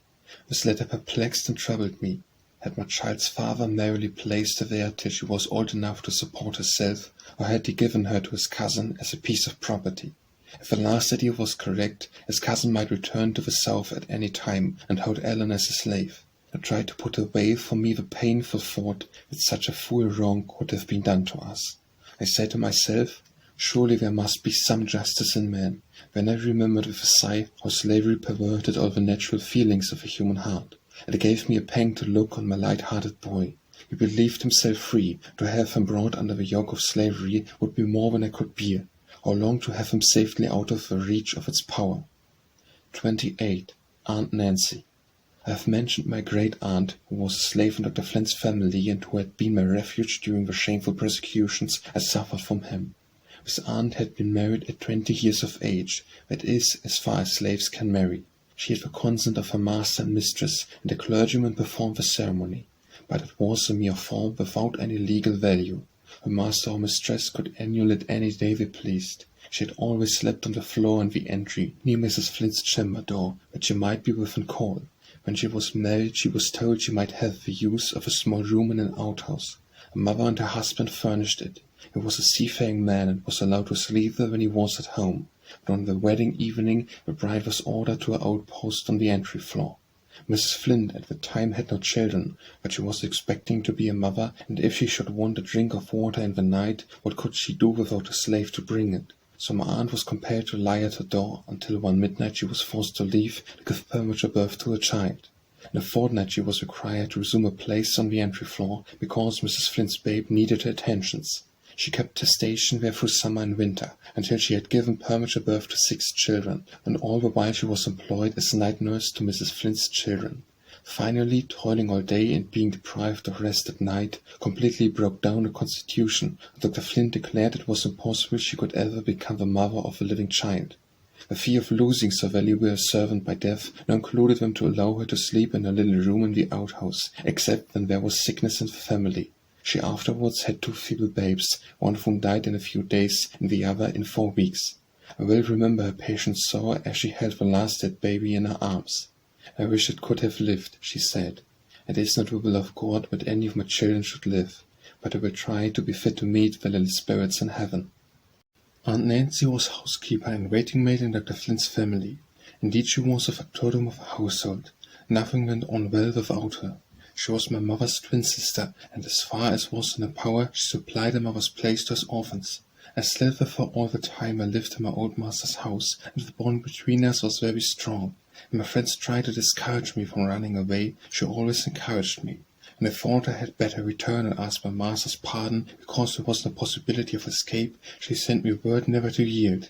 She said if I preserved I might perhaps gain the freedom of my children, and even if I perished in doing it, it was better than to leave them to groan under the same persecution that had blighted my own life.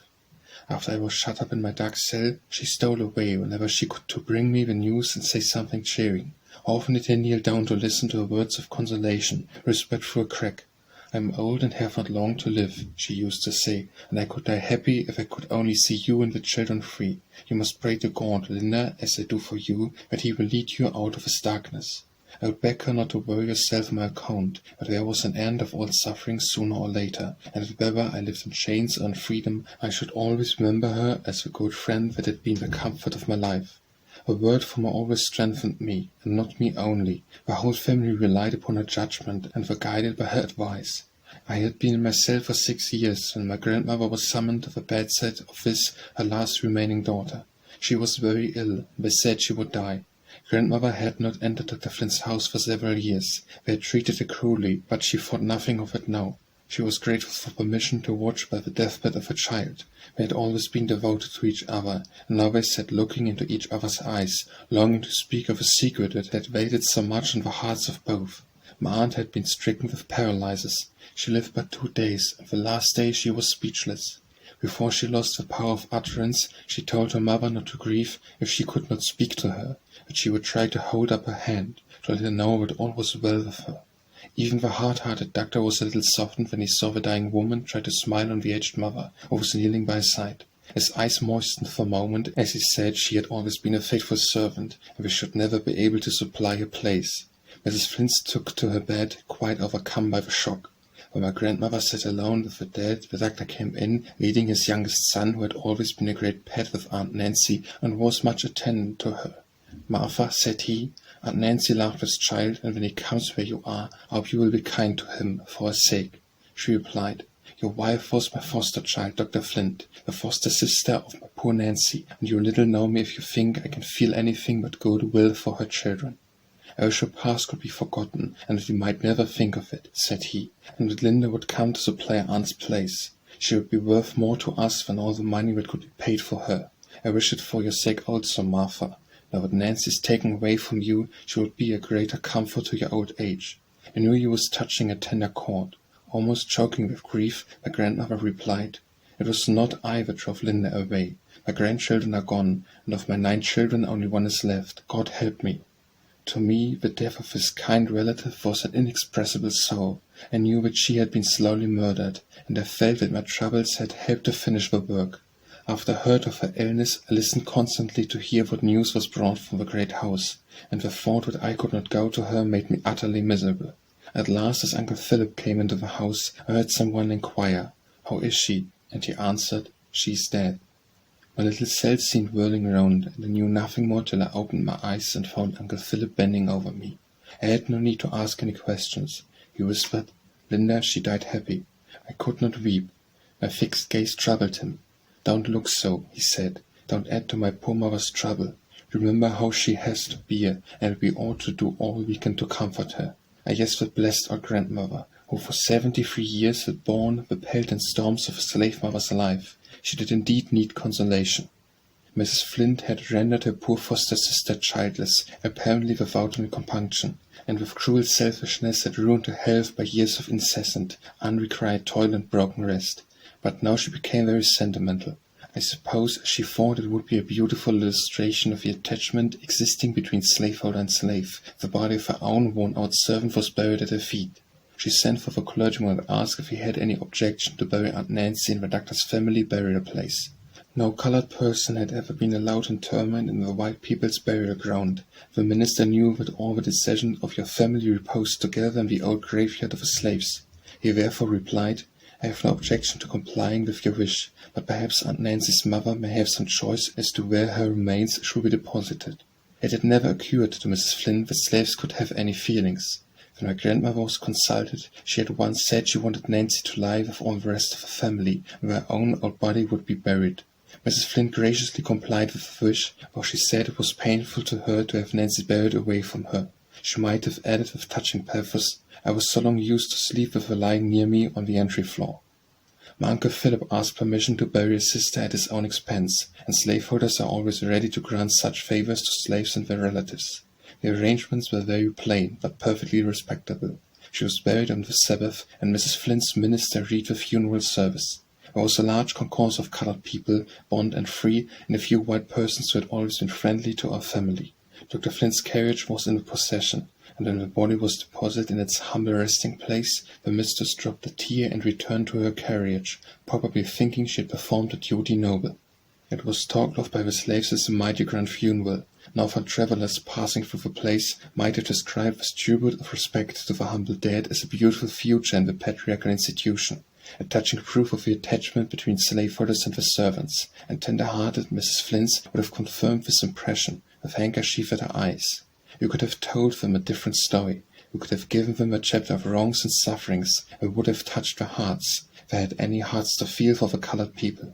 We could have told them how the poor old slave mother had toiled year after year to earn $800 to buy his son Philip's right to his own earnings, and how that same Philip paid the expenses of a funeral which he regarded as doing so much credit to the master. We could also have told them of a poor, blighted young creature shut up in a living grave for years to avoid the tortures that would be inflicted on her if she ventured to come out and look on the face of her departed friend.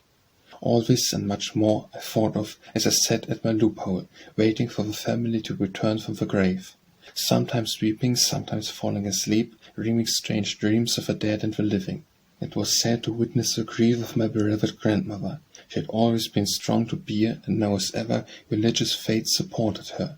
But the dark life had become still darker, and age and trouble were leaving deep traces on her withered face. She had 4 places to knock for me to come to the trapdoor, and each place has a different meaning. She now came oftener when she had done, and talked to me of her dead daughter, while tears trickled slowly down her furrowed cheeks. I said all I could to comfort her, but it was a sad reflection that instead of being able to help her, I was a constant source of anxiety and trouble. The poor old back was fitted to its burden. It bent under it, but did not break. 29. Preparations for escape. I hardly expect that a reader will credit me when I affirm that I lived in that little dismal hole, almost deprived of light and air, with no space to move my limbs for nearly 7 years. But it is a fact, and to me a sad one, even though, for my body still suffers from the effects of that long imprisonment, to say something of my soul. Members of my family, now living in New York and Boston, can testify to the truth of what I say. Countless were the nights that I sat late at the little loophole scarcely large enough to give me a glimpse of one twinkling star. There heard the patrols and slave hunters conferring together about the capture of runaways, well knowing how rejoiced they would be to catch me. Season after season, year after year, I peeped at my children's faces and hear their sweet voices, with a heart yearning all the while to say, "Your mother is here." Sometimes it appeared to me as if ages had rolled away since I uttered upon that gloomy, monotonous existence. At times I was defiant and listless. At other times I became very impatient to know when these dark years would end, and I should again be allowed to feel the sunshine and breathe the pure air. After Ellen left us, this feeling increased. Mr. Sand had agreed that Benny might go to the north whenever his Uncle Philip could go with him, and I was anxious to be there also to watch over my children and protect them so far as I was able. Moreover, I was likely to be drowned out of my den if I remained much longer, for the slight roof was getting badly out of repair. Uncle Philip was afraid to remove the shingles, lest someone should get a glimpse of me. When storms occurred in the night, we spread mats and bits of carpet, which in the morning appeared to have been laid out to dry, but to cover the roof in the daytime might have attracted attention. Consequently, my clothes and bedding were often drenched, a process by which the pains and aches in my cramped and stiff limbs were greatly increased. I revolved various plans of escape in my mind, which I sometimes imparted to my grandmother, when she came to whisper with me at the trapdoor. The kind-hearted old woman had an intense sympathy for runaways. She had known too much of the cruelties inflicted on those who were captured. Her memory always flew back at once to the sufferings of her bright and handsome son, Benjamin, the youngest and dearest of her flock. So whenever I alluded to the subject, she would groan out, "Oh, don't think of that child, you'll break my heart." I had no good old Aunt Nancy now to encourage me, but my brother William and my children were continually beckoning me to the north. And I must go back a few months in my story. I have stated that the 1st of January was the time for selling slaves, or leasing them out to new masters. If time were counted by hard throbs, the poor slaves might reckon years of suffering during that festivals or joys to the free. On the New Year's Day preceding my aunt's death, one of my friends, named Fanny, was to be sold at auction, to pay her master's debts. My thoughts were with her during all the day, and at night I anxiously inquired what had been her fate. I was told that she had been sold to one master, and her 4 little girls to another master, far distant, that she had escaped from the purchaser, and was not to be found. Her mother was the old Edgy I have spoken of. She lived in a small tenement belonging to my grandmother, and built on the same lot with her own house. Her dwelling was searched and watched, and that brought the patrols so near me that I was obliged to keep very close to my den. The hunters were somehow eluded, and not long afterwards Benny accidentally caught sight of Fanny in her mother's hut. He told his grandmother, who charged him never to speak of it, explaining to him the frightful consequences. He never betrayed their trust. Edgy little dreamed that my grandmother knew where her daughter was concealed, and that the stooping form of her old neighbor was bending under a similar burden of anxiety and fear. But these dangerous secrets deepened the sympathy between the two old persecuted mothers. My friend Fanny and I remained many weeks hidden within call of each other, but she was unconscious of the fact. I longed to have her share my den, which seemed a more secure retreat than her own, but I had brought so much trouble on my grandmother that it seemed wrong to ask her to incur greater risk. My restlessness increased. I had lived so long in bodily pain and anguish of spirit. Always I was in dread that by some accident or some contrivance, slavery would succeed in snatching my children from me. This thought drove me nearly frantic, and I determined to steer for the north side at all hazards. At this crisis, Providence opened an unexpected way for me to escape. My friend Peter came one evening and asked to speak with me. "Your day has come, Linda," said he. "I found a chance for you to go to the Free States. You have a fortnight to decide."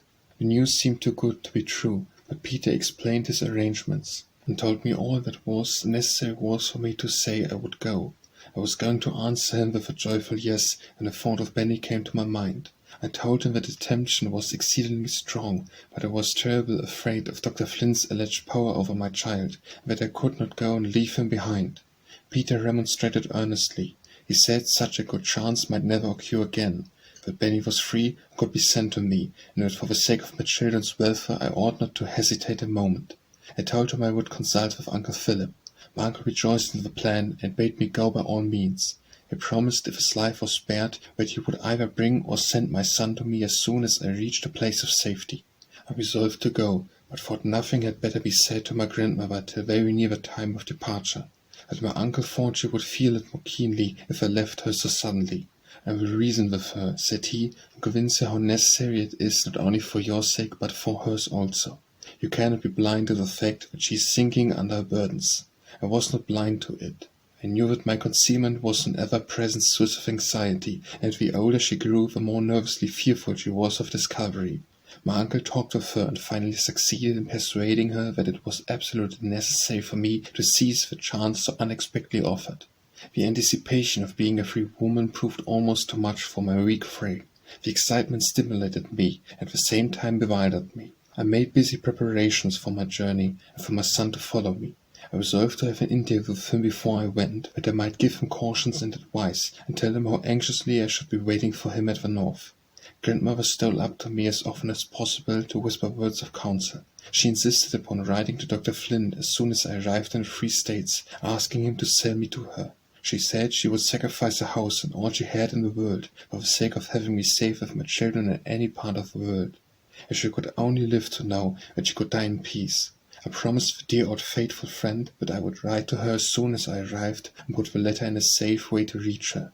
But in my own mind I resolved that not another cent of her hard earnings should be spent to pay rapacious slaveholders for what they called their property. And even if I had not been unwilling to buy what I had already a right to possess, common humanity would have prevented me from accepting the generous offer at the expense of turning my aged relative out of house and home, and she was trembling on the brink of her grave.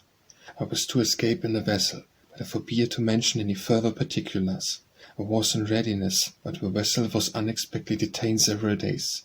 Meantime news came to town of a most horrible murder committed on a fugitive slave named James.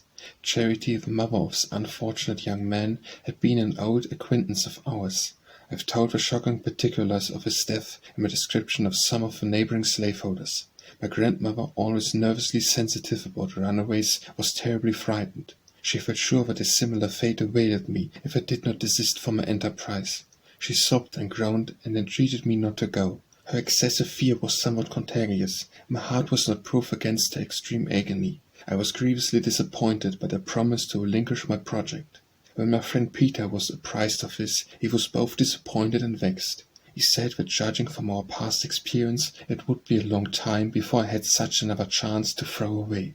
I told him it need not be thrown away, that I had a friend concealed nearby who would be glad enough to take the place that had been provided for me. I told him about poor Fanny, and the kind-hearted noble fellow who never turned his back upon anybody in distress, white or black, expressed his readiness to help her. Edgy was much surprised when she found that we knew her secret. She was rejoiced to hear of such a chance for Fanny, and arrangements were made for her to go on board the vessel the next night. We both supposed that I had long been at the North, therefore my name was not mentioned in the transaction. Fanny was carried on board at the appointed time, and stowed away in a very small cabin. This accommodation had been purchased at a price that would pay for a voyage to England. But when one proposes to go to find out England, we stop to calculate whether we can afford the cost of a pleasure, while in making a bargain to escape from slavery, the trembling victim is ready to say, "Take all I have, only don't betray me." The next morning I peeped through my loophole, and saw that it was dark and cloudy. At night I received news that the wind was ahead, and the vessel had not sailed. I was exceedingly anxious about Fanny, and Peter too, who was running a tremendous risk at my instigation. Next day the wind and weather remained the same. Poor Fanny had been half dead with fright when they carried her on board, and I could readily imagine how she must be suffering now. Grandmother came often to my den to say how thankful she was I did not go. On the third morning she rapped for me to come down to the storeroom. The poor old sufferer was breaking down under her weight of trouble. She was easily flurried now. I found her in a nervous, excited state, but I was not aware that she had forgotten to lock the door behind her as usual. She was exceedingly worried about the detention of the vessel. She was afraid all would be discovered, then Fanny and Peter and I would all be tortured to death, and Philip would be utterly ruined. The house would be torn down. Poor Peter! If he should die such a horrible death as the poor slave James had lately done, and all for his kindness in trying to help me, how dreadful it would be for us all. Alas, the thought was familiar to me, and he sent many a sharp pang through my heart. I tried to suppress my own anxiety, and speak soothingly to her. She brought in some allusion to Aunt Nancy, the dear daughter she had recently buried, and then she lost all control of herself. As she stood there trembling and sobbing, a voice from the piazza called out, "Where's your Aunt Marthy?" Grandmother was startled, and in her agitation opened the door without thinking of me. In stepped Jenny, the mischievous housemaid who had tried to enter my room, and who was concealed in the house of my wild benefactress. "It's been hunting every war for you, Aunt Marthy," said she. "My Missy wants you to send us some crackers."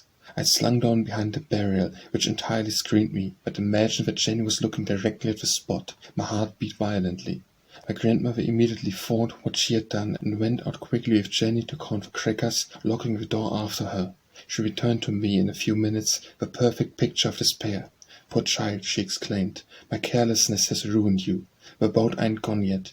Yet ready immediately engulfed Fanny. "I ain't got another word to say against it now, for there's no telling what may happen this day." Uncle Philip was sent for, and he agreed with his mother in thinking that Jenny would inform Dr. Flint in less than 24 hours. He advised me getting me on board the boat, if possible. If not, I had better keep very still in my den, where he could not find me without tearing the house down. He said it would not do for him to move in the matter, because suspicion would be immediately excited, but he promised to communicate with Peter. I felt reluctant to apply to him again, having implicated him too much already, but there seemed to be no alternative. Vexed as Peter had been by my indecision, he was true to his generous nature, and said at once that he would do his best to help me, trusting I should show myself a stronger woman this time. He immediately proceeded to the wharf, and found that the wind had shifted and the vessel was slowly beating downstream. On some pretext of urgent necessity, he offered two boatmen $1 apiece to catch up with her. It was the lighter complexion than the boatmen he hired, and when the captain saw them coming so rapidly, he thought officers were pursuing his vessel in search of a runaway slave he had on board. They hoisted sails, but the boat gained upon them, and the indefatigable Peter sprang on board. The captain at once recognized him. Peter asked him to go below to speak about a bad bill he had given him. When he told his errand, the captain replied, "Why, the woman's already here. They've put her where you over there would have a tough job to find her." "But it is another woman I want to bring," said Peter. "She is in great distress, and you should be paid anything without reason, if you'll stop and take her." "What's her name?" inquired the captain. "Linda," he replied. "That's the name of a woman already here," rejoined the captain. "By George, I believe you mean to betray me." "Oh," exclaimed Peter, "God knows I wouldn't harm a hair of your head. I am too grateful to you, but there really is another woman in great danger. To have the humanity to stop and take her." After a while we came to an understanding. Fanny, not dreaming I was anywhere about in that region, had assumed my name, for she called herself Johnson. "Linda is a common name," said Peter, "and the woman I want to bring is Linda Brent." The captain agreed to wait at a certain place till evening, being handsomely paid for his detention. Of course, the way was an anxious one for us all, but we concluded that if Jenny had seen me, she would be too wise to let the mistress know of it, and that she probably would not get a chance to see Dr. Flint's family till evening, for I knew very well what were the rules in that household. I afterwards believed that she did not see me, for nothing ever came of it, and she was one of those base characters that would have jumped to betray a suffering fellow being for the sake of 30 pieces of silver. I made all my arrangements to go on board as soon as it was dusk. The intervening time I resolved to spend with my son. I had not spoken to him for 7 years, for I had been under the same roof and seen him every day when I was well enough to sit at the loophole. I did not dare to venture beyond the storeroom, so they brought him there and locked us up together in a place concealed from the piazza door. It was an agitating interview for both of us. After we had talked and wept together for a little while, he said, "Mother, I'm glad you're going away. I wish I could go with you. I knew you was here, and I have been so afraid they would come and catch you." I was greatly surprised, and asked him how he had found it out. He replied, "I was standing under the eaves one day before Ellen went away, and I heard somebody call up over the woodshed. I don't know what made me think it was you, but I did think so. I missed Ellen the night before she went away, and Grandmother brought her back into the room in the night, and I thought maybe she'd been to see you before she went, for I heard Grandmother whisper to her, 'Now go to sleep, remember never to tell.' I asked him if he ever mentioned his suspicion to his sister. He said he never did, but after he heard the call, if he saw her playing with other children on that side of the house, he always tried to coax her round to the other side, for fear he would hear me call too. He said he had kept a close lookout for Dr. Flint, and if he saw him speak to a constable or patrol, he always told Grandmother. I now recollected that I had seen him manifest uneasiness, and people were on that side of the house. They had at the time been puzzled to conjecture a motive for his actions. Such prudence may seem extraordinary in a boy of 12 years, but slaves being surrounded by mysteries, deceptions, and dangers, early learned to be suspicious and watchful, and prematurely cautious and cunning. He had never asked a question of Grandmother or Uncle Philip, and I had often heard him chime in with other children when he spoke of me being at the North. I told him I was now really going to the Free States, and if he was a good honest boy and a loving child to his dear old grandmother, the Lord would bless him and bring him to me, and we and Ellen would live together. He began to tell me that Grandmother had not eaten anything all day. While he was speaking, the door was unlocked, and she came in with a small bag of money, which she wanted me to take. I begged her to keep a part of it at least, to pay for Benny's being sent to the North, but she insisted, while the tears were falling fast, that I should take the whole. "You may be sick among strangers," she said, "and we would send you to the poorhouse to die. I have a good grandmother." For the last time I went up to my nook. Its desolate appearance no longer chilled me, for the light of hope had risen in my soul. Yet even with the blessed prospect of freedom before me, I felt very sad at leaving forever that old homestead where I had been sheltered so long by the dear old grandmother, where I had dreamed my first young dream of love, and where after that had faded away, my children came to twine themselves so closely round my desolate heart. As the hour approached for me to leave, I again descended to the storeroom. My grandmother and Benny were there. She took me by the hand and said, "Linda, let us pray." We knelt down together, with my child pressed to my heart, my other arm round the faithful loving old friend I was about to leave forever. On no other occasion has it ever been my lot to listen to so fervent a supplication for mercy and protection. It thrilled from my heart, and inspired me with trust in God. Peter was waiting for me in the street. I was soon by his side, faint in body but strong of purpose. I did not look back upon the old place, for I felt that I should never see it again. 30. Northward Bound. I never could tell how we reached the raft. My brain was all of a whirl, my limbs tottered under me. At an appointed place we met my Uncle Philip, who had started before us on a different road, that he might reach the raft first, and give us timely warning if there was any danger. The rowboat was in readiness. As I was about to step in, I felt something pull me gently, and turning round I saw Benny, looking pale and anxious. He whispered in my ear, "I've been peeping into the doctor's window, and he's at home. Goodbye, mother. Don't cry, I'll come." He hastened away. I clasped the hand of my good uncle, to whom I owed so much, and of Peter, the brave, generous friend, who had volunteered to run such terrible risks to secure my safety. To this day I remember how his bright face beamed with joy when he told me he had discovered a safe method for me to escape. Yet that intelligent, inspiring, noble-hearted man was a chattel, liable by the laws of a country that calls itself civilized, to be sold for horses and pigs. We parted in silence. Our hearts were all too full of words. Swiftly the boat glided over the water. After a while, one of the sailors said, Don't be downhearted, madam. We will take you safely to your husband in. At first I could not imagine what he meant, but I had presence of mind to think that it probably referred to something the captain had told him. So I thanked him, and said I hoped we should have pleasant weather. When I entered the vessel, the captain came forward to meet me. He was an elderly man with a pleasant countenance. He showed me to a little box of a cabin where sat my friend Fanny. She started as if she had seen a spectre. She gazed on me in utter astonishment, and exclaimed, "Linda, can this be you, or is it your ghost?" And we were locked in each other's arms. My overwrought feelings could no longer be restrained. My sobs reached the ears of the captain, who came in very kindly reminded us that for his safety, as well as our own, it would be prudent for us not to attract any attention. He said that when there was a sail in sight, he wished us to keep below, but at other times he had no objection for our being on deck. He assured us that he would keep a good lookout, and if we acted prudently, he thought we should be in no danger. He had represented us as women going to meet our husbands. We thanked him, and promised to observe carefully all the directions he gave us. Fanny and I now talked by ourselves, alone quietly in our little cabin. She told me of the suffering she had gone through in making her escape, and of her terrors while she was concealed in her mother's house. Above all, she dwelt on the agony of separation from all her children on a dreadful auction day. She could scarcely credit me when I told her of a place where had been passed nearly 7 years. "We have the same sorrows," said I. "No," replied she, "you are going to see your children soon, and there is no hope that I shall ever hear from mine." The vessel was soon under way, but we made slow progress. The wind was against us. I should not have cared for this if we had been out of sight of the town, but until there were miles of water between us and our enemies, we were filled with constant apprehensions that the constables would come on board. Neither could I feel quite at ease with the captain and his men. I was an entire stranger to that class of people, and I had heard that sailors were rough and sometimes cruel. We were so completely in their power that if they were bad men, our situation would be dreadful. Now that the captain was paid for our passage, might he not be tempted to make more money by giving us up to those who claimed us as property? I was naturally of a confiding disposition, but slavery had made me suspicious of everybody. Fanny did not share my distrust of the captain or his men.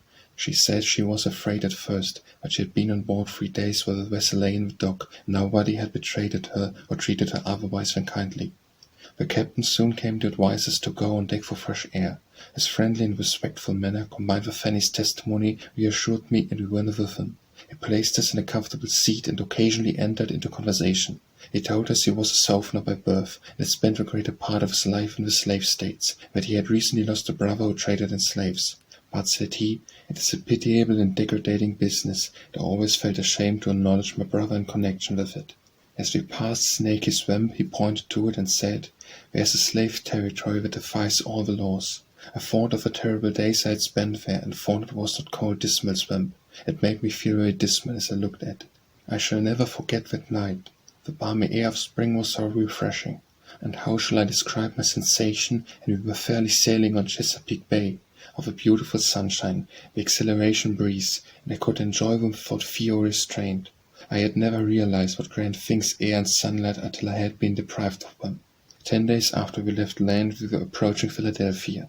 The captain said we should arrive there in the night, but he thought we had better wait till tomorrow and go on shore in broad daylight, as the best way to avoid suspicion. I replied, "You know best, but will you stay on board and protect us?" He saw that I was suspicious, and he said he was sorry, not that he had brought us to the end of our voyage, to find I had so little confidence in him. If he had ever been a slave, he would have known how difficult it was to trust a white man. He assured us that we might sleep through the night without fear, that he would take care we were not left unprotected. But it said to the honor of his captain, Southerner as he was, that if Fanny and I had been white ladies and our passage lawfully engaged, he could not have treated us more respectfully. My intelligent friend Peter had rightly estimated the character of the man to whose honor he had entrusted us. The next morning I was on deck as soon as the day dawned. I called Fanny to see the sunrise, for the first time in our lives on free soil, for such I then believed it to be. We watched the reddening sky and saw the great orb come up slowly out of the water as it seemed. Soon the waves began to sparkle, and everything caught the beautiful glow. Before us lay the city of strangers. We looked at each other, and the eyes of both were moistened with tears. We had escaped from slavery, and we supposed ourselves to be safe from the hunters. But we were alone in the world, and we had left yet ties behind us, ties cruelly sundered by the demon slavery. 31. Incidents in Philadelphia. I had heard that the poor slave had many friends at the North. I trusted we should find some of them. Meantime we would take it for granted that all were friends, till they proved to the contrary. I sought out the kind captain, thanked him for his attention, and told him I should never cease to be grateful for the service he had rendered us. I gave him a message to the friends I had left at home, and he promised to deliver it. We were placed in a rowboat, and in about 15 minutes we were landed on a wood wharf in Philadelphia. As I stood looking around, the friendly captain touched me on the shoulder and said, "There's a respectable-looking colored man behind you. I will speak to him about the New York trains, and tell him you wish to go directly on." I thanked him and asked him to direct me to some shops where I could buy gloves and veils. He did so, and said he would talk with a colored man till I returned. I made what haste I could. Constant exercise on board the vessel and frequent rubbing with salt water had nearly restored the use of my limbs. The noise of a great city confused me, but I found the shops and bought some double veils and gloves for Fanny and myself. The shopman told me they were so many levies. I'd never heard the word before, but I did not tell him so. I thought if he knew I was a stranger, he might ask me where I came from. I gave him a gold piece, and when he returned the change, I counted it, and found out how much a levy was. I made my way back to the wharf, where the captain introduced me to the colored man as the Reverend Jeremy Durham, minister of Bethel Church. He took me by the hand, as if I had been an old friend. He told us we were too late for the morning cars to New York, and must wait until the evening of the next morning. He invited me to go home with him, assuring me that his wife would give me a cordial welcome, and for my friend he would provide a home with one of his neighbors. I thanked him for so much kindness to strangers, and told him if I must be detained, I should like to hunt up some people who formerly went from our part of the country. Mr. Durham insisted that I should dine with him, and then he would assist me in finding my friends. The sailors come to bid us good-bye. I shook their hearty hands with tears in my eyes. They had all been kind to us, and they had rendered us a greater service than they could possibly convince of. I had never seen so large a city, or been in contact with so many people in the streets. It seemed as if those who passed looked at us with an expression of curiosity. My face was so blistered and peeled by sitting on deck in wind and sunshine that I thought I could not easily decide to what nation I belonged. Mrs. Durham met me with a kindly welcome, without asking any questions. I was tired, and the friendly manner was a sweet refreshment. God bless her. I was sure that she had comforted our very hearts before we received her sympathy. She was surrounded by a husband and children, and a home-made sacred by protecting laws. I thought of my own children and sighed. After dinner, Mr. Durham went with me in quest of the friends I had spoken of. We went from my native town, and I anticipated much pleasure in looking on familiar faces. We were not at home, and we retraced our steps through streets delightfully clean. On the way, Mr. Durham observed that I had spoken to him of a daughter I expected to meet, and he was surprised, for I looked so young he had taken me for a single woman. He was approaching a subject on which I was extremely sensitive. He would ask about my husband next. I thought, and if I answered him truly, what would he think of me? I told him I had 2 children, one in New York, the other at the Salve. He asked some further questions, and I frankly told him some of the most important events of my life. It was painful for me to do it, but I would not deceive him. If he was desirous of being my friend, I thought he ought to know how far I was worthy of it. "Excuse me if I have tried your feelings," said he. "I did not question you from idle curiosity. I wanted to understand your situation in order to know whether I could be of any service to you or your little girl. Your straightforward answers do you credit, but don't answer everybody so openly. It might give some heartless people a pretext for treating you with contempt." That word contempt burned me like coals of fire. I replied, "God alone knows how I have suffered, and He, I trust, will forgive me. If I am permitted to have my children, I intend to be a good mother, and to live in such a manner that people cannot treat me with contempt." "I respect your sentiments," said he. "Place your trust in God, and be governed by good principles, and you will not fail to find friends." When we reached home, I went to my room, glad to shut out the world for a while. The words he had spoken made an indelible impression upon me. They brought up great shadows from the mournful past. In the midst of my meditations, I was startled by a knock at the door. Mrs. Durham entered, her face all beaming with kindness, to say that there was an anti-slavery friend downstairs who would like to see me. I overcome my dread of encountering strangers and went with her. Many questions were asked concerning my experiences, my escape from slavery, but observed how careful they all were not to say anything that might wound my feelings. How gratified this was can be fully understood only by those who have been accustomed to be treated as if they were not included within the pale of human beings. The anti-slavery friend had come to inquire into my plans, and to offer assistance if needed. Fanny was comfortably established, for the present with a friend of Mr. Durham.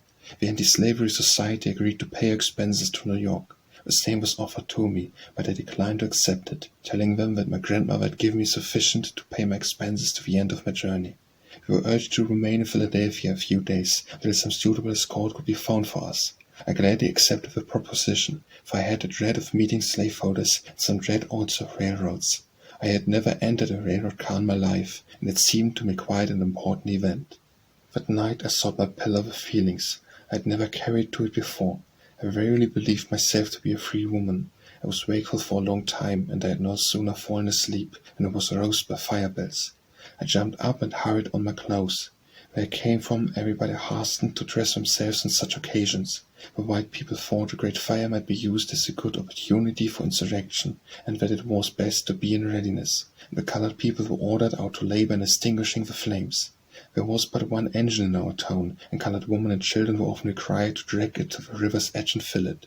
Mr. Durham's daughter slept in the same room with me, and seeing that she slept through all the din, I thought it was my duty to wake her. "What's the matter?" said she, rubbing her eyes.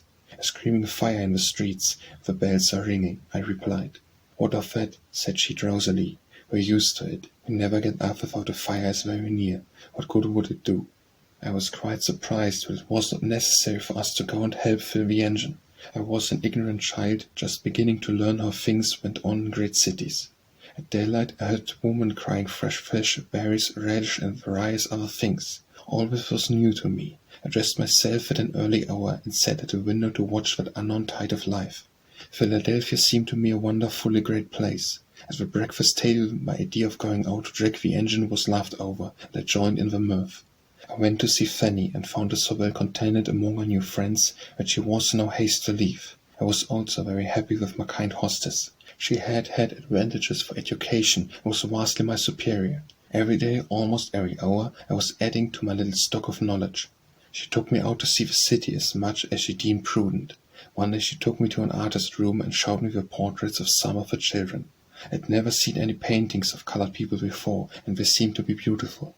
At the end of 5 days, one of Mrs. Durham's friends offered to accompany us to New York the following morning. As I held the hand of my good hostess in a parting clasp, I longed to know whether her husband had repeated to her what I had told him. I supposed he had, but she never made any allusion to it. I presume it was the delicate silence of womanly sympathy. When Mr. Durham handed us our tickets, he said, "I'm afraid you will have a disagreeable ride, but I could not procure tickets for the first-class cars." Supposed I had not given him money enough, I offered more. "Oh no," said he, "we could not be had for any money. We don't allow colored people to go in the first-class cars." This was the first chill to my enthusiasm about the free states. Colored people were allowed to ride in a filthy box behind white people at the South, but there they were not required to pay for the privilege. It made me sad to find how the North aped the customs of slavery. We were stowed away in a large rough car, with windows on each side, too high for us to look out without standing up. It was crowded with people, apparently of all nations. There were plenty of beds and cradles, containing screaming and kicking babies. Every other man had a cigar or pipe in his mouth, and jugs of whiskey were handed round freely. The fumes of the whiskey and the dense tobacco smoke were sickening to my senses, and my mind was equally nauseated by the coarse jokes and ribald songs around me. It was a very disagreeable ride. Since the time there was been some improvement in these matters. 32. The meeting of mother and daughter. When we arrived in New York, I was half crazed by the crowd of coachmen calling out, "Carriage, ma'am." We bargained with one to take us to Sullivan Street for 12 shillings. A burly Irishman stepped up and said, "I'll take you for 6 shillings. The deduction of half a price was an object to us, and we asked if he could take us right away. "Troth and I will, ladies," he replied. I noticed that the hackmen smiled at each other, and I inquired whether his convenience was decent. "Yes, it's decent, it is, ma'am. Devil a bit would I be after taking ladies in a cab that was not decent." We gave him our checks. He went for the baggage, and soon reappeared, saying, "This way, if you please, ladies." We followed and found our trunks on the truck, and we were invited to take our seats on them. We told him that was not what we bargained for. He must take the trunks off. He swore they should not be touched till we had paid him 6 shillings.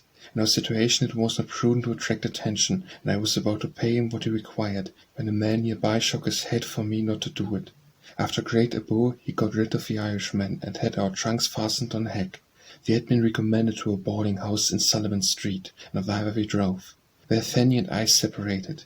The Anti-Slavery Society provided a home for her, and I afterwards heard of her in prosperous circumstances. I sent for an old friend from my part of the country who had for some time been doing business in New York. He came immediately. I told him I wanted to go to my daughter, and asked him to aid me in procuring an interview.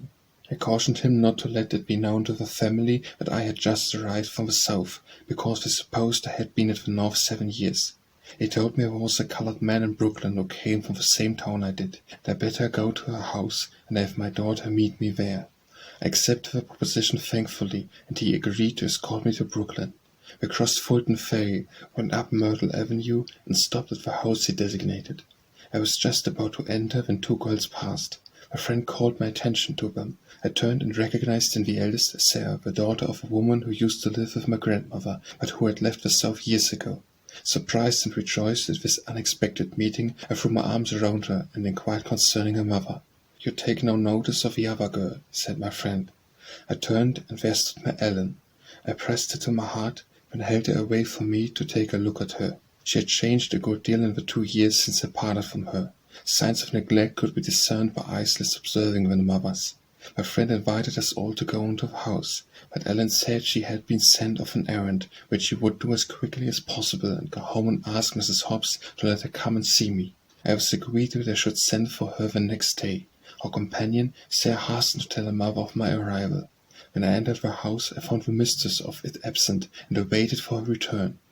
Before I saw her, I heard her saying, "Where's Linda Brent? I used to know her father and mother." Soon Sarah came with her mother, so there was quite a company of us, all from my grandmother's neighborhood. These friends gathered round me and questioned me eagerly. They laughed, they cried, and they shouted. I thank God that I had got away from the persecutors and was safe on Long Island. It was a day of great excitement. How different from the silent days I had passed in my dreary den. The next morning was Sunday. My first waking thoughts were occupied with a note I was to send to Mrs. Hobbs, the lady with whom Ellen lived. That I had recently come into that vicinity was evident, otherwise I should have sooner inquired for my daughter. It would not do to let them know I had just arrived from the South, for that would involve a suspicion of my having been harbored there, and might bring trouble, if not ruin, on several people. I like a straightforward course, and am always reluctant to resort to subterfuges. So far as my ways have been crooked, I charge them all upon slavery. It was that system of violence and wrong which now left me no alternative but to enact a falsehood. I began my note by stating that I had recently arrived from Canada, and was very desirous to have my daughter come to see me. She came and brought a message from Mrs. Hobbs, inviting me to her house, and assured me that I need not have any fears. The conversation I had with my child did not leave my mind at ease, and I asked if she was well treated. She answered yes, but there was no hardness in her tone, and it seemed to me that she said it from an unwillingness to have me troubled on her account. Before she left me, she asked very earnestly, "Mother, will you take me to live with you?" It made me sad to think that I could not give her a home till I went to work and earn the means, and that might take me a long time. And she was placed with Mrs. Hobbs. The agreement was that she should be sent to school. She had been there 2 years, and was now 9 years old, and she scarcely knew her letters. There was no excuse for this, for there were good public schools in Brooklyn, to which she could have been sent without expense. She stayed with me till dark, and I went home with her. I was received in a friendly manner by the family, and all agreed in saying that Ellen was a useful, good girl. Mrs. Hobbs looked me coldly in the face and said, "I suppose you know that my cousin, Mr. Sands, had given her to my eldest daughter. She will make a nice waiting maid for her when she grows up." I did not answer a word. How could she, who knew by experience the strength of her mother's love, and was perfectly aware of the relation Mr. Sand bore to my children, how could she look me in the face, while she thrust such a dagger into my heart? I was no longer surprised that I had kept her in such a state of ignorance. Mr. Hobbs had formerly been wealthy, but he had failed, and afterwards obtained a subordinate situation in the custom house. Perhaps they expected to return to the South some day, and Ellen's knowledge was quite sufficient for a slave's condition. I was impatient to go to work and earn money, that I might change the uncertain position of my children. Mr. Sands had not kept his promise to emancipate them. I had always been deceived about Ellen. What security had I with regard to Benjamin? I felt that I had none. I returned to my friend's house in an uneasy state of mind. In order to protect my children, it was necessary that I should own myself. I called myself free, and sometimes felt so, but I knew I was insecure. I sat down that night and wrote a civil letter to Dr. Flint, asking him to state the lowest terms on which he would sell me, and as I belonged by law to his daughter, I wrote to her also, making a similar request. Since my arrival at the North, I had not been unmindful of my dear brother William. I had made diligent inquiries for him, and having heard of him in Boston, I went thither. When I arrived there, I found he had gone to New Bedford. I wrote to that place, and was informed he had gone on a whaling voyage, and would not return for some months. I went back to New York to get employment near Ellen. I received an answer from Dr. Flint, which gave me no encouragement. He advised me to return and submit myself to my rightful owners, and then any request I might make would be granted. I lent this letter to a friend who lost it, otherwise I would present a copy to my readers. 33. A home found. My greatest anxiety now was to obtain employment. My health was greatly improved, while my limbs continued to trouble me with swelling whenever I walked much. The greatest difficulty in my way was, that those who employed strangers required a recommendation. In my peculiar position, I could of course obtain no certificates from the families I had so faithfully served. One day an acquaintance told me of a lady who wanted a nurse for a babe, and I immediately applied for a situation. The lady told me she preferred to have one who had been a mother, and accustomed to the care of infants. I told her I had nursed 2 babes of my own. She asked me many questions, but to my great relief did not require a recommendation from her former employers. She told me she was an Englishwoman, and it was a pleasant circumstance to me, because I had heard they had less prejudice against colour than Americans entertained. I was agreed that we should try each other for a week. The trial proved satisfactory to both parties, and I was engaged for a month. The Heavenly Father had been most merciful to me in leading me to this place. Mrs. Bruce was a kind and gentle lady, and proved a true and sympathizing friend. Before the stipulated month expired, the necessity of passing up and downstairs frequently caused my limbs to swell so painfully that I became unable to perform my duties. Many ladies would have thoughtlessly discharged me, but Mrs. Bruce made arrangements to save my steps, and employed a physician to attend upon me. I hadn't yet told her that I was a fugitive slave. She noticed that I was often sad, and kindly inquired the cause. I spoke of being separated from my children, and from relatives who were dear to me, but I did not mention the constant feeling of insecurity which oppressed my spirits. I longed for someone to confide it, but I had been so deceived by white people that I had lost all confidence in them. If they spoke kind words to me, I thought it was for some selfish purpose. I had entered this family with the distrustful feelings I had brought with me out of slavery. But as 6 months passed, I found that the gentle deportment of Mrs. Bruce and the smiles of the lovely babe were thawing my chilled heart. My narrow mind also began to expand under the influences of their intelligent conversation, and the opportunities for reading, which were gladly allowed me whenever I had leisure for my duties. I gradually became more energetic and more cheerful. The old feeling of insecurity, especially with regard to my children, often threw its dark shadow across my sunshine. Mrs. Bruce offered me a home for Ellen, but pleasant as it would have been, I did not dare to accept it, for fear of offending the Hobbs family. The knowledge of my precarious situation placed me in their power, and I felt it was important for me to keep on the right side of them, till by dint of labour and economy I could make a home for my children. I was far from feeling satisfied with Ellen's situation. She was not well cared for. She sometimes came to New York to visit me, but she generally brought a request from Mrs. Hobbs that I would buy her a pair of shoes or some articles of clothing. This was accompanied by a promise of payment when Mr. Hobbs' salary at the custom house became due, but somehow or other the payday never came. Thus many dollars of my earnings were expended to keep my child comfortably clothed. That, however, was a slight trouble compared with the fear that their pecuniary embarrassments might induce them to sell my precious young daughter. I knew they were in constant communication with Southerners, and had frequent opportunities to do it. I have stated that when Dr. Flint put Ellen in jail at 2 years old, she had an inflammation of the eyes, occasioned by measles. This disease still troubled her, and kind Mrs. Bruce proposed that she should come to New York for a while, to be under the care of Dr. Elliot, a well-known occultist. It did not occur to me that there was anything improper in the mother's making such a request, but Mrs. Hobbs was very angry, and refused to let her go. Situated as I was, it was not politic to insist upon it. I made no complaint, but I longed to be entirely free to act a mother's part towards my children. The next time I went over to Brooklyn, Mrs. Hobbs, as if to apologize for her anger, told me she had employed her own physician to attend to Ellen's eyes, and that she had refused my request because she did not consider it safe to trust her in New York. I accepted the explanation in silence, but she had told me that my child belonged to my daughter. I suspected that the real motive was a fear of me convening her property away from her. Perhaps I did her injustice, but my knowledge of softness made it difficult for me to feel otherwise. Sweet and bitter were mixed in the cup of my life, and I was thankful that it had ceased to be entirely bitter. I loved Mrs. Bruce's babe, when it laughed and crawled in my face and twined its little tender arms confidingly about my neck.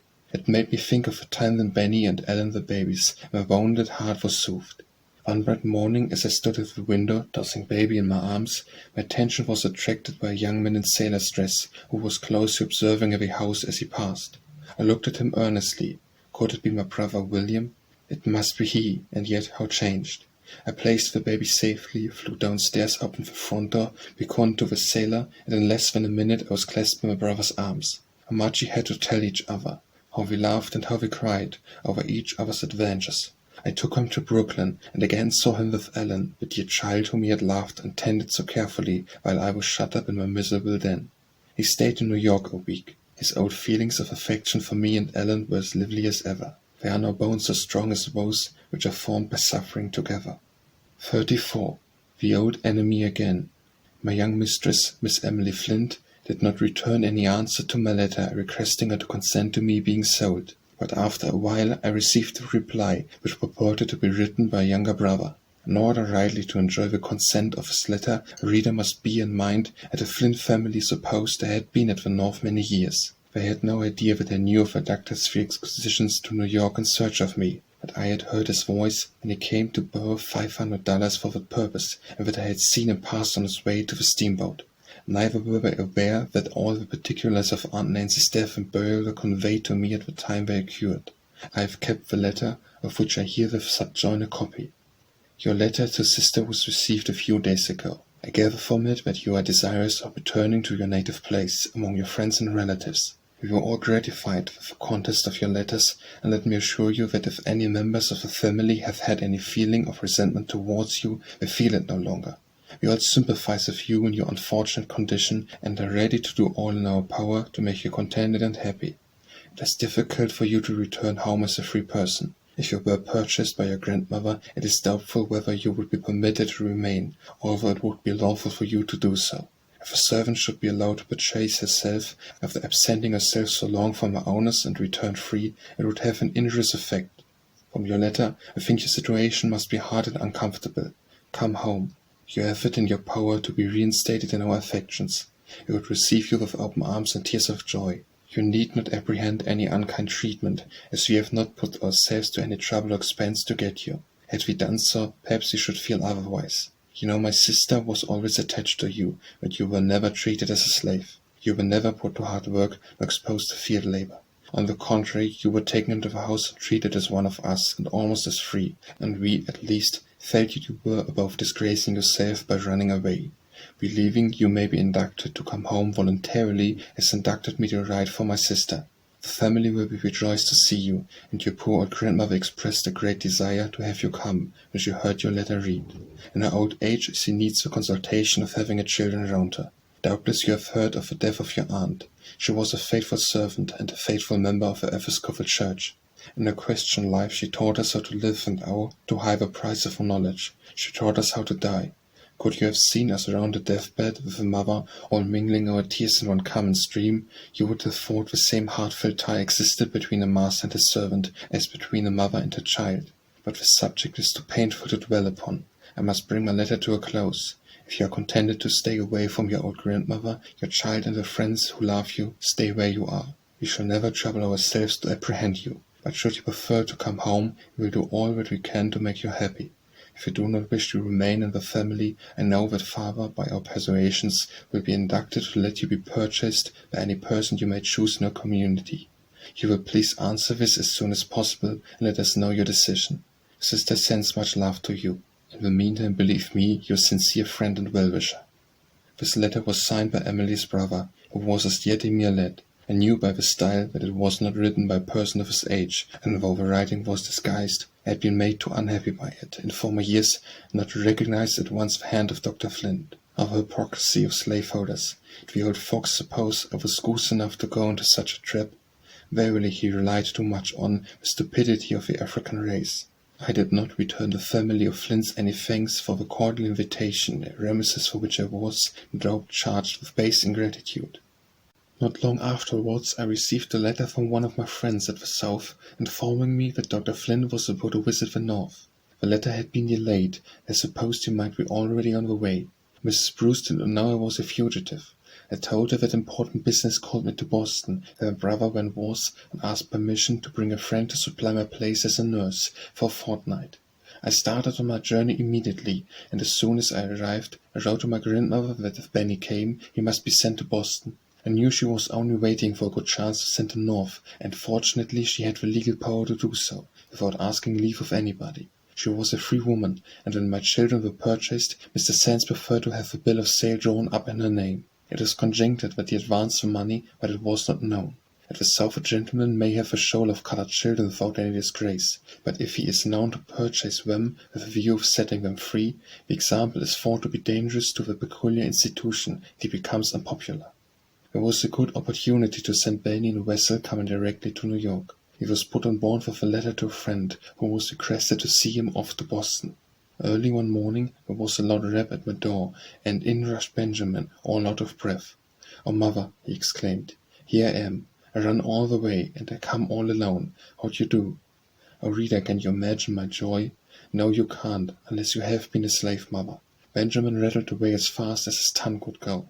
"Mother, why don't you bring Ellen here?" I went over to Brooklyn to see her, and she felt very bad when I bid her good-bye. She said, "Oh, Ben, I wish I was going too." I thought she'd know ever so much, but she don't know so much as I do, for I can read and she can't. "Mother, I lost all my clothes coming. What can I do to get some more? I suppose free boys can get along here at the North as well as white boys." I did not like to tell the sanguine, happy little fellow how much he was mistaken. I took him to a tailor and procured a change of clothes. The rest of the day was spent in mutual asking and answering of questions, with a wish constantly repeated that the good old grandmother was with us, and frequent injunctions from Benny to write to her immediately, and be sure to tell her everything about his voyage and his journey to Boston. Dr. Flint made his visit to New York, and made every exertion to call upon me and invite me to return with him, but not being able to ascertain where I was, his hospitable intentions were frustrated, and the affectionate family who were waiting for me with open arms were doomed to disappointment. As soon as I knew he was safely at home, I placed Benjamin in the care of my brother William, and returned to Mrs. Bruce.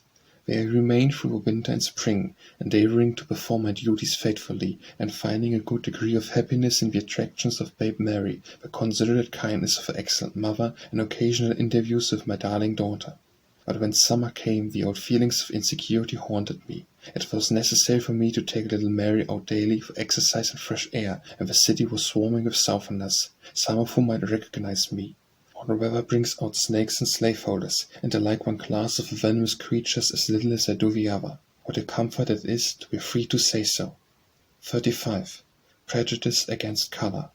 It was a relief to my mind to see preparations for leaving the city. We went to Albany in the steamboat Knickerbocker. When the gong sounded for tea, Mrs. Bruce said, "Linda, it is late, and you and baby had better come to the table with me." I replied, "I know it is time baby had his supper, but I had rather not go with you, if you please. I'm afraid of being insulted." "Oh no, not if you are with me," she said.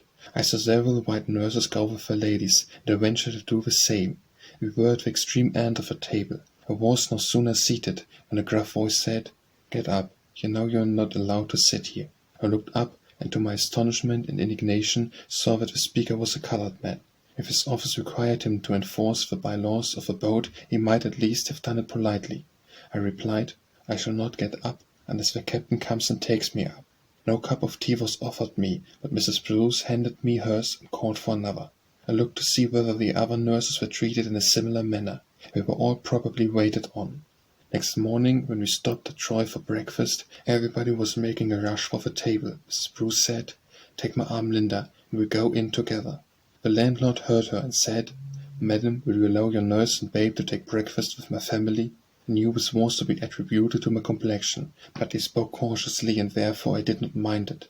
At Saratoga we found the United States Hotel crowded, and Mr. Bruce took one of the cottages belonging to the hotel. I had thought with gladness of going to the quiet of a country where I should meet few people, but here I found myself in the midst of a swarm of Southerners. I looked round me with fear and trembling, ready to see someone who would recognize me. I was rejoiced to find that we were to stay but a short time. We soon returned to New York to make arrangements for spending the remainder of the summer in Rockaway. While the laundress was putting the clothes in order, I took an opportunity to go over to Brooklyn to see Ellen.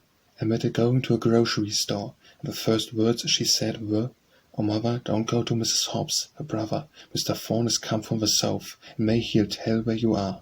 I accepted the warning. I told her I was going away with Mrs. Bruce the next day, and would try to see her when I came back. Being in servitude to the Anglo-Saxon race, I was not put into a Jim Crow car on our way to Rockaway, neither was I invited to ride through the streets on the top of trunks in a truck. But everywhere I found the same manifestations of a crude prejudice, which so discourages the feelings and repressed the energies of the colored people. We reached Rockaway before dark, and put up at the Pavilion, a large hotel, beautifully situated by the seaside, a great resort of the fashionable world. 30 or 40 nurses were there of a great variety of nations. Some of the ladies had colored waiting maids and coachmen, but I was the only nurse tinged with the blood of African. In the tea-bell rang, I took little Mary and followed the other nurses. Supper was served in a long hall. A young man who had the ordering of things took a circuit of the table 2 or 3 times, and finally pointed me to a seat at the lower end of it. As there was but one chair, I sat down and took the child in my lap. Whereupon the young man came to me and said, in the blandest manner possible, "Will you please to seat the little girl in the chair and stand behind it and feed her? After they have done, you will be shown to the kitchen, where you will have a good supper." This was the climax. I found it hard to preserve my self-control when I looked round and saw women who were nurses, as I was, and only one shade lighter in complexion, eyeing me with a defying look, as if my presence were contamination. However, I said nothing. Quietly took the child in my arms, went to our room, and refused to go to the table again. Mr. Bruce ordered meals to be sent to the room for little Mary and I. This answered for a few days, but the waiters of the establishment were white, and they soon began to complain. The landlord requested Mr. Bruce to send me down to my meals, because the servants rebelled against bringing them up, and the colored servants of other boarders were dissatisfied because all were not treated alike. My answer was that the colored servants ought to be dissatisfied with themselves for not having too much self-respect to submit to such treatment. But there was no difference in the price of board for colored and white servants, and there was no justification for difference of treatment. I stayed a month after this, and finding I was resolved to stand up for my rights, they concluded to treat me well. Let every colored man and woman do his, and eventually we should cease to be trampled underfoot by our oppressors. 36. The Hairbreadth Escape. After we returned to New York, I took the earliest opportunity to go and see Ellen. I asked to have her called downstairs, for I supposed Mrs. Hobbs' Southern brother might still be there, and I was desirous to avoid seeing him if possible. But Mrs. Hobbs came to the kitchen and insisted on me going upstairs. "My brother wants to see you," said she, "and he is sorry you seem to shun him. He knows you are living in New York. He told me to say to you that he owes thanks to good old Aunt Marthy for too many little acts of kindness for him to be base enough to betray a grandchild." This Mr. Thorne had become poor and reckless long before he left the South, and such persons had much rather go to one of the faithful old slaves to borrow $1 or get a good dinner than to go to one whom they consider an equal. It was such acts of kindness as these for which he professed to feel grateful to my grandmother. I wished he had kept at a distance, but as he was here and knew where I was, I concluded there was nothing to be gained by trying to avoid him. On the contrary, it might be the means of exciting his ill will. I followed his sister upstairs. He met me in a very friendly manner, congratulated me on my escape from slavery, and hoped I had a good place where I felt happy. I continued to visit Ellen as often as I could. She, good thoughtful child, never forgot my hazardous situation, but always kept a vigilant look-out for my safety. She never made any complaint about her own inconveniences and troubles, but a mother's observing eye easily perceives that she was not happy. On the occasion of one of my visits, I found her unusually serious. When I asked her what was the matter, she said nothing was the matter, but I insisted upon knowing what made her look so very grave. Finally, I ascertained that she felt troubled about the dissipation that was continually going on in the house. She was sent to the store very often for rum and brandy, and she felt ashamed to ask for it so often. Mr. Hobbs and Mr. Thorne drank a great deal, and their hands trembled so that I had to call her to pour out liquor for them. But for all that, said she, Mr. Hobbs is good to me, and I can't help liking him. I felt sorry for him. I tried to comfort her by telling her that I had laid up $100, and that before long I hoped to be able to give her and Benjamin a home and send them to school. She was always desirous not to add to my troubles more than she could help, and I did not discover till years afterwards that Mr. Thorn's intemperance was not the only annoyance she suffered from him. Though he professes too much gratitude to my grandmother to inquire any of her descendants, he had poured vile language into the ears of her innocent great-grandchild. I usually went to Brooklyn to spend Sunday afternoon. On Sunday I found Ellen anxiously waiting for me near the house. "Oh, mother," said she, "I've been waiting for you this long time. I'm afraid Mr. Thorn has written to tell Dr. Flynn where you are. Make haste and come in. Mrs. Hobbs will tell you all about it." The story was soon told. While the children were playing in the grapevine arbor the day before, Mr. Thorn came out with a letter in his hand, which he tore up and scattered about. Ellen was sweeping the yard at the time, and having a mind full of suspicions of him, she picked up the pieces and carried them to the children, saying, "I wonder who Mr. Thorn has been written to." "I'm sure I don't know, and don't care," replied the oldest of the children, "and I don't see how it concerns me." "But it does concern me," replied Ellen, "for I'm afraid he's been writing to the South about my mother." They laughed at her and called her a silly thing, but good-naturedly put the fragments of writing together in order to read them to her. They were no sooner arranged than the little girl exclaimed, "I declare, Ellen, I believe you are right." The contents of Mr. Thorn's letter, as nearly as I can remember, were as follows: "I've seen your slave, Linda, and conversed with her. She can be taken very easily if you manage prudently. There are enough of us here to swear to her identity as your property. I am a patriot, a lover of my country, and I do this as an act of justice to the laws." He concluded by informing the doctor of the street and number where I lived. The children carried the pieces to Mrs. Hobbs, who immediately went to her brother's room for an explanation. He was not to be found. The servants said they saw him go out with a letter in his hand, and they supposed he had gone to the post office. My natural inference was that he had sent to Dr. Flint a copy of those fragments. When he returned, his sister accused him of it, and he did not deny the charge. He went immediately to his room, and the next morning he was missing. He had gone over to New York before any of the family were astir. It was evident that I had no time to lose, and I hastened back to the city with a heavy heart. Again I was to be torn from a comfortable home, and all my plans for the welfare of my children were to be frustrated by the demon slavery. I now regretted that I never told Mrs. Bruce my story. I had not concealed it merely on account of being a fugitive. It would have made her anxious, but it would have excited sympathy in her kind heart. I valued her good opinion, and I was afraid of losing it if I told her all the particulars of my sad story. But now I felt that it was necessary for her to know how I was situated. I had always left her abruptly, without explaining the reason, and it would not be proper to do it again. I went home resolved to tell her in the morning, but the sadness of my face attracted her attention, and in answer to her kind inquiries I poured out my full heart to her before bedtime. She listened with true womanly sympathy, and told me she would do all she could to protect me. How my heart blessed her. Early the next morning, Judge Vanderpool and Lawyer Hopper were consulted. They said I had better leave the city at once, as the risk would be great if the case came to trial. Mrs. Bruce took me in a carriage to the house of one of her friends, where she assured me I should be safe until my brother could arrive, which would be in a few days. In the interval my thoughts were much occupied with Ellen. She was mine by birth, and she was also mine by sovereign law, since my grandmother held the bill of sale that made her so. I did not feel that she was safe unless I had her with me. Mrs. Hobbs, who felt badly about her brother's treachery, yielded to my entreaties, on condition that she should return in 10 days. I avoided making any promise. She came to me clad in very thin garments, all outgrown, and with a school satchel in her arm, containing a few articles. It was late in October, and I knew the child must suffer, and not daring to go out on the streets to purchase anything, I took off my own flannel skirt and coveted it into one of her. Kind Mrs. Bruce came to bid me good-bye, and when she saw that I had taken off my clothing for my child, the tears came to her eyes. She said, "Wait for me, Linda," and went out. She soon returned with a nice warm shawl and hood for Ellen. Truly of such a souls as hers are the kingdom of heaven. My brother reached New York on Wednesday. Lawyer Hopper advised us to go to Boston by the Stonington route, as there was less southern travel in that direction. Mrs. Bruce directed the servants to tell all inquiries that I formerly lived there, but had gone from the city. We reached the steamboat Rhode Island in safety.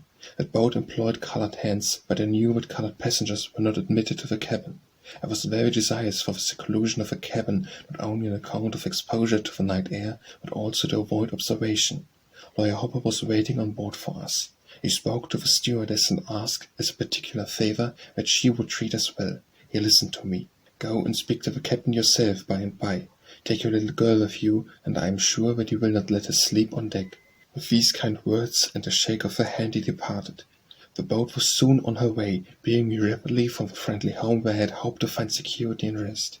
My brother had left me to purchase the tickets, thinking that I might have better success than he would. When the stewardess came to me, I paid what she asked, and she gave me 3 tickets at clipping corners. In the most unsophisticated manner I said, "You have made a mistake. I asked you for cabin tickets. I cannot possibly consent to sleep on deck with my little daughter." She assured me there was no mistake. She said on some of the routes colored people were allowed to sleep in the cabin, but not on this route, which was much travelled by the wealthy. I asked her to show me to the captain's office, and she said she would after tea.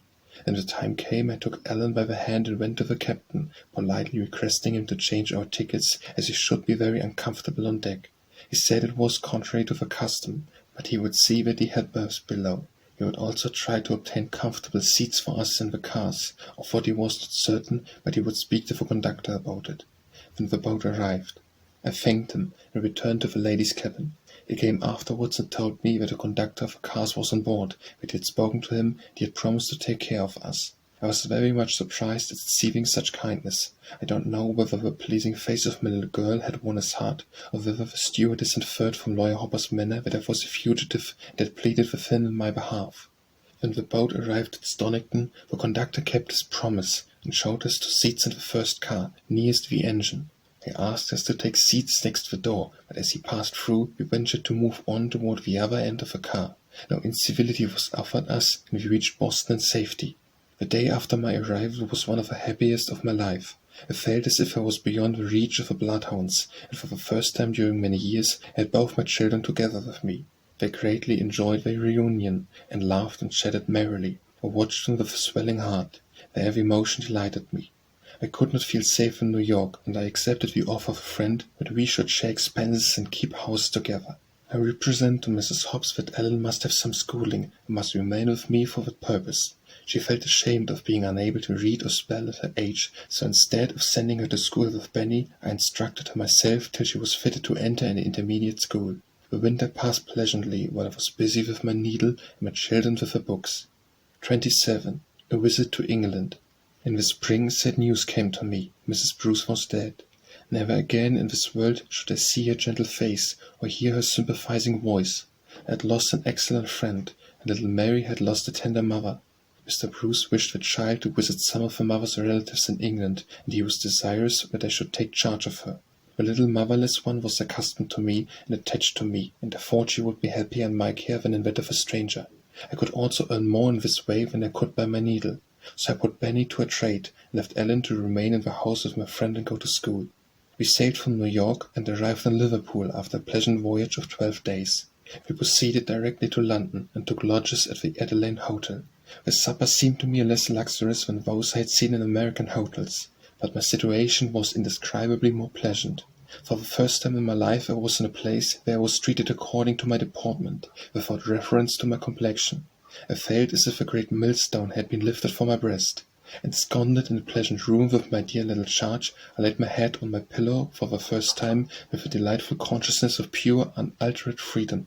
As I had constant care of a child, I had little opportunity to see the wonders of that great city, but I watched the tide of life that flowed through the streets, and found it a strange contrast to the stagnation in our southern towns. Mr. Bruce took his little daughter to spend some days with friends in Oxford Crescent, and of course it was necessary for me to accompany her. I had heard much of a systematic method of English education, and I was very desirous that my dear Mary should steer straight in the midst of so much propriety. I closely observed her little playmates and their nurses, being ready to take any lesson in the science of good management. The children were more rosy than American children, but I did not see that they differed martially in other respects. They were like all children, sometimes docile and sometimes wayward. We next went to Steventon in Berkshire. It was a small town, said to be the poorest in the county. I saw men working in the fields for 6 shillings and 7 shillings a week, and women for 6 pence and 6 pence a day, out of which they boarded themselves. Of course they lived in the most primitive manner. It could not be otherwise, where woman's wage for an entire day were not sufficient to buy a pound of meat. They paid very low rents. Their clothes were made of the cheapest fabrics, far much better than could have been procured in the United States for the same money. I had heard much about the oppression of the poor in Europe. The people I saw around me were, many of them, among the poorest poor. When I visited them in their little thatched cottages, I felt that the condition of even the meanest and most ignorant among them was vastly superior to the condition of the most favored slaves in America. They labored hard, but they were not ordered out to toil while the stars were in the sky, and driven and slashed by an overseer, through heat and cold, till the stars shone out again. Their homes were very humble, but they were protected by law. No insolent Perils could come in the dead of night and flog them at their pleasure. The father, when he closed his cottage door, felt safe with his family around him. No master or overseer could come and take from him his wife or his daughter. They must separate to earn their living, but the parents knew where their children were going and could communicate with them by letters. The relatives of husband and wife, parent and child, were too scared for the richest noble in the land to violate with impunity. Much was being done to enlighten these poor people. Schools were established among them, and benevolent societies were active in efforts to ameliorate their condition. There was no law forbidding them to learn to read and write, and if they helped each other in spelling out the Bible, they were in no danger of 39 lashes, as was the case with myself and poor Pierre's old Uncle Fred. I repeat, the most ignorant and the most destitute of these peasants was 1,000-fold better off than the most pampered American slave. I do not deny that the poor are oppressed in Europe. I am not disposed to paint the conditions so rose-colored as the Hon. Miss Mary paints the condition of slaves in the United States. A small portion of my experience would enable her to read her own pages with anointed eyes. If she were to lay aside the title, and, instead of visiting among the fashionable, become domesticated as a poor governess in some plantation, Louisiana or Alabama, she would see and hear things that would make her tell quite a different story. My visit to England is a memorable event in my life, from the fact of me having there received strong religious impressions. The contemptuous manner in which the communion had been administered to colored people in my native place. The church membership of Dr. Flint and others like him, and the buying and selling of slaves by professed ministers of the gospel had given me a prejudice against the Episcopal Church. The whole service seemed to be a mockery and a shame. But my home in Stevenson was in the family of a clergyman and was a true disciple of Jesus. The beauty of his daily life inspired me with faith and the genuineness of Christian professions. Grace entered my heart, and I knelt at the communion table. I trust and true humility of soul. I remained abroad 10 months, which was much longer than I had anticipated. During all the time I never saw the slightest symptom of prejudice against color. Indeed, I entirely forgot it, till the time came for us to return to America. 28. Renewed invitations to go south. We had a tedious winter passage, and from the distant spectres seemed to rise up on the shores of the United States. It is a sad feeling to be afraid of one's native country. We arrived in New York safely, to hasten to Boston to look after my children. I found Ellen well and improving at the school, but Benny was not where to welcome me. He had been left at a good place to learn a trade, and for several months everything worked well. He was liked by his master, and was a favorite with his fellow apprentices. But one day they accidentally discovered a fact they had never been suspected, that he was colored. This at once transformed him into a different being. Some of the apprentices were American, others American-born Irish, and it was offensive to their dignity. After they had told, they began by treating him with silent scorn, and finding that he returned the same, resorted to insults and abuse. He was too inspired a boy to stand with, and he went off. Being desirous to do something to support himself, having no one to advise him, he shipped for a whaling voyage. When I received these tidings I shed many tears, and bitterly reproached myself for having left him so long. But I had done it for the best. Now all I could do was to pray to the Heavenly Father to guide and protect him.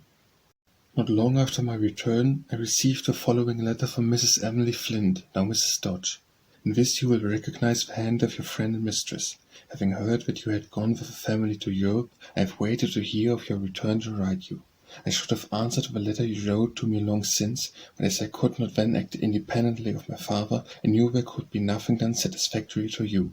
There were persons here who were willing to buy you and run the risk of getting you. To this I would not consent. I have always been attached to you and would not like to see you the slave of another or have unkind treatment. I am married now and can protect you. My husband expects to move to Virginia this spring, where we think of settling. I am very anxious that you should come and live with me. If you are not willing to come, you may purchase yourself, but I should prefer having you live with me. If you come, you may, if you like, spend a month with my grandmother and friends, then come to me in Norfolk, Virginia. Think this over and write as soon as possible, and let me know the conclusion. Hoping that your children are well, I remain your friend and mistress. Of course I did not write to return thanks for this cordial invitation. I felt insulted to be thought stupid enough to be caught by such professions. "Come up into my parlour," said the spider to the fly. "'Tis the prettiest little parlour that ever you did spy." It was plain that Dr. Flint's family were apprised of my movements, since they knew of my voyage to Europe. I expected to have further trouble from them, but having eluded them thus far, I hoped to be as successful in future. The money I had earned I was desirous to devote to the education of my children and to secure a home for them. It seemed not only hard but unjust to pay for myself. I could not possibly regard myself as a piece of property.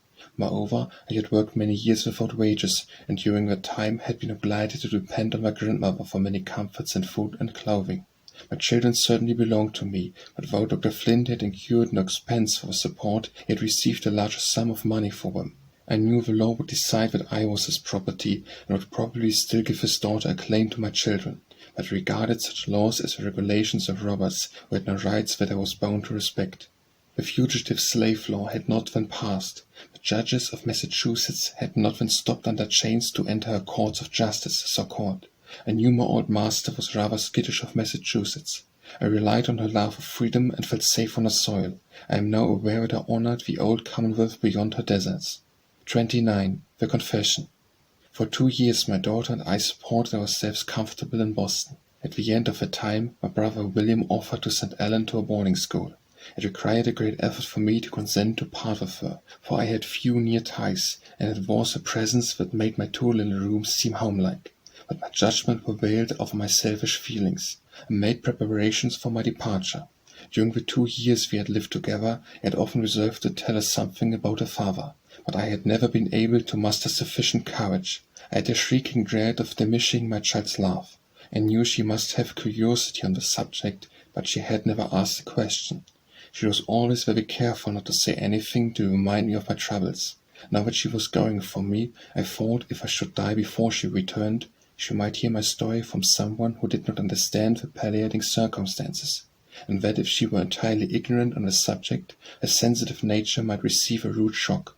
When we retired for the night, she said, "Mother, it is very hard to leave you alone. I am almost sorry I am going, for I do not want to improve myself. But you will write to me, won't you, Mother?" I did not throw my arms around her. I did not answer her, but in a calm, solemn way, for it cost me great effort, I said, "Listen to me, Ellen. I have something to tell you." I recounted my early sufferings in slavery, and told her how nearly they had crushed me. I began to tell her how they had driven me into a great sin, when she clasped me in her arms and exclaimed, "Oh, don't, Mother, please don't tell me any more." I said, "But, my child, I want you to know about your father." "I know all about it, Mother," she replied. "I am nothing to my father, and he is nothing to me. All my love is for you. I was with him 5 months in Washington, and he never cared for me. He never spoke to me as he did to his little Fanny. I knew all the time he was my father, for Fanny's nurse told me so, but she said I must never tell anybody, and I never did. I used to wish he would take me in his arms and kiss me, as he did Fanny, or that he would sometimes smile at me, as he did at her. I thought if he was my own father, he ought to love me. I was a little girl then, and didn't know any better. But now I never think anything about my father. All my love is for you." She hugged me closer as she spoke, and I thank God that the knowledge I had so much ready to impart had not diminished the affection of my child. I had not the slightest idea she knew the portion of my history. If I had, I should have spoken to her long before, for my pent-up feelings had often longed to pour themselves out to someone I could trust. But I loved the dear girl better for the delicacy she had manifested towards her unfortunate mother. The next morning she and her uncle started on their journey to the village in New York, where she was to be placed at school. It seemed as if all the sunshine had gone away. My little room was dreadfully lonely. I was thankful when a message came from a lady accustomed to employ me, requesting me to come and sue in a family for several weeks. On my return I found a letter from Brother William. He thought of opening an anti-slavery reading room in Rochester, and combining with it the sale of some books and stationery, and he wanted me to unite with him. We tried it, but it was not successful. We found warm anti-slavery friends there, but the feeling was not general enough to support such an establishment. I passed nearly a year in the family of Isaac and Amy Post, practical believers in the Christian doctrine of human brotherhood. They measure a man's worth by his character, not by his complexion. The memory of those beloved and honored friends will remain with me to my latest hour. 40. The Fugitive Slave Law. My brother, being disappointed in his project, concluded to go to California, and it was agreed that Benjamin should go with him. Ellen liked the school and was a great favorite there. They did not know her history, and she did not tell it, because she had no desire to make capital out of her sympathy. But when it was accidentally discovered that her mother was a fugitive slave, every method was used to increase her advantages and diminish her expenses. I was alone again. It was necessary for me to be earning money, and preferred that it should be among those who knew me. On my return from Rochester, I called at the house of Mr. Bruce to see Mary, the darling little baby that had warmed my heart when it was freezing into a cheerless distrust of all my fellow beings. She was growing a tall girl now, but I loved her always. Mr. Bruce had married again, and it was proposed that I should become nurse to a new infant. I had but one hesitation, and that was feeling of insecurity in New York, now greatly increased by the passage of a Fugitive Slave Law. However, I resolved to try the experiment. I was again fortunate in my employer. I knew Mrs. Bruce was an American, brought up under aristocratic influences, and still living in the midst of them. But if she had any prejudice against color, I was never made aware of it, and as for the system of slavery, she had the most hearty dislike of it. No sophistry of Southerners could blind her to its enormity. She was a person of excellent principles and a noble heart. To me, from that hour to the present, she has been a true and sympathizing friend. Blessing be with her and hers. About the time that I re-entered the Bruce family, an event occurred of disastrous import to the colored people.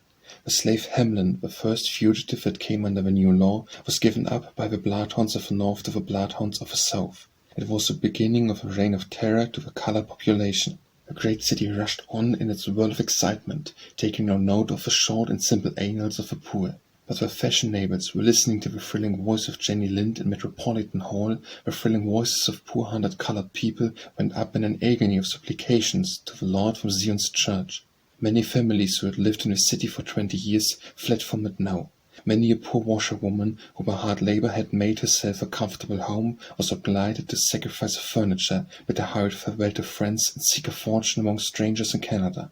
Many a wife discovered a secret she had never known before, that her husband was a fugitive and must leave her to ensure his own safety.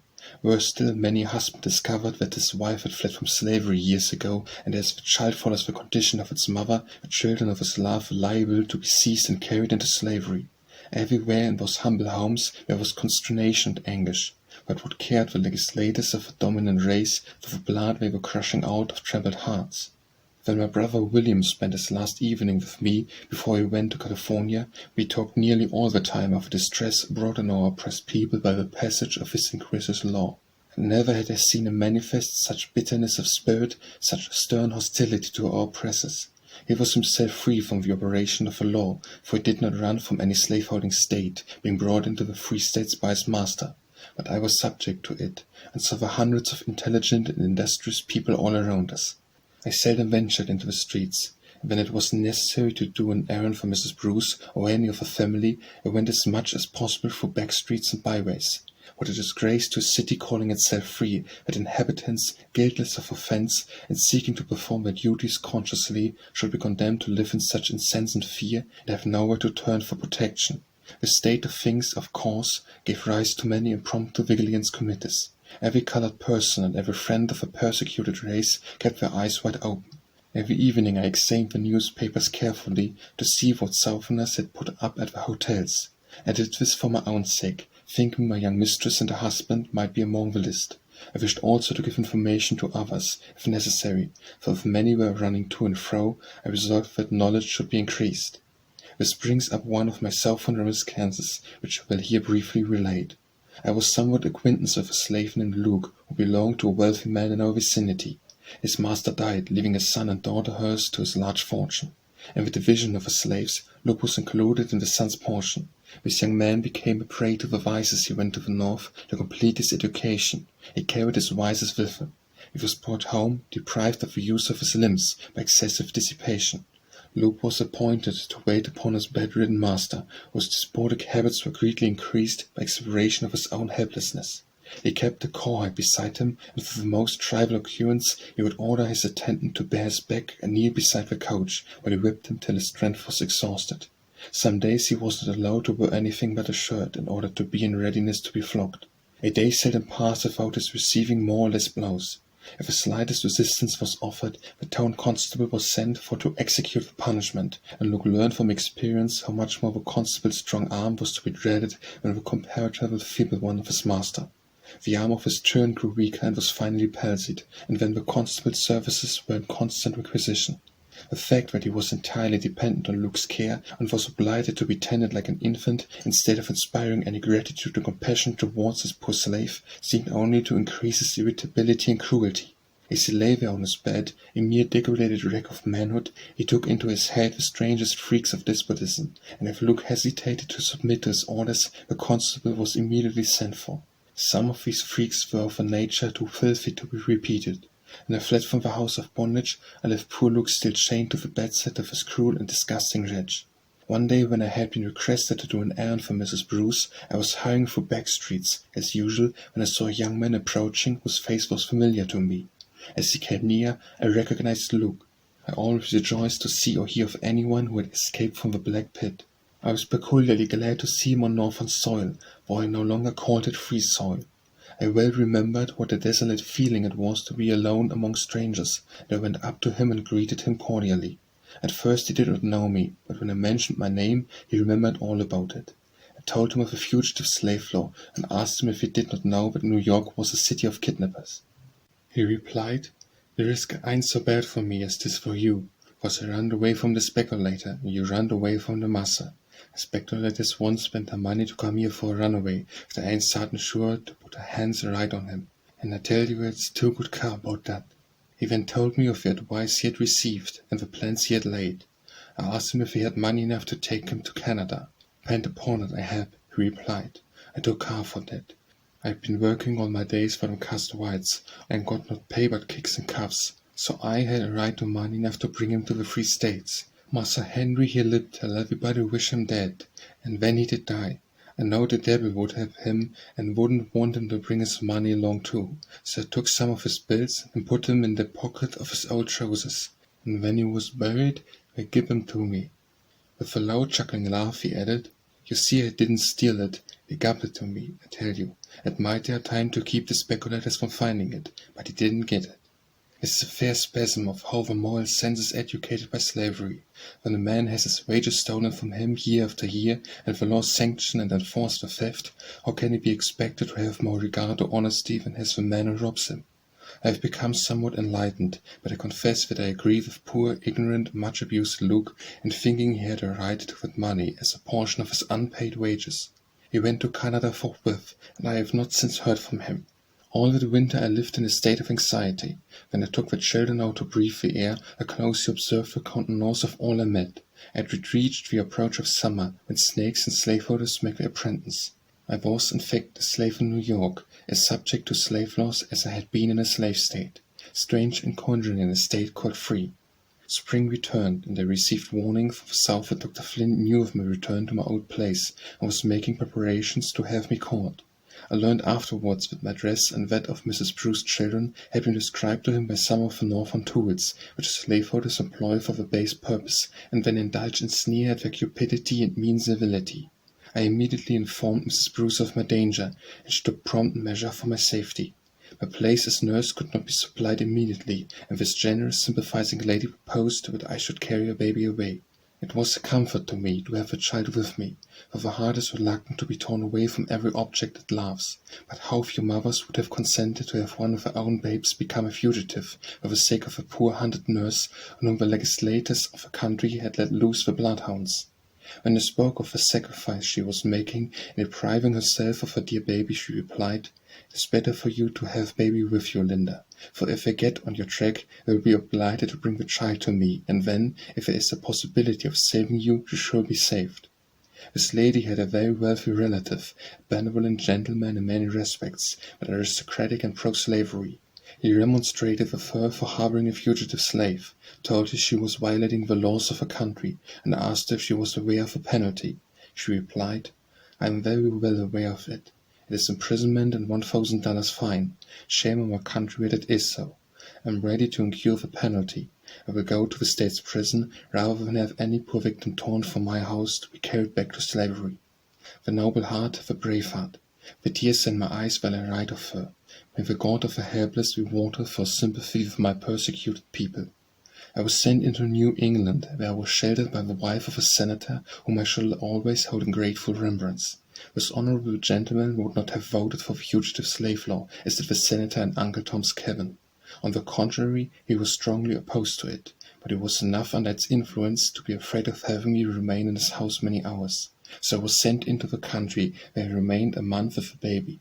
When it was supposed that Dr. Flint's missionaries had lost track of me and given up their pursuit for the present, I returned to New York. 41.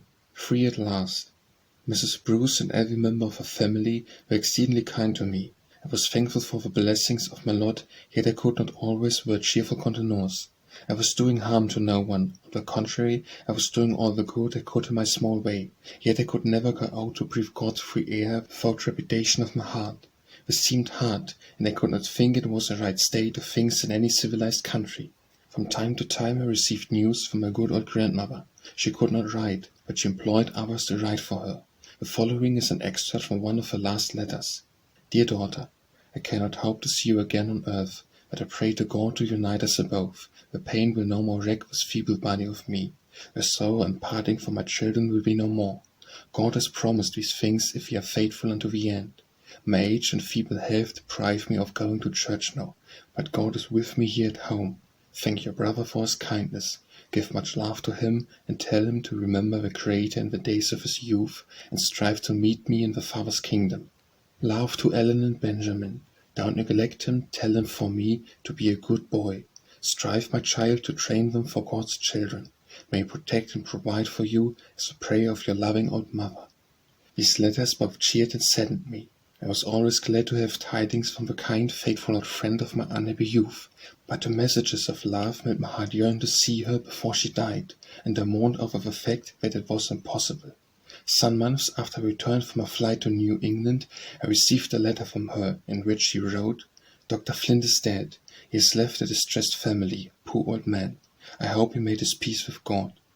I remembered how he had defrauded my grandmother of the hard earnings she had loaned it, how he had tried to cheat her out of the freedom her mistress had promised her, and how he had persecuted her children, and I thought to myself that she was a better Christian than I was, if she could entirely forgive him. I cannot say with truth if the news of my old master's death softened my feelings towards him. There are wrongs which even the grave does not bury. The man was odious to me while he lived, and his memory is odious now. His departure from this world did not diminish my danger. He had threatened my grandmother that his hearse should hold me in slavery after he was gone, that I never should be free so long as a child of his survived. As for Mrs. Flint, I had seen her in deeper affections, and I supposed the loss of her husband would be, for she had buried several children, yet I never saw any signs of softening in her heart.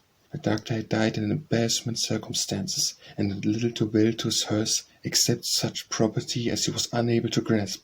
I was well aware what I had to expect from the family of Flints. My fears were confirmed by a letter from the South, warning me to be on my guard, because Mrs. Flint openly declared that her daughter could not afford to lose so valuable a slave as I was. I kept close watch of a newspaper for arrivals, but on Saturday night, being much occupied, I forgot to examine the evening's press as usual. I went down into the parlor for it, early in the morning, and found the boy about to kindle a fire with it. I took it from him and examined the list of arrivals. Reader, if you have never been a slave, you cannot imagine the acute sensation of suffering at my heart when I read the names of Mr. and Mrs. Dodge at a hotel in Cortlandt Street. It was a third-rate hotel, and that circumstance convinced me of the truth of what I had heard, that they were short of funds and in need of my value, as they valued me, and that was by dollars and cents. I hastened with the paper to Mrs. Bruce. Her heart and hand were always open to everyone in distress. She always warmly sympathized with mine. It was impossible to tell how near the enemy was. He might have passed and repassed the house while we were sleeping. He might at that moment be waiting to pounce upon me if I ventured out of doors. I had never seen the husband of my young mistress, and therefore I could not distinguish him from any other stranger. A carriage was hastily ordered, and closely veiled I followed Mrs. Bruce, taking the baby again with me into exile. After various turnings and crossings and returnings, the carriage stopped at the house of one of Mrs. Bruce's friends, and was kindly received. Mrs. Bruce returned immediately to instruct the domestics what to say if anyone came to inquire for me. It was lucky for me that the evening paper was not burned up before I had a chance to examine the list of arrivals. It was not long after Mrs. Bruce returned to her house before several people came to inquire for me. One inquired for me, another asked for my daughter Ellen, and another said he had a letter from my grandmother, which he was requested to deliver in person. They were told, "She has lived here, but she has left." How long ago? I don't know, sir. Do you know where she went? I do not know, sir. And the door was closed. This Mr. Dodge, who claimed me as his property, was originally a Yankee pender in the South, and he became a merchant and finally a slaveholder. He managed to get introduced into what was called the First Society, and married Miss Emily Flint. A quarrel arose between him and her brother, and the brother cowhided him. This led to a family feud, and he proposed to remove to Virginia. Dr. Flint left him no property, and his own means had become circumscribed, while a wife and children depended upon him for support. Under these circumstances, it was very natural that he should make an effort to put me into his pockets. I had a colored friend, a man from my native place, in whom I had the most implicit confidence. I sent for him, and told him that Mr. and Mrs. Dodge had arrived in New York. I proposed that he should call upon them to make inquiries about his friends at the South, with whom Dr. Flint's family were well acquainted. He thought there was no impropriety in his doing so, and he consented. He went to the hotel and knocked at the door of Mr. Dodge's room, which was opened by the gentleman himself, who gruffly inquired, "What brought you here? How come you to know I was in the city?" "Your arrival was published in the evening papers, sir, and I called to ask Mrs. Dodge about my friends at home. I didn't suppose it would give any offence." "Where's that girl that belongs to my wife?" "What girl, sir?" "You know very well, I mean Linda, that ran away from Dr. Flint's plantation some years ago. I dare say you've seen her, and know where she is." "Yes, sir, I've seen her, and know where she is. She's out of your reach, sir. Tell me where she is, or bring her to me, and I will give you a chance to buy her freedom." "I don't think it would be of any use, sir. I have heard her say she would go to the ends of the earth rather than pay any man or woman for freedom, because she thinks she had a right to it. Besides, she couldn't do it if she would, for she has spent her earnings to educate her children." This made Mr. Dodge very angry, and some high words passed between them. My friend was afraid to come where I was, when in the course of the day I received a note from him. I supposed we had not come from the South in the winter for a pleasure exposition, and the nature of the business was very plain. Mrs. Bruce came to me and entreated me to leave the city the next morning. She said the house was watched, and it was possible that some clue to me might be obtained. I refused to take her advice. She pleaded with an earnest tenderness that ought to have moved me, but I was in a bitter, disheartened mood. I was weary of flying from pillar to post. I had been chased during half my life, and it seemed as if the chase was never to end. Where I sat in that great city, guiltless of crime, yet not daring to worship God in any of the churches. I heard the bells ringing for afternoon service, and, with contemptuous sarcasm, I said, "If the preachers take for the next text, 'Proclaim liberty to the captive, and the opening of prison doors to them that are bound,' or will they preach from the text, 'Do unto others as ye would they should do unto you'?" Oppressed Poles and Hungarians could find a safe refuge in that city. John Mitchell was free to proclaim in the city hall his desire for a plantation well stocked with slaves. But where I sat, an oppressed American, not daring to show my face. God forgive the black and bitter thoughts I indulged on that Sabbath day. The scripture says, "Oppression makes even a wise man mad," and I was not wise. I had been told that Mr. Dodge said to his wife had never signed away a right to my children, and if he could not get me, he would take them. This it was, more than anything else, that aroused such a tempest in my soul. Benjamin was with his Uncle William in California, but my innocent young daughter had come to spend a vacation with me. I thought of what I had suffered in slavery at her age, and my heart was like a tiger's when a hunter tries to seize her young. Dear Mrs. Bruce, I seemed to see the expression of her face as she turned away discouraged by my obstinate mood. Finding her expostulations unavailing, she sent Ellen to entreat me. When 10 o'clock in the evening arrived, and Ellen had not returned, this watchful and unwary friend became anxious. She came to us in a carriage, bringing a well-filled trunk for my journey, trusting that by this time I would listen to reason. I yielded to her, as I ought to have done before. The next day, baby and I set out in a heavy snowstorm, bound for New England again. I received letters from the City of Iniquity, addressed to me under an assumed name. In a few days, one came from Mrs. Bruce, informing me that my new master was still searching for me, and that she intended to put an end to his persecution by buying my freedom. I felt grateful for the kindness that prompted this offer, but the idea was not so pleasant to me as might have been expected. The more my mind had become enlightened, the more difficult it was for me to consider myself an article of property, and to pay money to those who had so grievously oppressed me seemed like taking for my sufferings the glory of triumph. I wrote to Mrs. Bruce thanking her, but saying that being sold from one owner to another seemed too much like slavery, that such a great obligation could not be easily cancelled, and that I preferred to go to my brother in California. Without my knowledge, Mrs. Bruce employed a gentleman in New York to enter into negotiations with Mr. Dodge. He proposed to pay $300 down if Mr. Dodge would sell me, and enter into obligations to relinquish all claim to me or my children forever after. He who called himself my master said he scorned so small an offer for such a valuable servant. The gentleman replied, "You can do as you choose, sir. If you reject this offer, you will never get anything.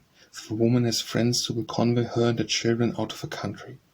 Mr. Dodge concluded that half the love was better than the bread, and he agreed to the proffered terms. But the next mail I received this brief letter from Mrs. Bruce. "I am rejoiced to tell you that the money for your freedom has been paid to Mr. Dodge. Come home tomorrow. I long to see you and my sweet babe." My brain reeled as I read these lines. A gentleman near me said, "It's true, I have seen the bill of sale. The bill of sale." Those words struck me like a blow. So I was sold at last, a human being sold in the free city of New York. The bill of sale is on record, and future generations will learn from it that women were articles of traffic in New York, late in the 19th century of a Christian religion. It may hereafter prove a useful document to antiquaries who are seeking to measure the progress of civilization in the United States. I well know the value of that bit of paper, but much as I love freedom, I will not like to look upon it. I am deeply grateful to the generous friend who procured it, but I despise the miscreant who demanded payment for what never rightfully belonged to him or his. I had objected to having my freedom bought, yet I must confess that when it was done, I felt as if a heavy load had been lifted from my very shoulders. When I rode home in the cars, I was no longer afraid to unveil my face and look at people as they passed. I should have been glad to have met Daniel Dodge himself, to have had him seen me and known me, but he might have mourned over the untoward circumstances which compelled him to sell me for $300. When I reached home, the arms of my benefactress were thrown round me, and our tears mingled. As soon as she could speak, she said, "Oh, Linda, I am so glad it's all over. You wrote to me as if you thought you were going to be transferred from one owner to another, but I did not buy you for your services. I should have done just the same if you had been going to sail for California tomorrow. I should at least have the satisfaction of knowing that you left me a free woman." My heart was exceedingly full. I remembered how my poor father had tried to buy me when I was a small child, and how he had been disappointed. I hoped the spirit was rejoicing over me now. I remembered how my good old grandmother had laid up her earnings to purchase me in later years, though often her plans had been frustrated. How that faithful, loving old heart would leap for joy if she could look on me and my children now that we were free. My relatives had been foiled in all their efforts, but God had raised me up a friend among strangers, who had bestowed on me the precious, long-desired boon. Friend. It is a common word, often lightly used. Like other good and beautiful things, it may be tarnished by careless handling, but when I speak of Mrs. Bruce as my friend, the word is sacred. My grandmother lived to rejoice in my freedom, but not long after, a letter came with a black seal. She had gone where wicked ceased from troubling, and very at rest. Time passed on, and a paper came to me from the South, containing an obituary notice of my Uncle Philip. It was the only case I ever knew of such an honor conferred upon a colored person. It was written by one of his friends, and contained these words: "Now that death has laid him low, they call him a good man and a useful citizen. But what are eulogies to the black man, and the world has faded from his vision. It does not require man's praise to obtain rest in God's kingdom. So they called a colored man a citizen. Strange words to be uttered in that region. Reader, my story ends with freedom, not in the usual way with marriage. I and my children are now free. We are as free from the power of slaveholders as are the white people of the North, and though that, according to my ideas, it is not saying a great deal, it is a vast improvement in my condition.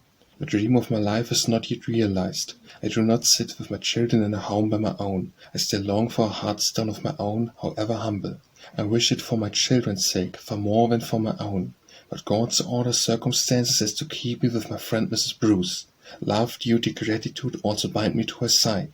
It is a privilege to serve her who betides my oppressed people, and who has bestowed the inestimable boon of freedom on me and my children. It has been painful to me in many ways to recall the dreary years I passed in bondage.